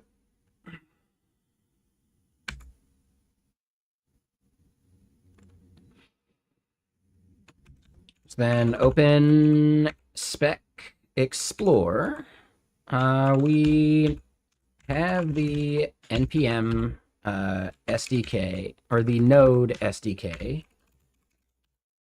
published.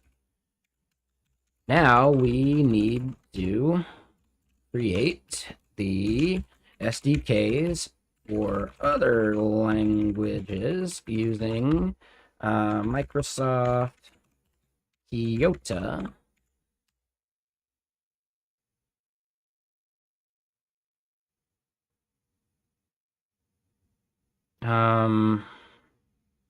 We should discuss which languages make sense.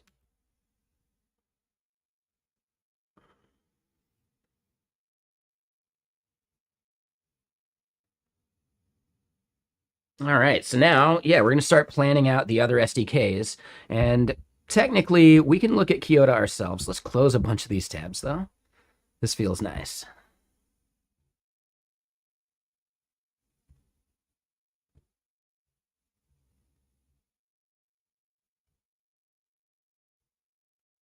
Oh, and we had Kyoto there. Let's close a bunch of these other things, though.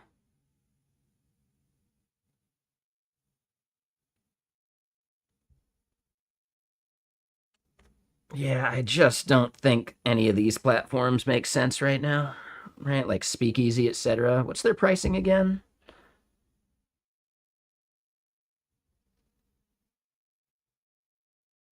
They only have a Let's Chat? Yeah. If they don't show the pricing, I can't afford it. And yeah, the ARM Foundation has a ton of repositories on GitHub. Yeah, they're really cool. Yeah, if you have to ask the price, you can't afford it. Yeah, SDK generator here. Dude, 5 SDK builds per month? Nah. And I'm not paying $300 a month.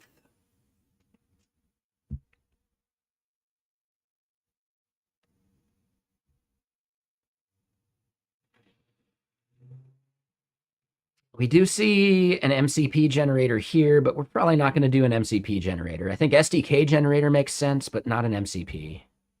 And I do love this article.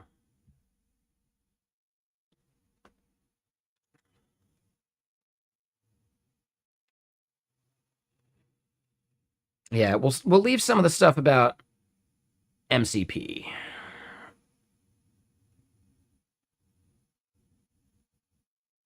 And this seemed interesting. But this is more just like tooling for us to use, not necessarily an MCP thing to do.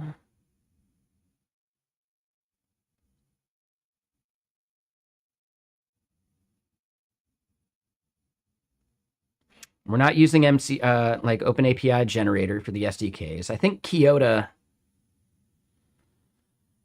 Yeah, I think Kyoto's a good choice.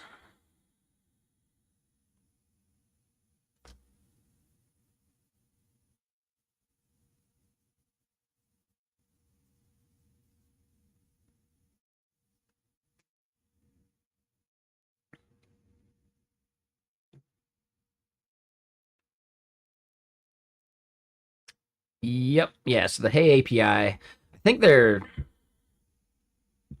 Python SDK generator is really nice. Like, Hey API is awesome, man.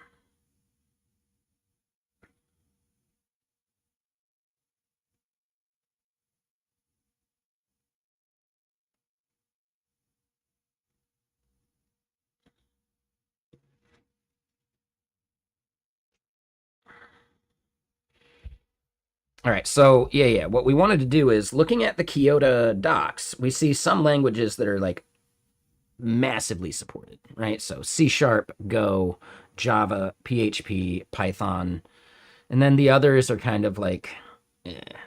So we already got JavaScript, TypeScripts like fully done.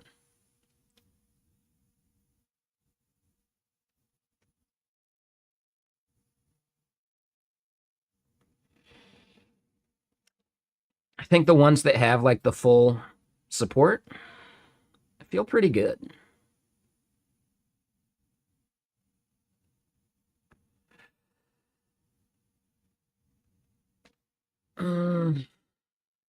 Now, API key support is essential because we can't do anonymous. So I think at this point, we'll have to look at the Python part.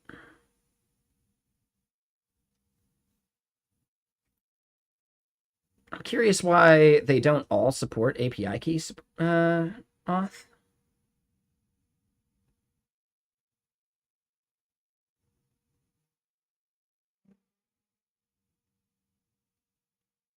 So it looks like at least we could do C#, Go, Java.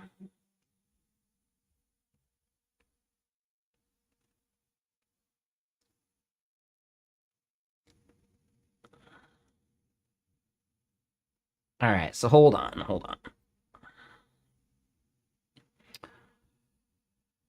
So let's double check this, right? So don't build all 5 simultaneously? I don't know.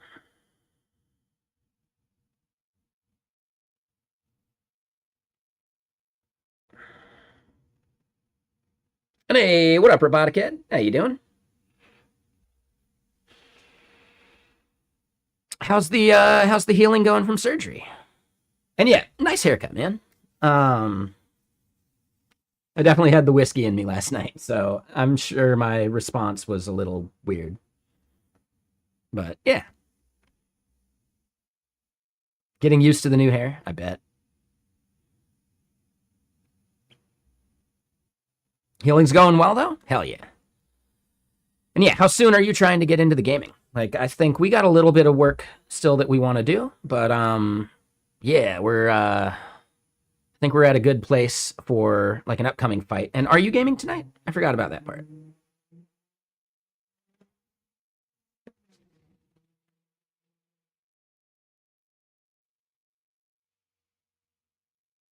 You do need to leave in 5 hours. Okay.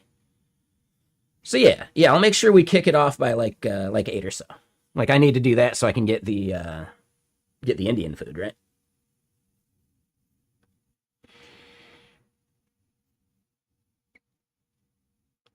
But okay, cool. And Alex, are you out there right now? We had Alex last week. We tried a fight that went miserably, but I think we're going to be pretty good because we've got some 99% corrupted blood we can use to prevent the corruption from like really getting us. So yeah, you're just doing some near beat stuff. Nice.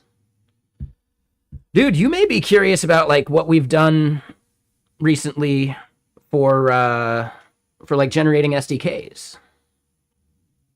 So I don't know if you do like a public API yet for Near Beach.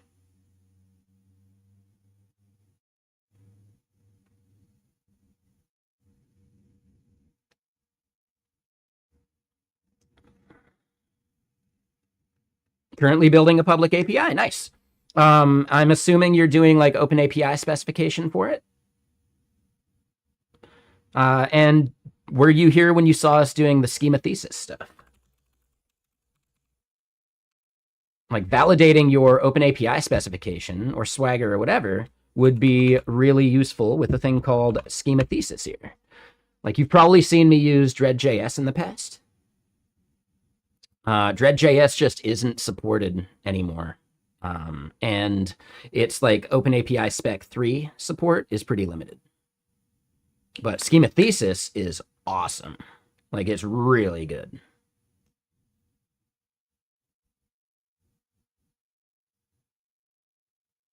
And what's up, Fievel? How you doing? Yeah. Like, dude, the schema thesis thing is amazing because it will do a bunch of like fuzz testing, making sure that your open API spec is actually accurate, correct, and that your API itself responds, you know, as you say it does. It's really awesome. Right? Like as an example, hold on, wait, what was that?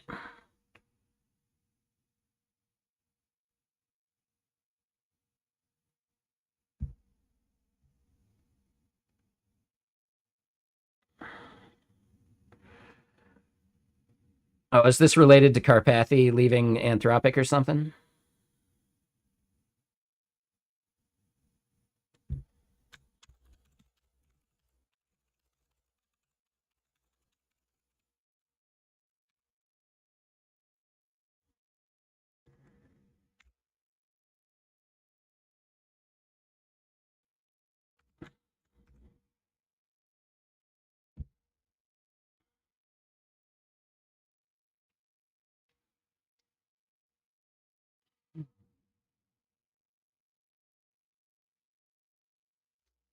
That was a fun one, right?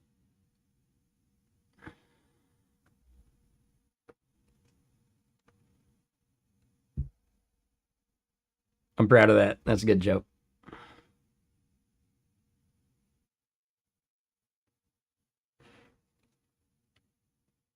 Pretty proud of that one. Anyway, yeah, as far as like the fuzz testing goes though, dude, right? Boom, right? So it checks that we have examples that work. You know, it checks our coverage. It checks like via fuzzing certain things, you know?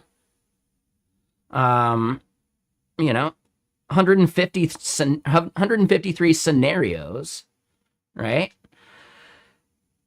I forget what the 21 of 47 means, but it generated 3,100 tests. That's crazy, man. Now, there are things you're going to have to do. As an example, our, where is it?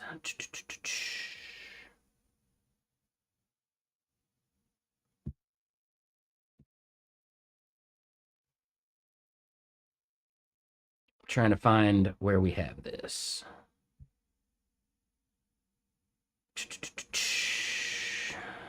Oh, it's in schema thesis, not the TOML, but like, you know, there's where you can set expected statuses for things.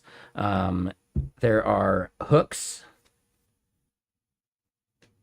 that you end up setting up to where like, and you know, we used a clanker for it, so it did Python, which is right up your alley. But the idea is that you can set up these hooks where you are generating like IDs that they can reuse. So like I have a pre-step that creates like a separate database and warms that database with organizations, keywords, and things to make like the testing like go smooth. So you're going to have to do a bunch of that, but that's what AI is for, right? So yeah, basically you'll end up creating a bunch of these like IDs that get plugged into the hooks, right? Similar to like how you would have done that with Dread.js in the past. Like hey, we make a request, we create this thing, let's use that ID in our stash for the future to then delete that thing, right? So some fun stuff around that. Just, yeah, pretty cool. I don't think it should take like full like responsibility for integration testing. That's what I'm using it for right now, but there are going to be things that it misses that you'll catch and you'll still have exceptions for, via like Sentry and stuff. So it's not perfect, but it is a really nice like catch-all for at least making sure what you say is true about your API is actually true, so that you're not messing up consumers of SDKs or things like that. And then, yes, because now we have an API spec that we think is accurate and correct and good, we can take that API spec and start generating SDKs. So if you're going to make a JavaScript SDK, I like Hey API. Yep. And we're currently like going through that process now. But Hey API is really awesome as far as generating the TypeScript SDK. And then beyond that, like they're going to do a Python SDK here eventually, so I'm just going to wait for them to do that. But in general, there's another thing called Kyoto from Microsoft, and it does C#, Go, Java, PHP, Python theoretically, etc. Now I'm going to say I might want to... Oh, you love Kyoto? I haven't used it yet, for sure. Oh, and Mark. Prime's a cool dude. You got to do some freelance work for him and his wife? Oh, that's awesome, dude. That's really cool.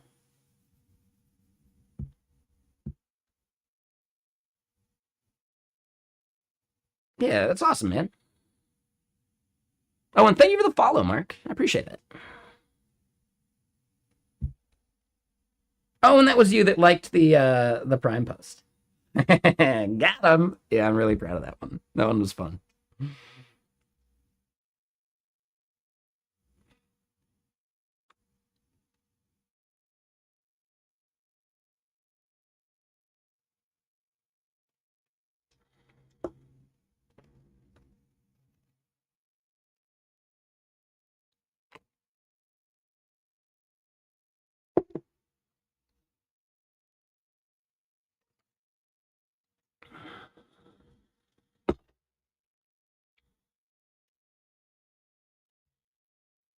Yeah. So I haven't used Kyoto. This is my first time. I've used OpenAPI Generator before. You know? But yeah, whenever you don't feel like writing an SDK by hand. Yeah, and if you're just a REST API, in general, like you probably shouldn't be doing too much extra. That is like the exact opposite of what I think a good MCP server would be, though, right? So instead, I think, yeah, an MCP server should probably be, handcrafted. Or at least like AI crafted, right? And there's even an article from God, what's the company this guy's from? Fast API or something like that. Yeah, they have an MCP like generator, but they basically have this article like, yeah, we got it, but you probably shouldn't use it, right? Because an MCP should be very like finely tuned.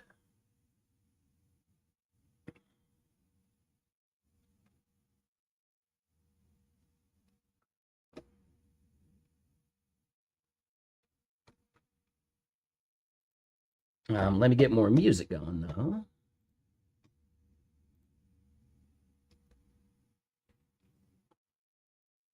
So you use it to generate the underlying requests and then handcraft the syntactic sugar to make it super easy to use. Oh, interesting. I'd be curious about that process.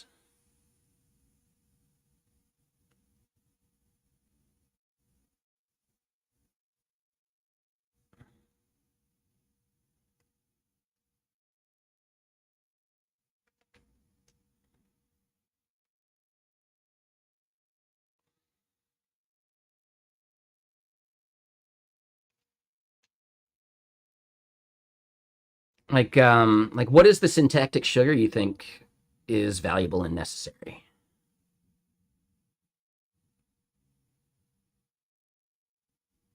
And then, yeah, hold on.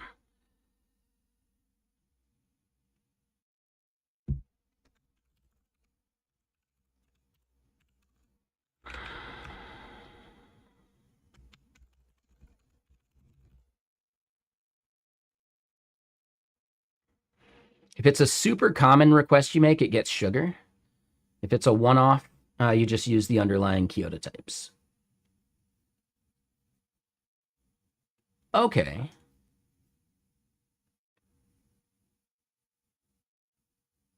Interesting.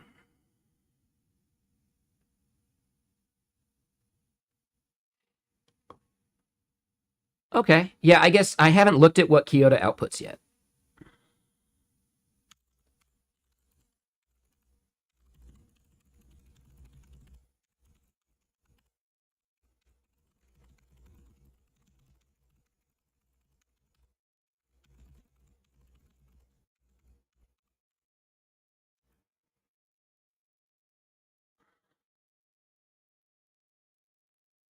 And I guess, let me look at this. They say it's coming soon on Hey API.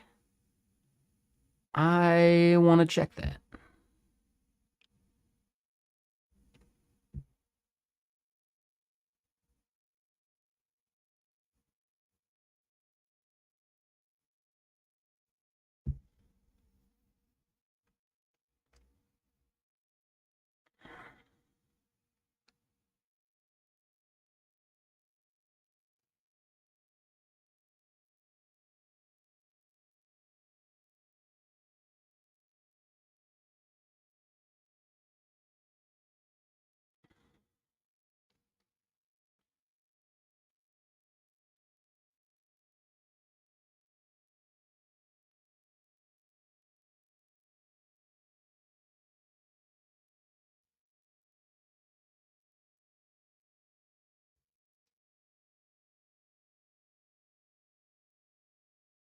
Interesting. Okay.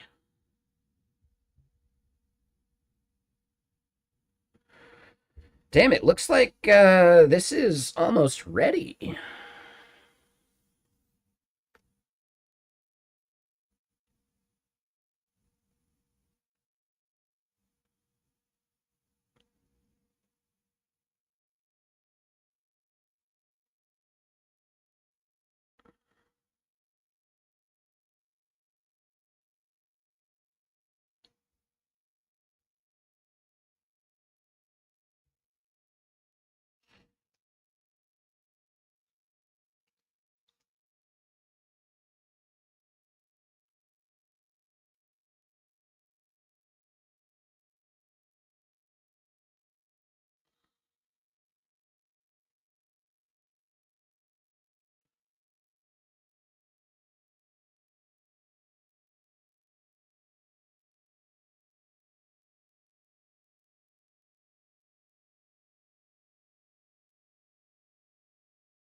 Hmm.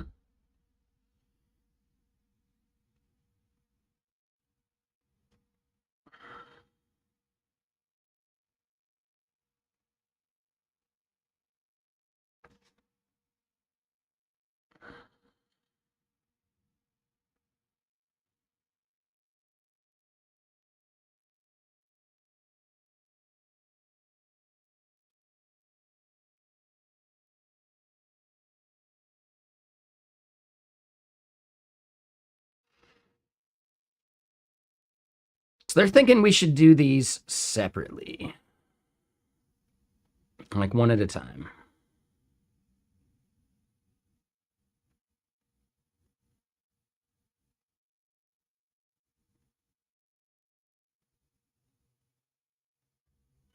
Yep. Okay.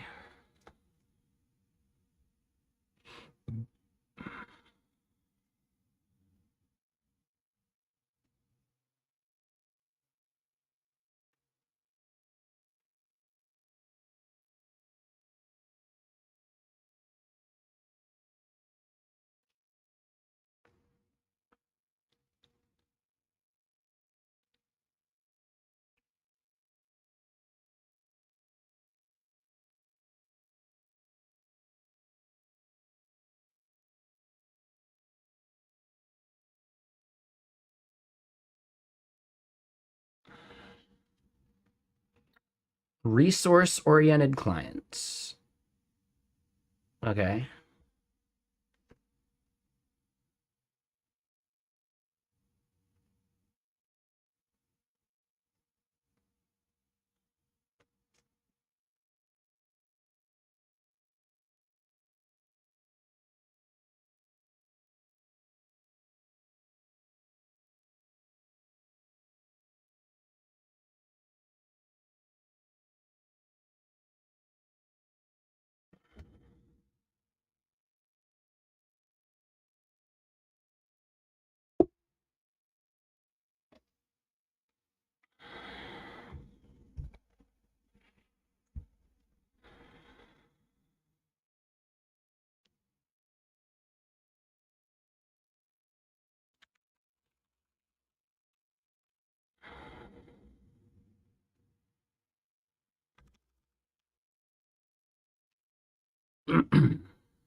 Yeah, Java or Go.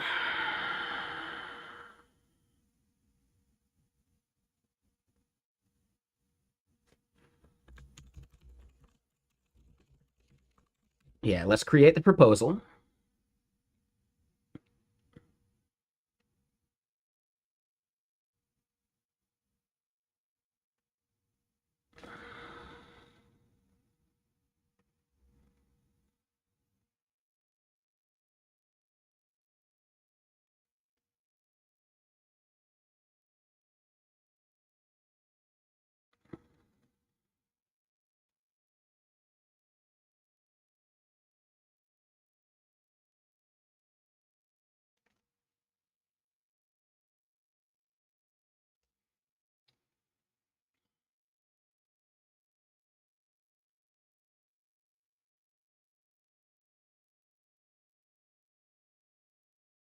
Okay, so consumer ergonomics, deterministic generation, coordinated contract processing across SDKs, and protected NuGet publication. Yep.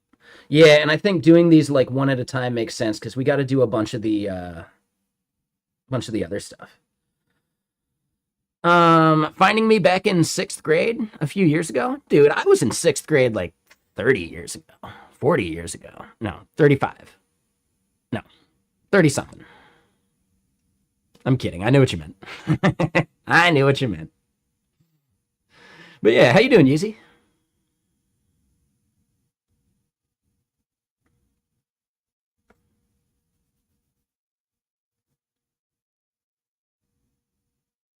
Yeah, the time flies, doesn't it? Was that back during COVID?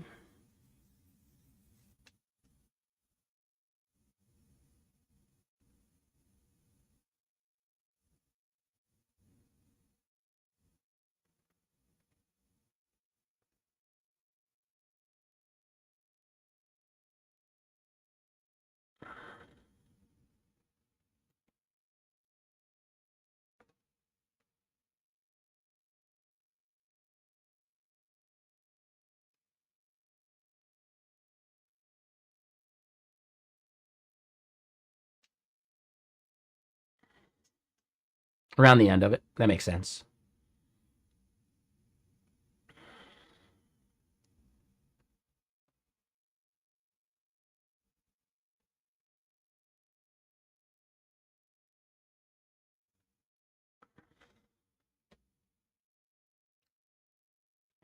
But yeah, what you been up to? And yeah, what's everyone up to? Anything fun? Anything really cool you're looking into?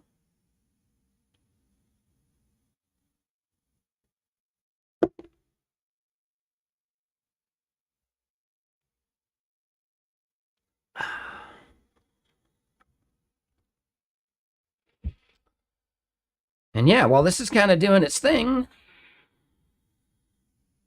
let's double check and look at some Hacker News stuff.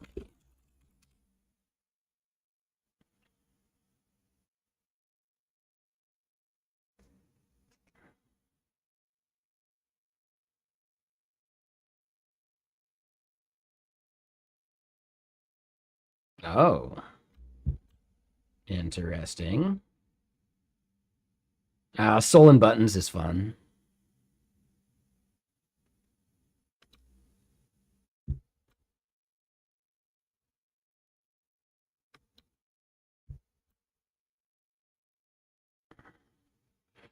Sodium ion batteries for the US grid.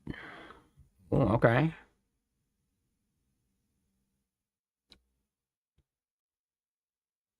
Ooh, and I saw this email come through the other night. Yeah. Right? Like the Cloudflare opening up the AI stuff that, like, dude, like they use internally, right? So, yeah.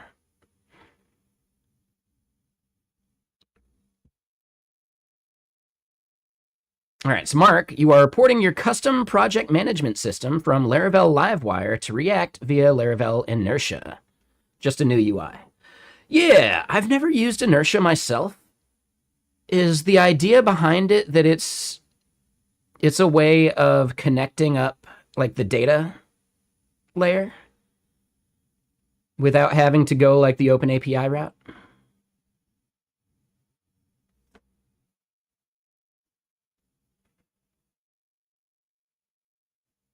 I think I'm still anti it. Like I just love my front ends to be completely separated from whatever my back end implementation is. And then you just have the contract of the Open API spec, you know?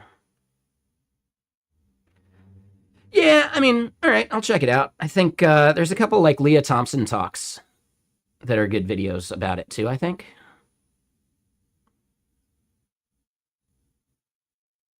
I I'm not that interested in it because I just it goes against my fundamental like flow of like keeping, you know, keeping all of the front end and back end ignorant of each other, right?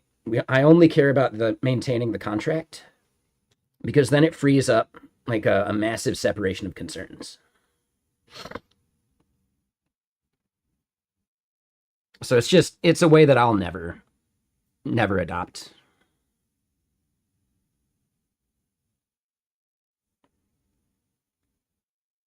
Inertia is a protocol?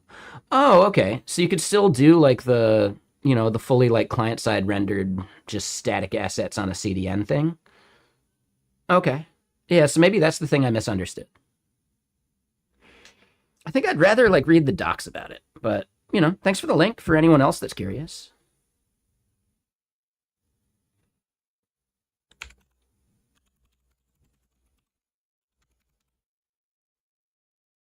Yeah, that's what I assume. Yeah.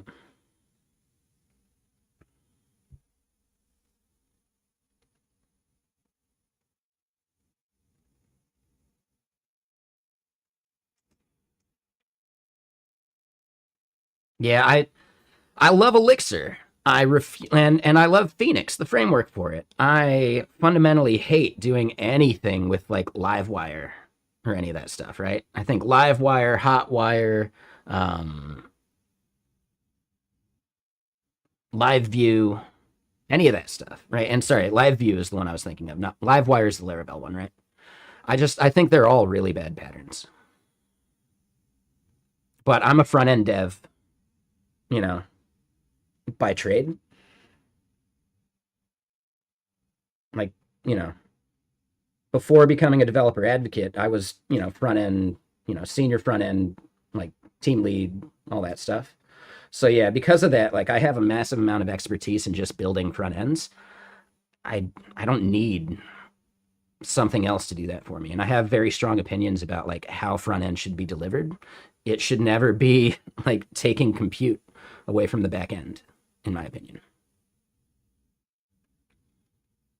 And don't get me wrong, like I do back end, I'm full stack. I've been doing that stuff on the side forever. But as far as a career, nah, I'm a front end dude.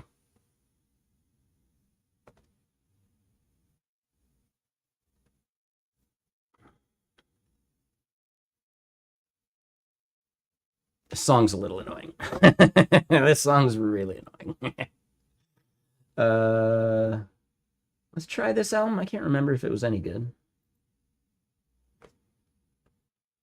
But yeah, no, I get it. It's just a different way of working. I'm not trying to prescribe that to anybody. Like Brainless hangs out here all the time. He's a big fan of Elixir and LiveView, Sure.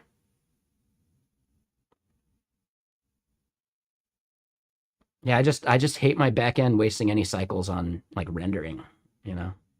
Besides like, JSON is technically rendering still, right?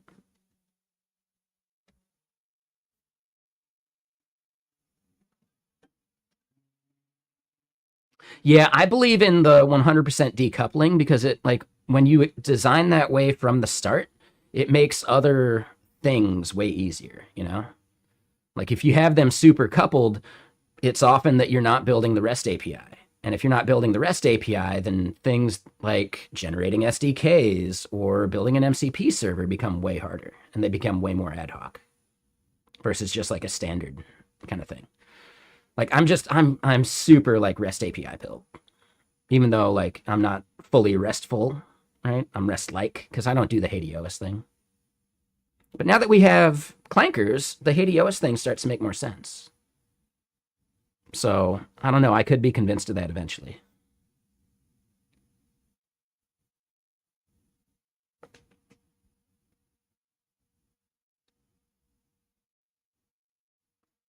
Right? It's just like the effort to do HADEOS and to obey it becomes like really, really like onerous. But now with the clankers, I think it's way more approachable. And if people are unaware of what I mean by HADEOS, it's hypertext as the engine of application state. Fuck yeah! Woo! The fact that I remembered that.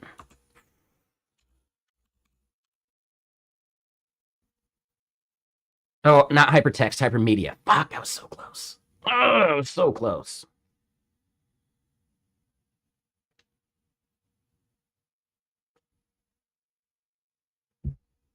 But the example is, you have your response that comes back, but then you also have things like links to other requests for that asset, right? For that resource. So just being able to say like, well, yeah, here's your account, but here's a link to the deposits and withdrawals. So it's almost like your entire API becomes like self-discoverable by something just like crawling it from a top level. Like it's really powerful actually. It's just it was designed for machines, not people, which, kind of then makes it hard for people, right? Like just building it just start like doesn't make as much sense. And the amount of effort becomes a little heavier. It's not that hard. It's totally doable.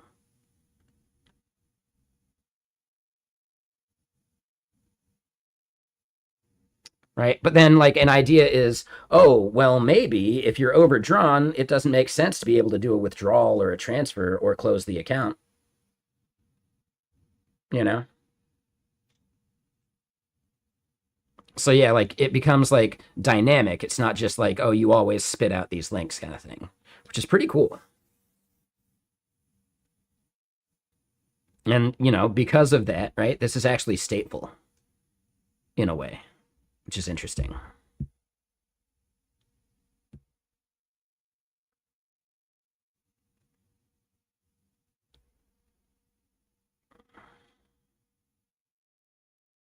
So like think about like HADEOS being useful for clankers especially, right? Because you don't need to have the entire OpenAPI specification loaded into context as an example, right? It can like discover the context it needs.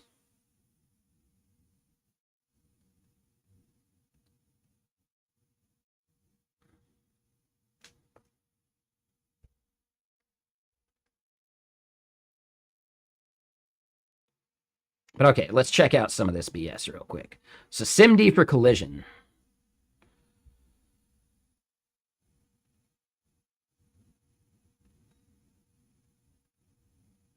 More data per instruction, right? If your memory throughput is underutilized, sure, okay. So it's not just about compute.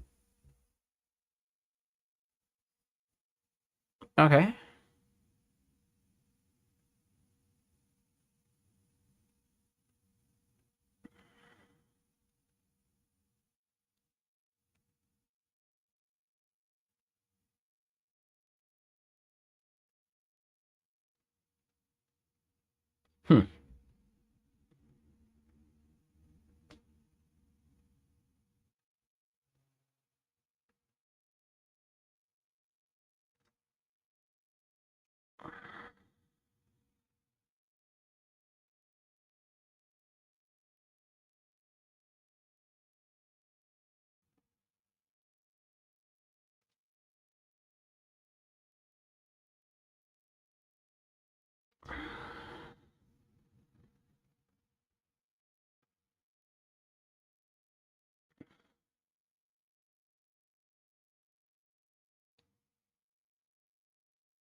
Um, oh, and yeah, let me catch up on that. So at work, you're 100% API first. In your personal projects, your services first. Both your APIs and UIs use the exact same services. Okay. Yeah, that makes sense. Yeah, that makes a lot of sense.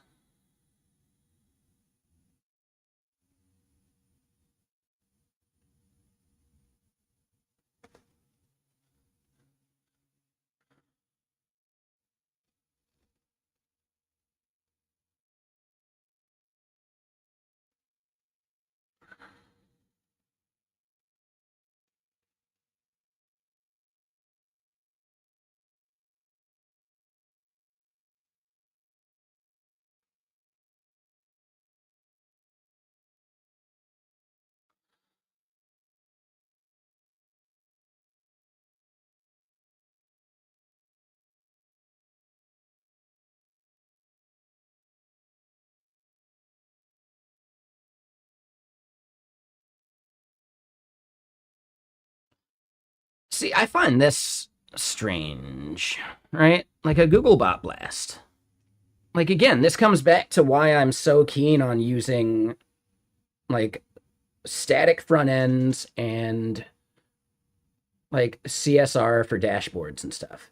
If it's just a CDN, a crawl by Google doesn't fuck with you in any way whatsoever. You know, like, a bot crawling your website should never take anything else down. It should not have any kind of knock-on effect.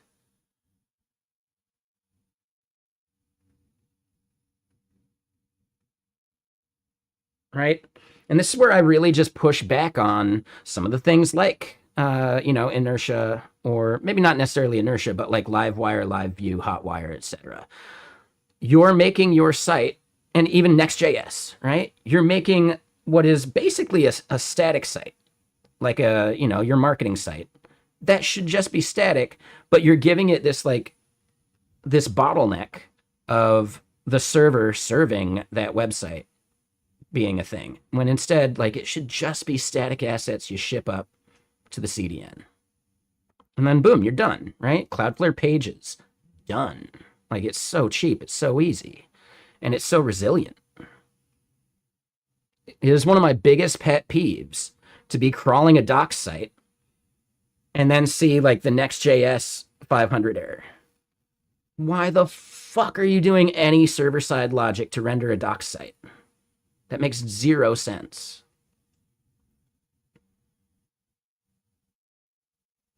I think there's like rare cases where it makes sense, but it's so extremely rare that you shouldn't be doing it in general, right? I think the one case is like, well, yeah, what if you want to expose your production data on a service to example widgets in the docs? And it's like, okay, sure, but also that sounds kind of like a terrible idea. Like, it sounds like a good UX until someone fucks it up. And the fact that there's like the possibility of such a foot gun, I'm actually not a fan, you know? And even then, that could still be done through static assets and cookies, you know?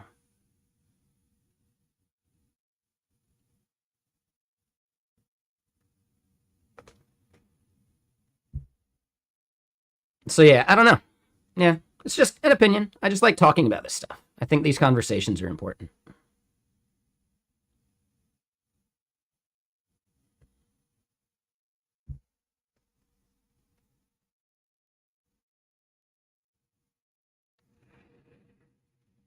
Right? And I get that. So yeah, maybe like gating the docs could be useful, but even then, I guess that does become trickier. Sure.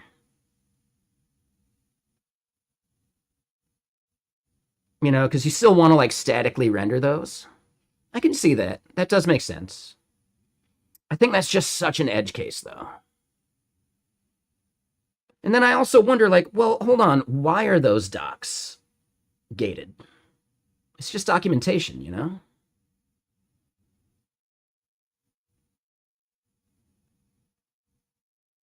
I'm sure there's some business case that some pointy haired boss requested that I don't know. I question that leadership.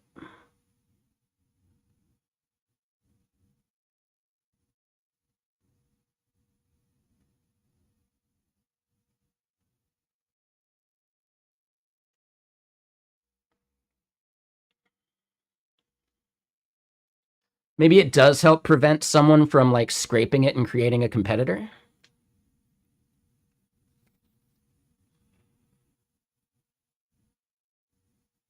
You know, like reverse engineering from the documentation.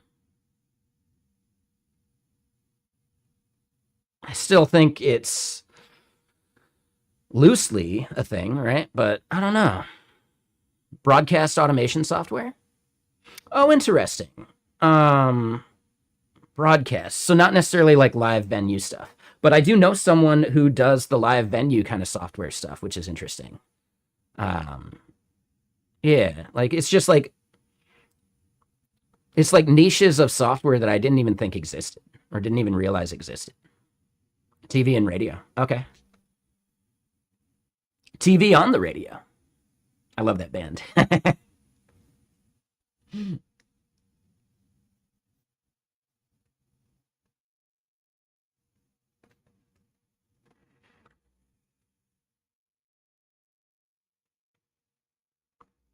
So yeah, the Cloudflare thing seems interesting.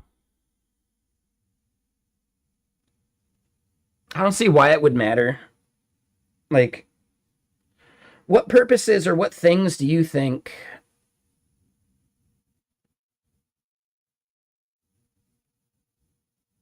Like, why would you want to limit the crawling?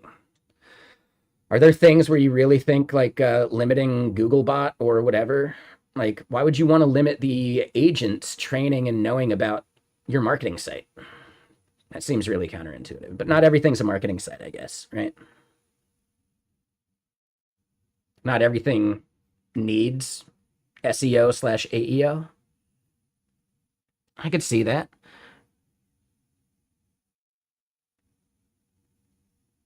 Maybe to prevent cannibalizing your blog traffic.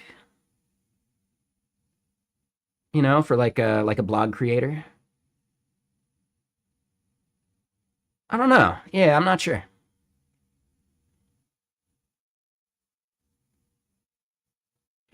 I guess it would be better if these clankers like could list citations about the stuff that they ingested into their training set.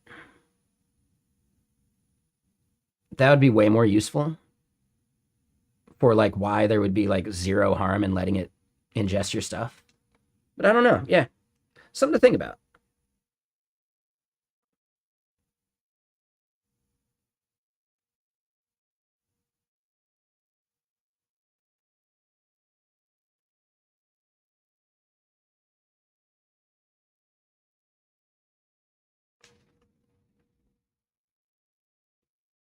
All right, so hold on. How's our proposal? Here we go. All right, yeah. Let's get back to this part.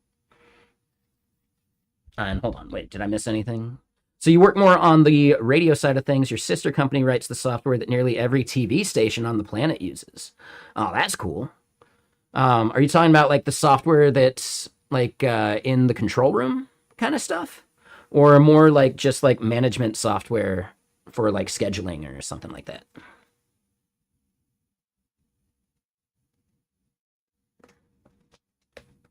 Like not even just that, but like more like administrative kind of software. Scheduler and broadcast playout. Gotcha. Interesting. Because yeah, I was gonna say I would expect. Oh, and hold on. You're good. You can repost those links if you want, so that other people can see. So yeah, go for it. You got regular privileges now. We just do that to prevent the spam bots. You know.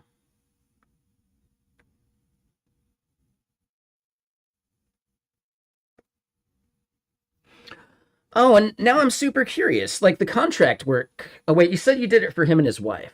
Okay, yeah. I was gonna say, like, oh, would this be like some contract work you did to like help him set up podcasting stuff or something? But yeah, no, probably a totally different thing. And you don't need to dox any of that. In fact, it'd probably be better to not dox any of that. You know, let him and his wife have that privacy.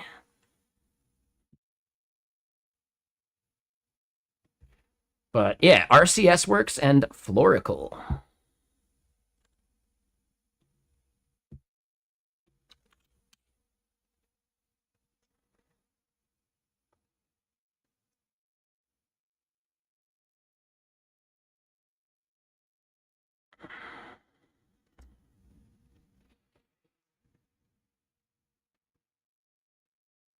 Interesting. Okay.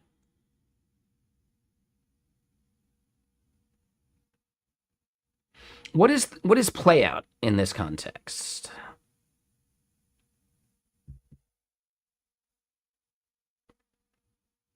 Yeah, that's kind of what I figured. Yeah. Okay. Yep.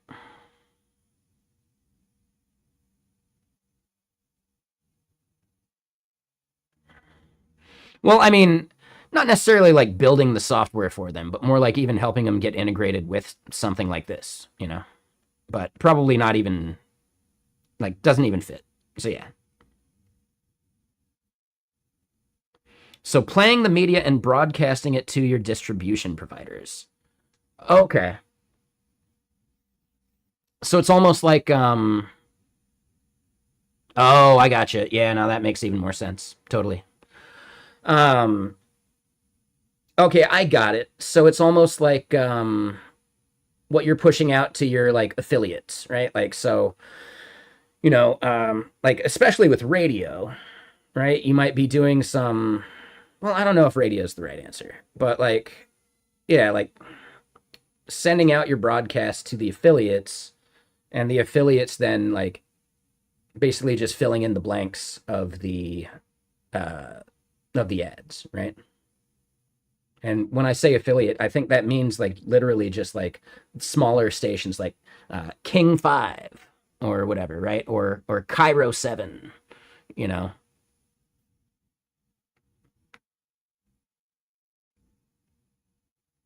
Oh, to Spectrum, AT&T and Comcast, those providers. Oh, okay. Yeah, I was thinking more like local affiliates kind of stuff. But I guess local affiliates probably are the customer you're talking about doing the management and they're pushing it kind of thing instead, right? So it's not like a like NBC directly. It's more like the NBC affiliate is the one doing the push to Spectrum and AT&T. And T.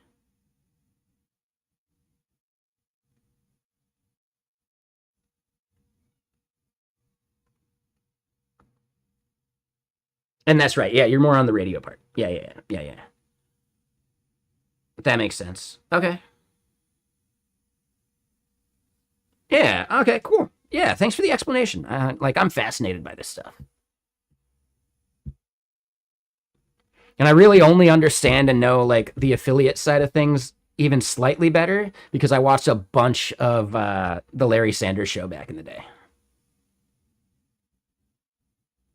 and they get into a lot of like the broadcasting like back end kind of stuff, which is kind of fun. You ever watch that show?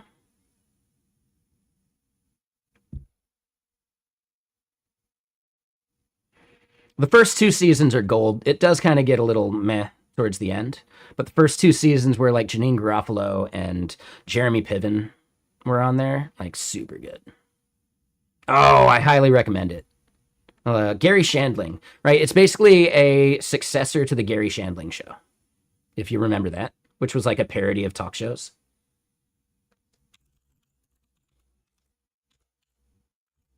Right, the Larry Sanders Show is like an even further like parody of talk shows.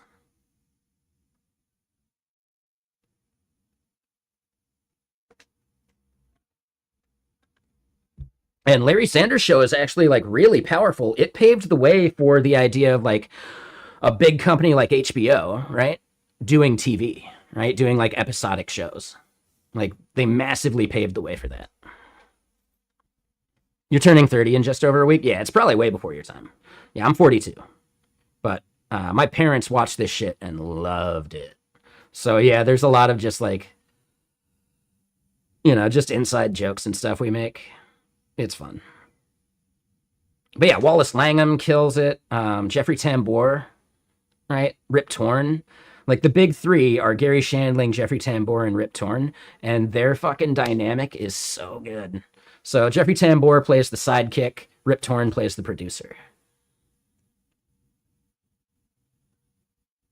It's definitely worth it, especially the first 2 seasons. The other seasons kind of fall off a bit, but still fun.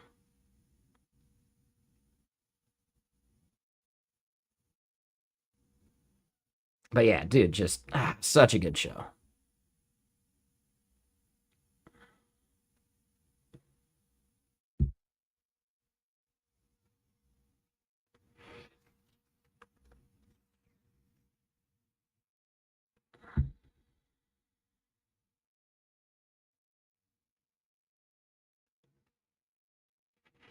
All right, so I'm curious about this, and then, well, let's keep going on this part, right?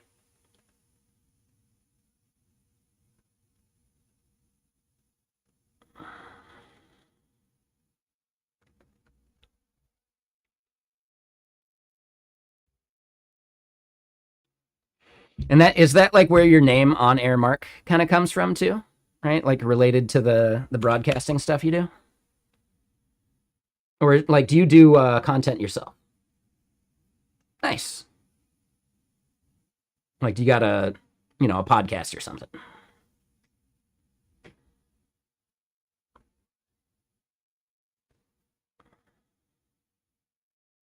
You stream on Twitch like once a year. Well, okay, shit. I'll give you a follow then.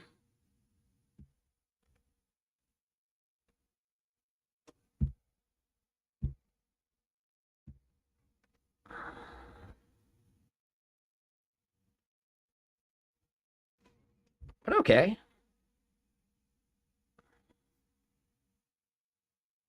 Multi-station music scheduling software. Yep, yep, yep. Yeah, so my guess is like this is more useful for like large radio companies that operate like multiple different radio stations technically. Um like in different like metropolitan areas, etc. Okay. So then very similarly there's like the bit where they would maybe like have blocks for like the separate station to fill with like the commercials they want to do, right? Or is like the regional commercial thing done at like the top level?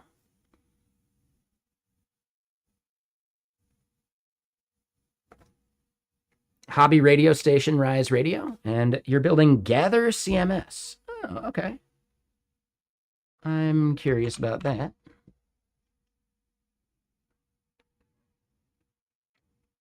Oh, okay. Yeah, yeah, sure. So for like, especially for like churches, but technically doable for non-church stuff? Or are you just like niching down?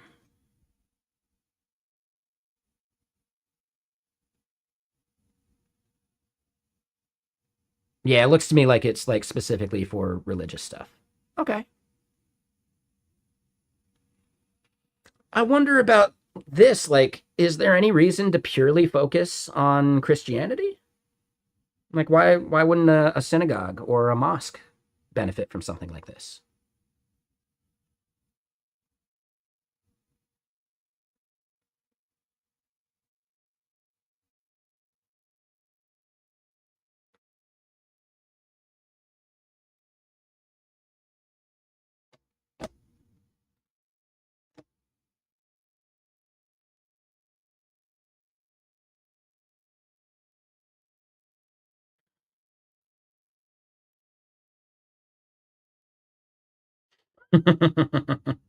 Hold on. Someone on Blue Sky had a good comment.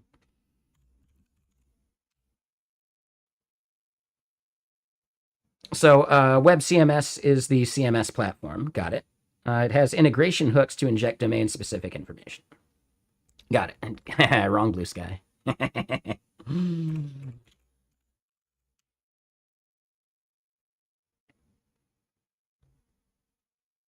Merry New Year!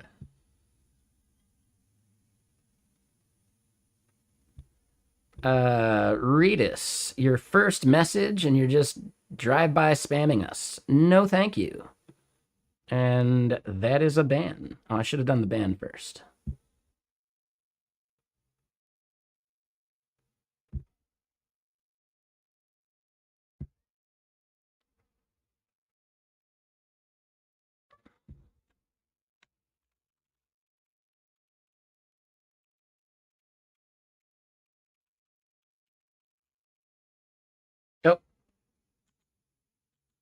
Damn it. Mod comments, add a comment.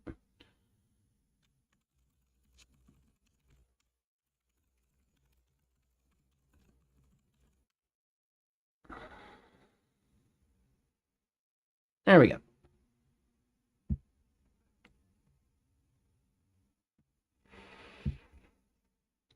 All right.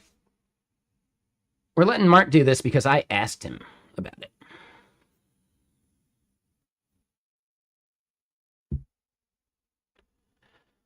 But yeah, no, that's what I'm getting at though, Mark. Like, your branding seems very like Christianity focused when I really feel like you could make this for all religions where they do this like gather kind of thing, right?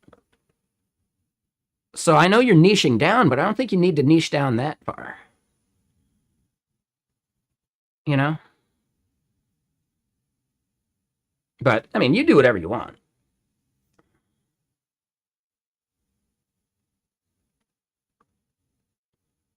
I get that. I'm just saying, like, as a business, like, what is it in there that's purely Christianity focused, right? Like, I understand what you're focused on, but why does the product have to have that same exact focus? That's all. I'm just trying to think of it from like a purely like business perspective.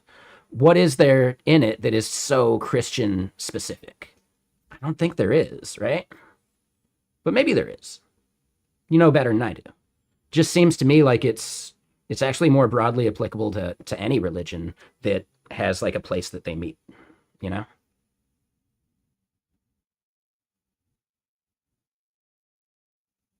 More generic for businesses to use? Well, yeah, no, I get that. I'm saying keep it like faith based, but why make it like a single faith? And that's all.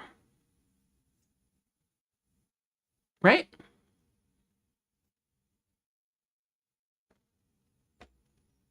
Is there anything really truly Christianity specific in what it does?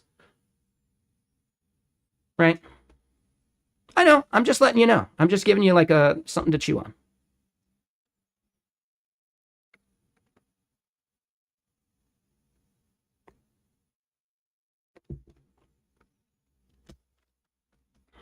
I'm not trying to convince you right now. I'm just, mull it over. Because at the end of the day, right? It's a business that you want to succeed, right? It's more than just like a hobby project, yeah? So, I don't know. Just throwing it out there. Like, I understand the niche towards religion. I just don't think like niching further than that is necessary. And I'm not asking you to change your mind right now. I am maybe asking you though to ask yourself that later, right?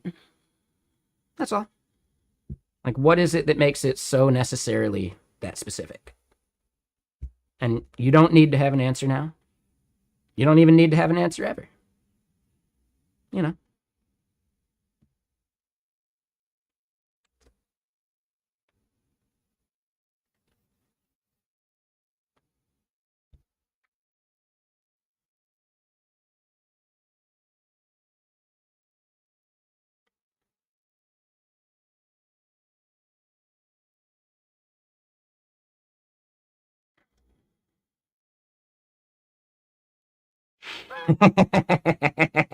Yeah, I really dislike Uncle Bob.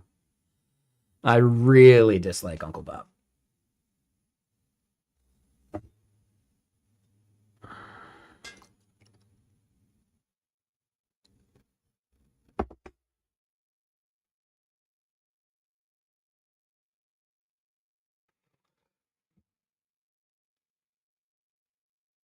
Yeah, I mean Kent's a nice enough dude in person.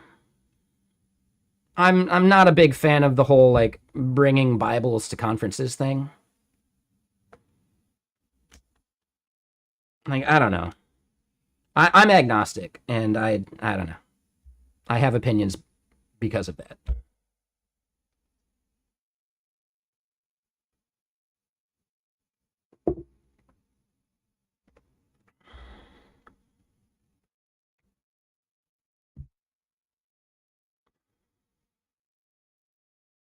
Oh, and I wanted to respond to this.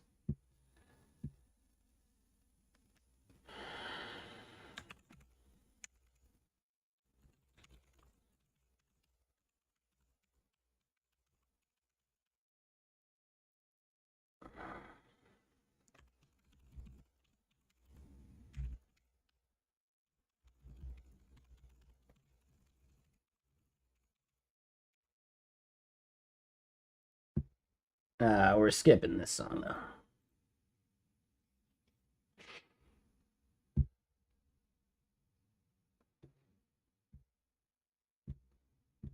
Like, I got nothing against religions. I just don't like them being pushed. That's all.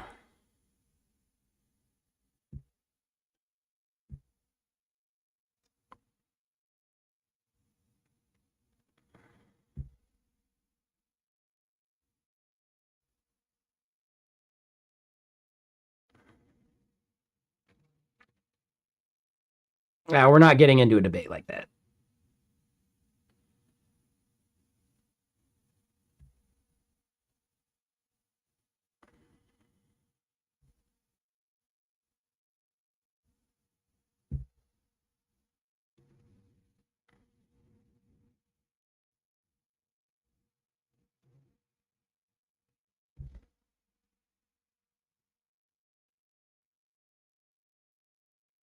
And yeah, I don't like that comment.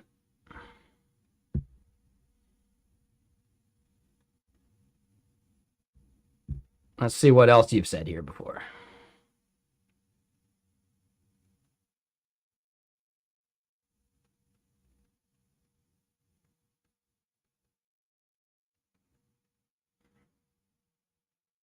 All right, all right.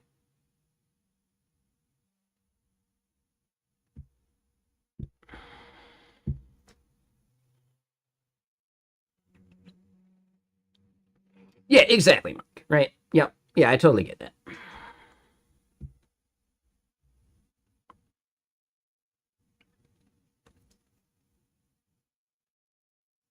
Ah, dude, bored. You've been cool before. This is your last warning about that hateful bullshit, dude.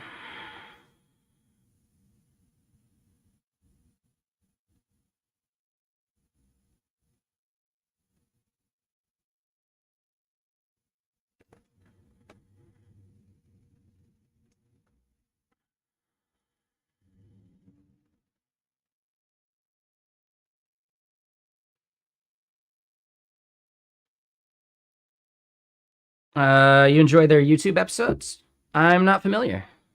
What do they talk about? And yeah, Scott's the best. Like, he's a good dude.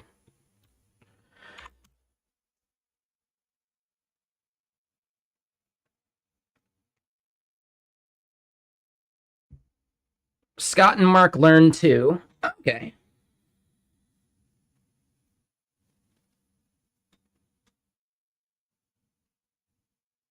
Okay. Sure. Yeah, no, this seems fun. I like that.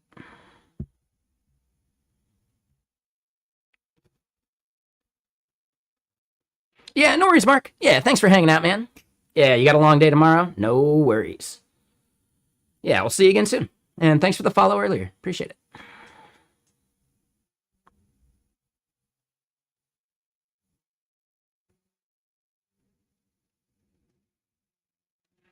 Mark is the guy behind Sys Internals.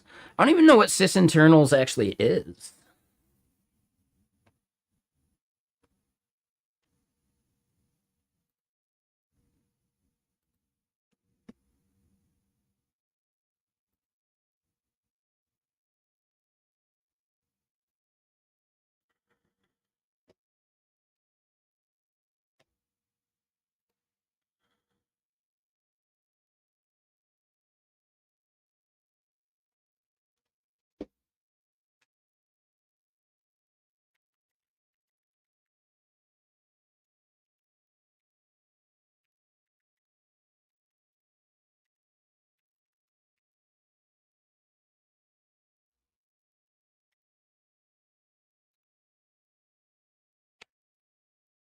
All right. So yeah, it looks like the NPMX core maintainer dude has responded saying there's a connect button that could be interesting. Okay, so seeing Uncle Bob come up made you wonder. You just asked ChatGPT, of the 17 original Agile manifesto signatories, how many of them went on to consult at companies on Agile practices? The answer is 14 out of 17 made a living off it. Okay.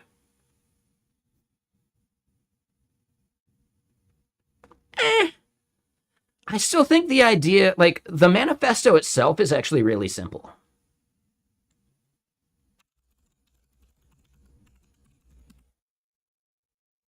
Right? Like, this is pretty straightforward, you know? Hold on, where is it? Right? Like, this is the manifesto. That's pretty simple. Now, I get, yeah, what is the bull fucking shit there? I don't remember. Collaboration. Yeah. Right? To me, this manifesto is fine, right? There's nothing truly harmful to me about that.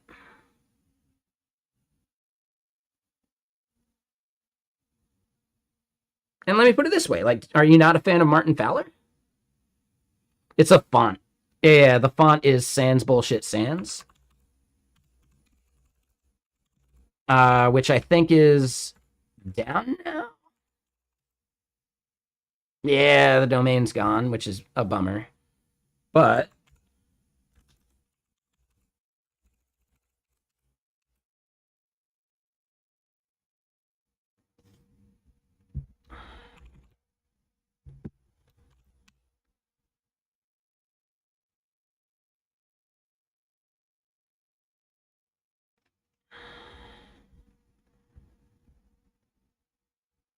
so hold on, here's the example. Our Agile app saves your big data in the cloud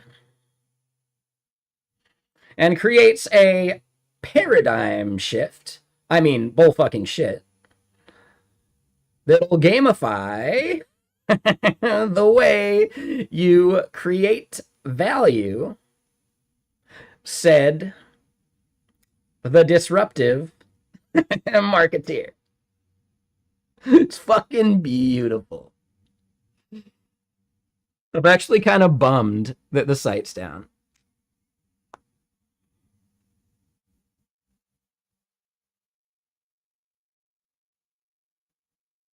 Is your friend a rockstar programmer? Are you being asked to cause a paradigm shift? Does your coworker have the job title social media guru?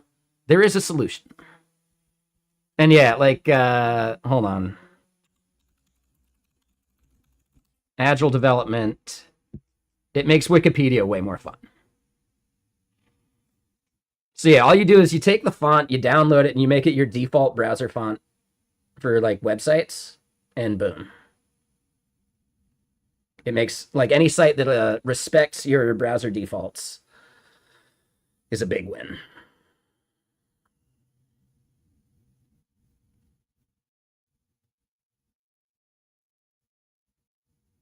I do hate the fact that it does the G's this way.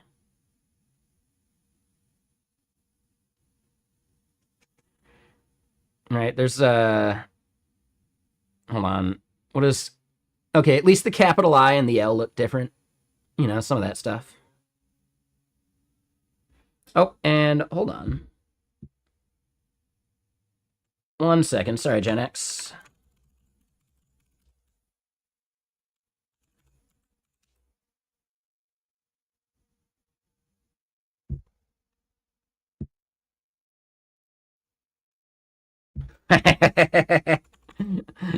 Hold on, this one seems fun. What's the other one? There's like motherfucking website.com. That one's fun too.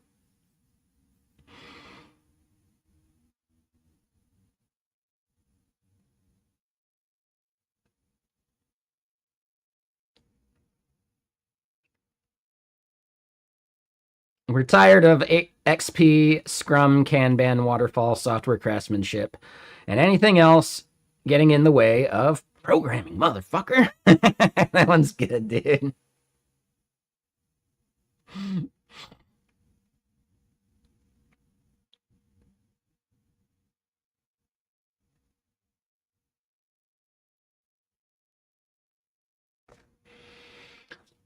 Again, I still think the Agile Manifesto has value, right? The perversion of it is the thing that should be studied. Have I ever read Z.A. Shaw's post on Ruby on Rails? No, I haven't. I'm sure he's not a fan. That would be my guess.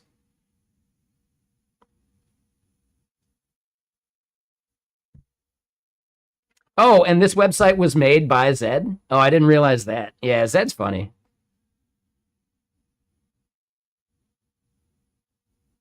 Yeah, Zed's funny. He's a bit controversial, but who isn't these days?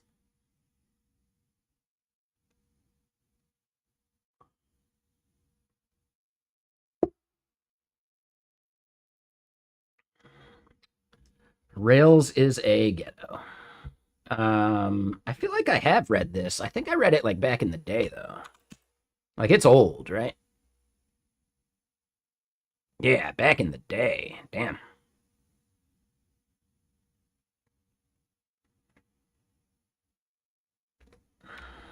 Yeah, I'm almost positive I've read this before. And yeah, I really dislike the Rails guy. I do. I massively believe in the idea of Rails, though. You know.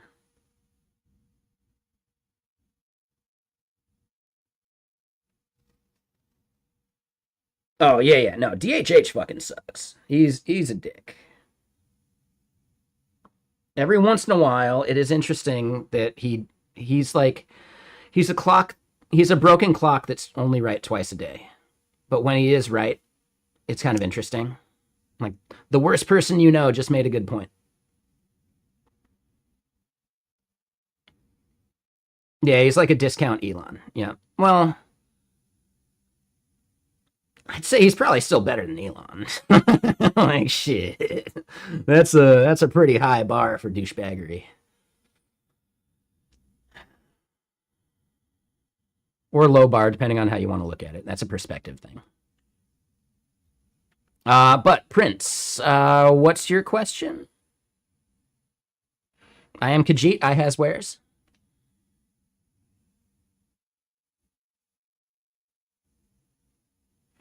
Oh, but at least this is an open draft. Cool. So we can give him some opinions about it, and maybe he'll update it.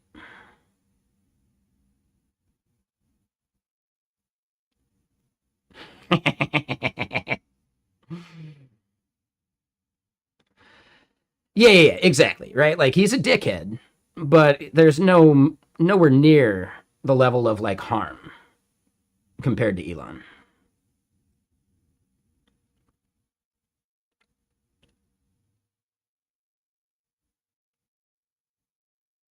And like, let me just point out, I think Ruby on Rails, there's like a really good, like interesting thing that Rails, I think, has done. The whole Rails is omakase thing really resonates with me. Like I like a framework that is basically omakase. You know, you're not picking and choosing every little bit.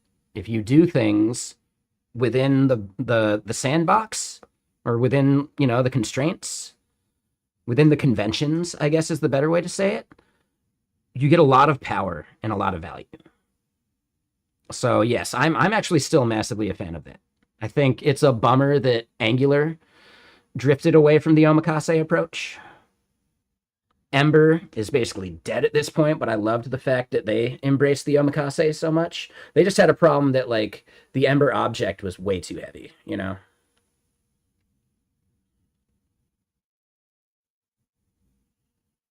Yeah, exactly. Despite his like terrible opinions about basically everything else, he has made some really interesting and decent software. Make some stuff in Backbone right now, getting all nostalgic. Yeah, exactly.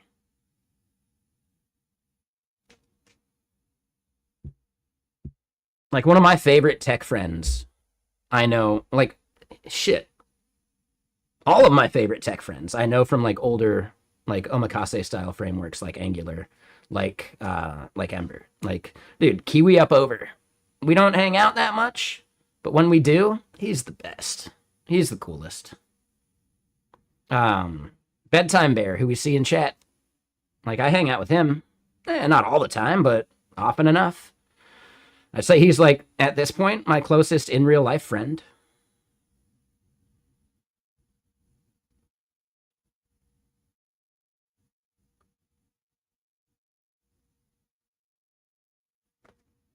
Right? I know him from the Angular meetup. And I don't like I really like envy how he did that. Like I gave a talk at the Angular meetup at one point, and then he basically deputized me to be like a co-organizer. I think that was actually like really smart. Like I didn't have to do much. And in fact, I don't think I really did anything. But I think it was just smart to like do the whole like deputization of attendees kind of thing. Like I thought that was really smart.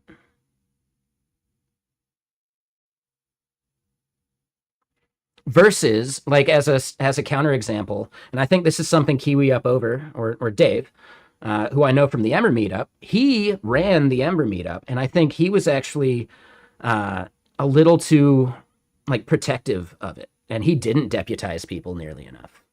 And I think it's one of the things he regrets.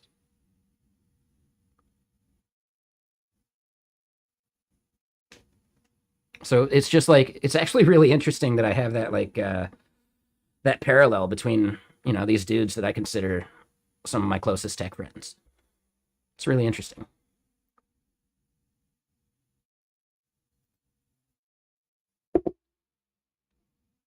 And when I say closest, I don't know. Like, I'm definitely one of those people where we don't have to hang out that often, but when we do, it's like we've been hanging out.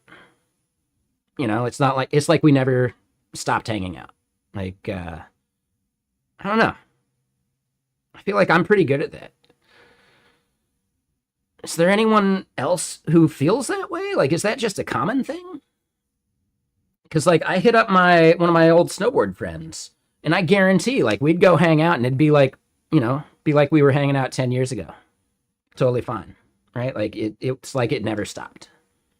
I'm just that kind of like person. Is that common?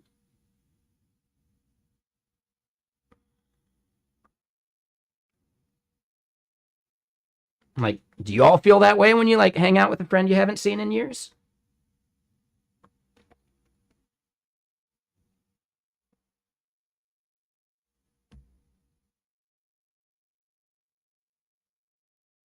Yeah, okay, okay.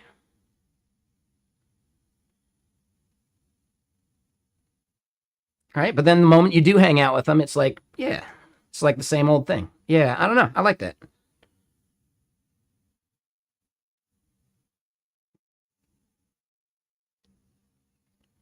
But oh shit, damn, the time just flew in these past rants, and I fucking loved it. We didn't kick off this open spec apply, but it is getting to 8 o'clock, and I need to order some Indian food, and I want to hop into some V Rising with Robotic Head, with Brainless, and Alex if he wants to join. I I don't think there's a limit to how many people we can have, so if anyone else wants to play some V Rising, we can do that. But yeah, we should go figure out who we are going to raid. Who's live right now? Um, we see Zed. I think we rated Zed the other day, like Thursday. But we could do it again.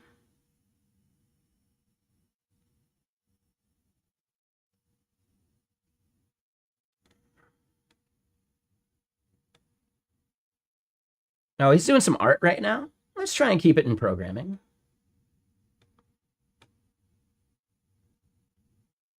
Marcelo's great.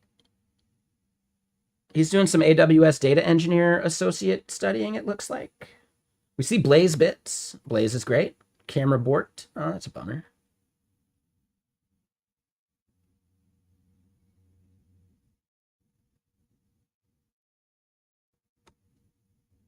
Let me double check the category.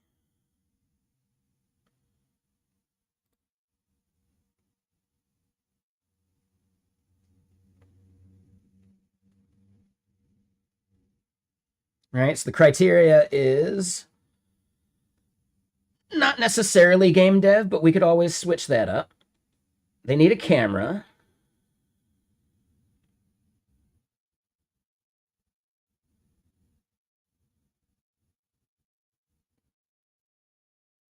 Right? But yeah, I'd like to stick with like, programming of some kind. We see Marvin the Eighth learning Rust. Oh, that sounds fun. Yeah, anyone here curious about Rust? Might be fun to learn alongside. Oh, and we see Sir Elfman over there. Nice. And yeah, this is Codex. But yeah, how you doing there, MK? Or M. Kuyok? I'm not sure how to pronounce your name. You could let me know.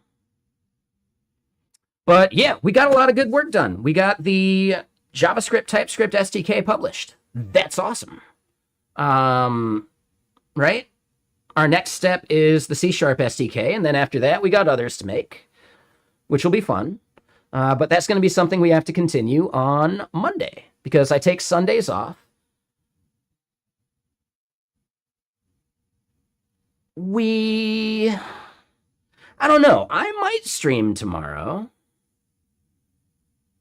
because I'm going to be missing a bunch of days this week, right? Wednesday, we always take off. Thursday, Friday, I'm going to be at Chain React. Saturday, my friend's out of town, so I'll just be driving back that morning. So yeah, it's really just Thursday, Friday, but we could make up for lost time by streaming Sunday, and maybe even next Sunday. I think that would be fun. So I don't know. We'll make that decision tomorrow. I'll flip a coin. I definitely need to hit up the post office and some of that stuff. But yeah, other than that, I don't know. We could probably stream tomorrow. Like, I do have work to do, but, it won't be a marathon session. But I might be able to stream tomorrow. If you want to get the notification of whether I do, make sure you're over in the Discord. I use the announcements channel to do so. So let's go say hi to Marvin the 8th.